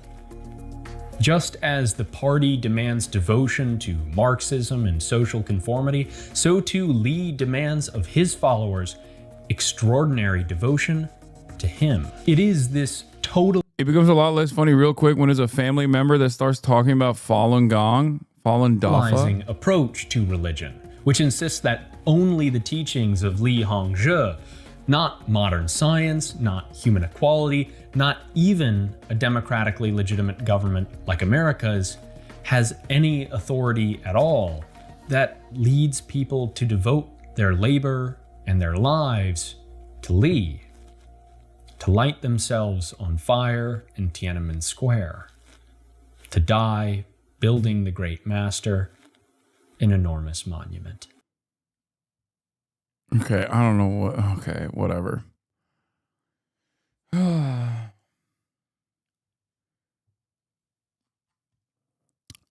Shouts out Falun Gong. Shouts out Epoch Times. Anyway, shouts out to the chatters. Love you all. I will see you tomorrow. I'm tired. I need to pee. I'm so goddamn tired. Holy shit. Did 8 hours and 30 minutes today, okay? So you better fucking recognize the amount of time I put into this today. Peace, everybody. Love you all, and see you tomorrow.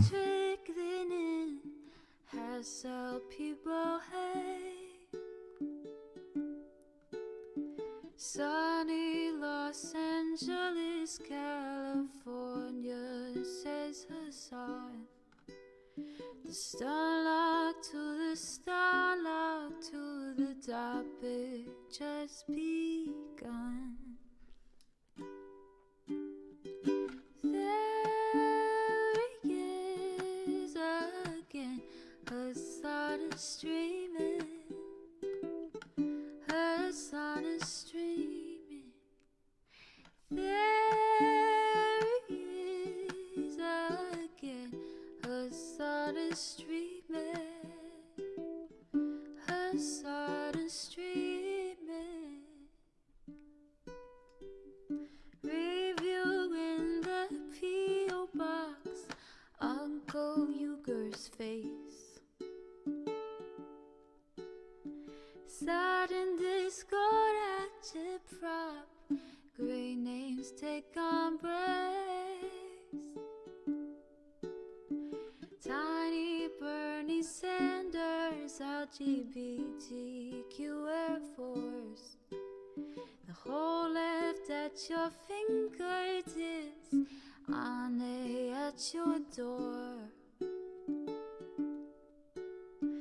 H3 crowded debate, the Young Turks online show. 3 full fucking years of this, plenty more to go. 90-day fiance talks of champagne bourgeoisie.